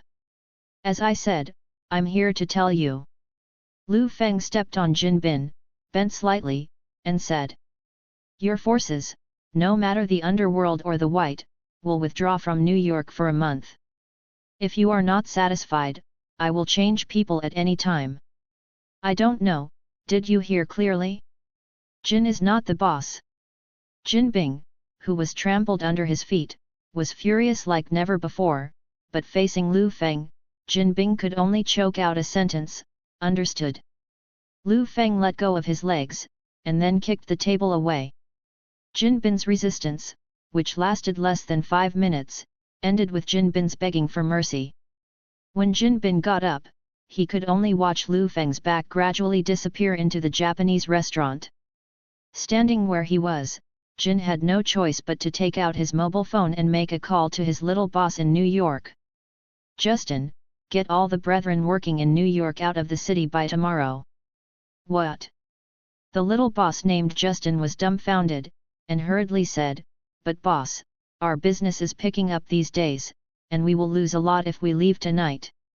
If I tell you to withdraw, you can withdraw. What is business? I have the final say. If you are dissatisfied, just kill others. Jin, who had just been taught a lesson by Liu Feng, could only vent his anger on the little boss. Justin, the little boss on the other end of the phone, didn't dare to talk back when he heard the words, so he replied, God knows. After calling his subordinates, Jin Bing stayed where he was, and began to silently calculate his losses for the month. Then he remembered something, and called another person, and the note in the address book was Norman Osborn. Osborn Industries Building, Board Meeting. To this day, after Stark Industries closed its weapons department, Osborn Corporation has surpassed Stark Industries and become the main supplier of the United States military. Norman Osborn, who was sitting in the chairman's seat, said to the other directors, in short, ladies and gentlemen of the board. The group is now reducing costs, increasing revenue, and the stock has reached unprecedented heights. We are booming. Well said, Norman. The white-haired man opposite Norman said, but recently, a big investor is preparing to divest. What did you say? Norman was stunned, and quickly asked, withdrawing capital at this time? Which idiot is it? Did you not receive his call? The vice chairman asked, Mr. Jin Bing has already discussed with us about divestment this morning. Although we tried our best to restore it, Mr. Jin Bing's attitude is very tough. When Norman heard this, he quickly turned on his phone to check, and found that Jin had actually called himself. Song Shi himself did not answer. Jin Bin actually chose to withdraw his capital at this time? This is the biggest investor among investors. Once he withdrew, Osborn basically didn't have to think about continuing research and development, and had to abandon other departments. Norman murmured, now is the time to invest in R&D funds. How can the R&D department continue? Mr. Jin Bing's investment largely determines the progress of our research and development. Once he withdraws the investment, it will have to wait until the year of the monkey to succeed in the experiment of the research and development department. The deputy director of BIFA came up with an idea, otherwise, we will abandon the research and development of some departments and let other departments maintain the research and development progress. In this case, Song Yu let the company bear unnecessary losses. Hearing this, Norman nodded and asked everyone's opinions. Now is the time when funds are needed. Which department do you think should be closed? Everyone started to discuss, and one of the female directors, after looking through the materials of various departments, suggested. Why don't you close Connor's biology department? I agree. Another male director immediately agreed after hearing the female director's suggestion, and gave reasons. Connors has been researching in the biology department for several years about adding biological DNA to the human body and biological regeneration experiments, but there is still no progress. I'm not targeting Connors either. If the company still has sufficient budget, we can let Connors continue to experiment, but now that the company is facing the problem of insufficient research and development funds, I think this department can be closed. Norman nodded when he heard the words, and then said, "Let's vote and see who agrees to close Connor's biological department." 497. After the directors voted, the results were overwhelming, and the directors all chose to close Connor's department. Norman was quite optimistic about Connor's experiment at first, but seeing that everyone on the board of directors had already voted, Norman couldn't say much. According to everyone's wishes, Connor's biological department was shut down. A few days later, a man with a severed arm in a white coat slowly walked in a laboratory in the biological department of the Osborn Group. He looked at every instrument in the laboratory, and couldn't help saying, "It's a pity, it's a pity, it's just the last step." The man finished looking at the instrument and turned his head to look at the mice that had been injected with the drug, but why it always fails? Obviously only this last part is missing. I can complete the transgenic, biological cell regeneration technology. Connors clenched his fists and said angrily. As long as I complete this research, I will regain the company's attention, and my hands will have a chance to grow back. But the weather is not right, and people are not good for me. In the end, everything was shut down before this last step. Connors passed by a double-sided mirror, and when he stretched out his hand, the image of the other hand was reflected in the mirror, which fascinated him. Connors looked at his hand, and then looked up at the unfinished biological medicine in the experimental chamber. All of a sudden, a dangerous idea came into his mind. He decided to experiment with human beings, that is, with himself. With this in mind, Connors plucked up the courage to step forward and walked into the laboratory, then took out the unfinished potion, and then ruthlessly plunged it into his arm. The moment the medicine was injected, intense pain rushed directly to Connor's brain, and the intense stimulation made his whole body tremble, and his brain gradually lost control over his body. Then Connors slumped under the chair. The pain made him twitch on the ground like a fish out of water. It went on like this for more than 10 minutes, and Connors was quiet. Shortly after, a huge amount of lizard-like hands slapped on the laboratory desk. Chapter 80 Dr. Lizard.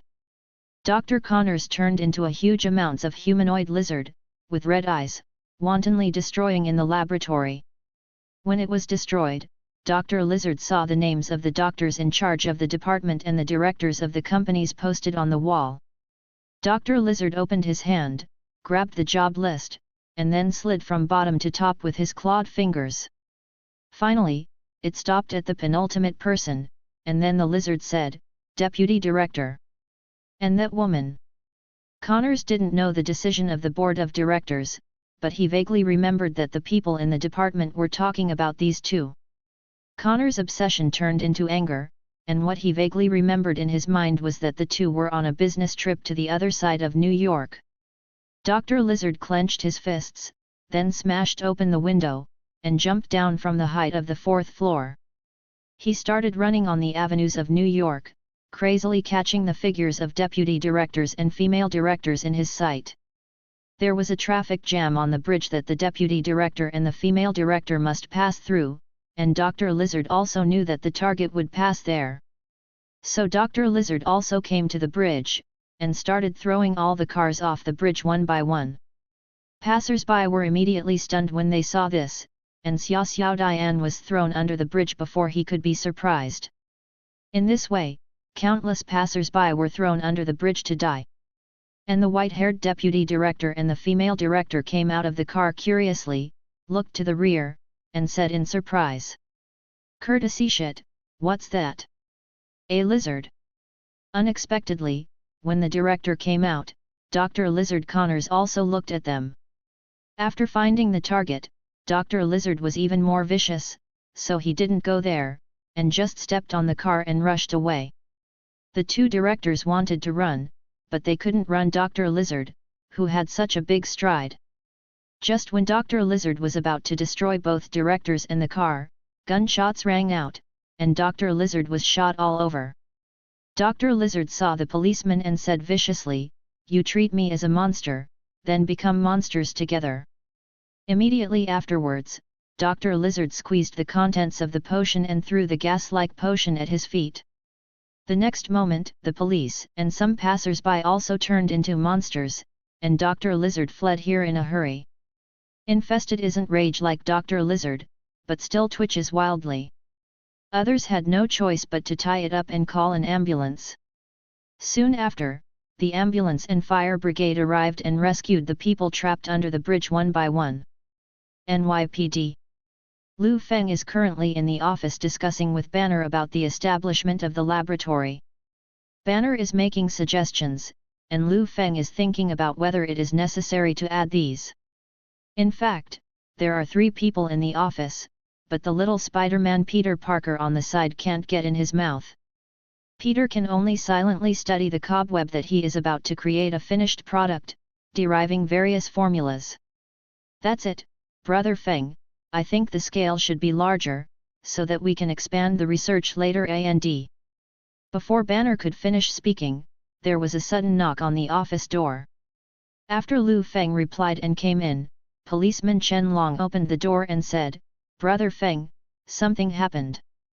"Don't panic, take your time, what happened?"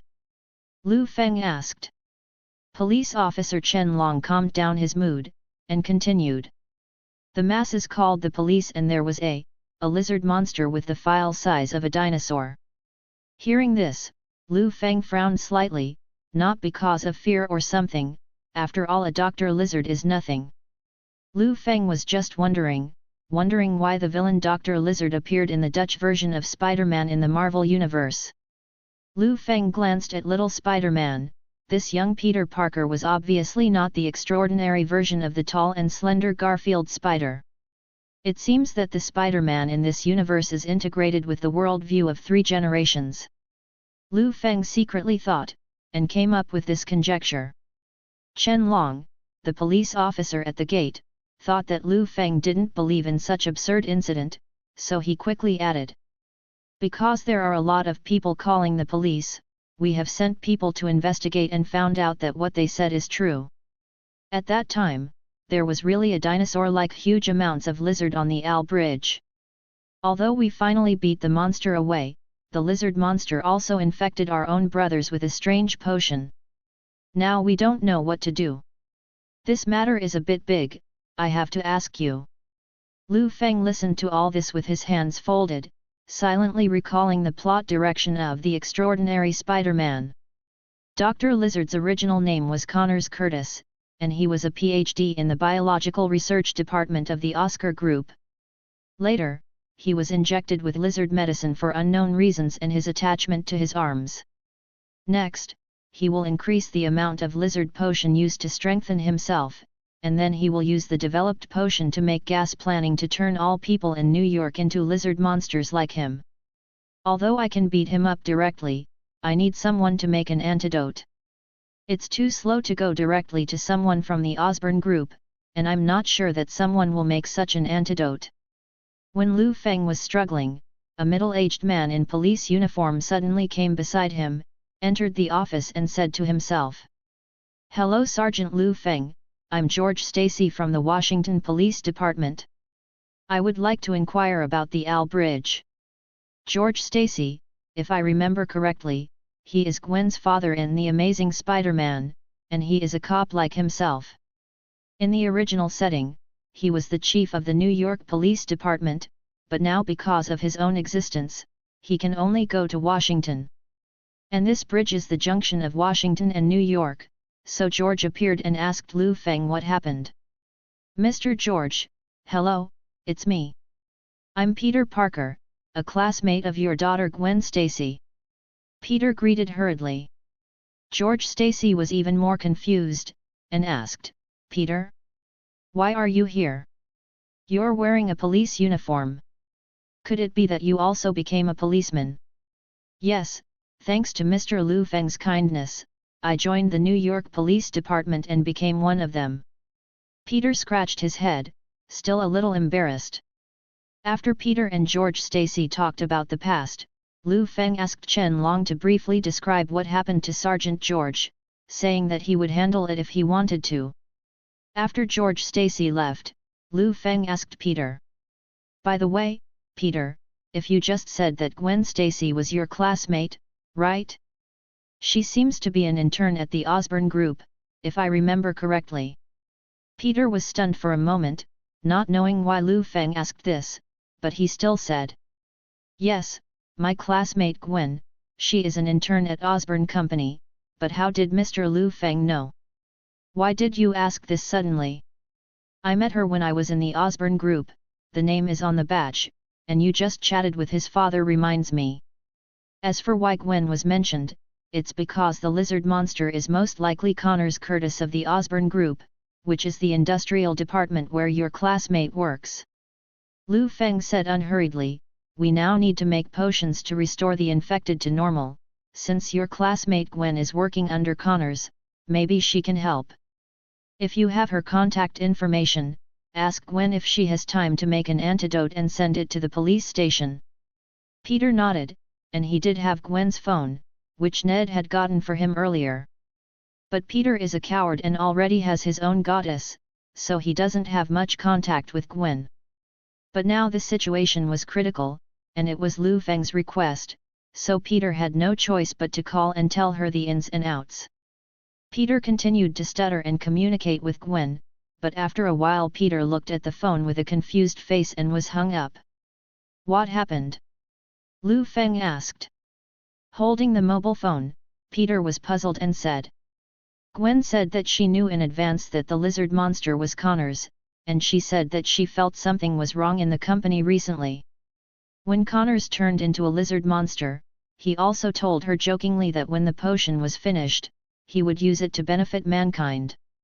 So Gwen is currently researching the antidote at the Osborn Group, but he can't make it through for the time being. He said that if the antidote is completed, he will give a copy to the New York Police Department. Liu Feng nodded, then got up from the chair, and asked Peter to help him convey the order, and sent several teams to disperse the crowd and prevent them from wandering on the street.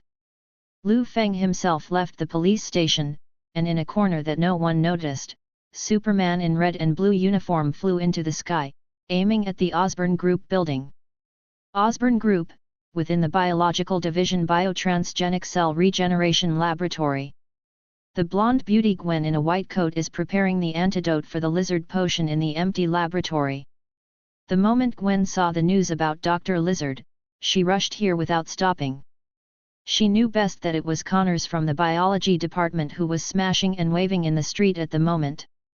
His obsession with his arm and its biological regeneration, experiments has reached insane levels, so Gwen has to stop him. Gwen put all the prepared medicines into the instrument, watched the operation of the instrument, Gwen building. It will be finished in 10 minutes. Minister. At this moment, Gwen heard noises coming from inside the building, and the roar from the monster was particularly ear-piercing in the quiet Osborn building. Gwen knew that Dr. Lizard had arrived here, and when she was in a hurry, Gwen saw the smoke alarm on the ceiling. When the smoke alarm goes off, the laboratory will be closed. In a hurry, Gwen took out the lighter and burned it under the alarm. After sensing the alarm of the fire source, he immediately triggered the switch, shutting down the entire laboratory, and Gwen hid. Half a minute later, Dr. Lizard arrived, and he tore open the door of the laboratory with one paw, and walked to the antidote step by step, and pressed the pause button. Oops! Gwen secretly thought it was bad, and was planning to wait for Dr. Lizard to leave before continuing the research on the antidote. Unexpectedly, Dr. Lizard came to Gwen's hiding place as if he had noticed someone nearby. Dr. Lizard swung a few times in front of Gwen and left. Gwen breathed a sigh of relief. I saw you. Dr. Lizard stepped back and stuck his paw directly into Gwen's hiding place. The moment the paw was about to touch Gwen, there was a tearing air sound. In the air. End of the chapter. Like and subscribe for more videos like this.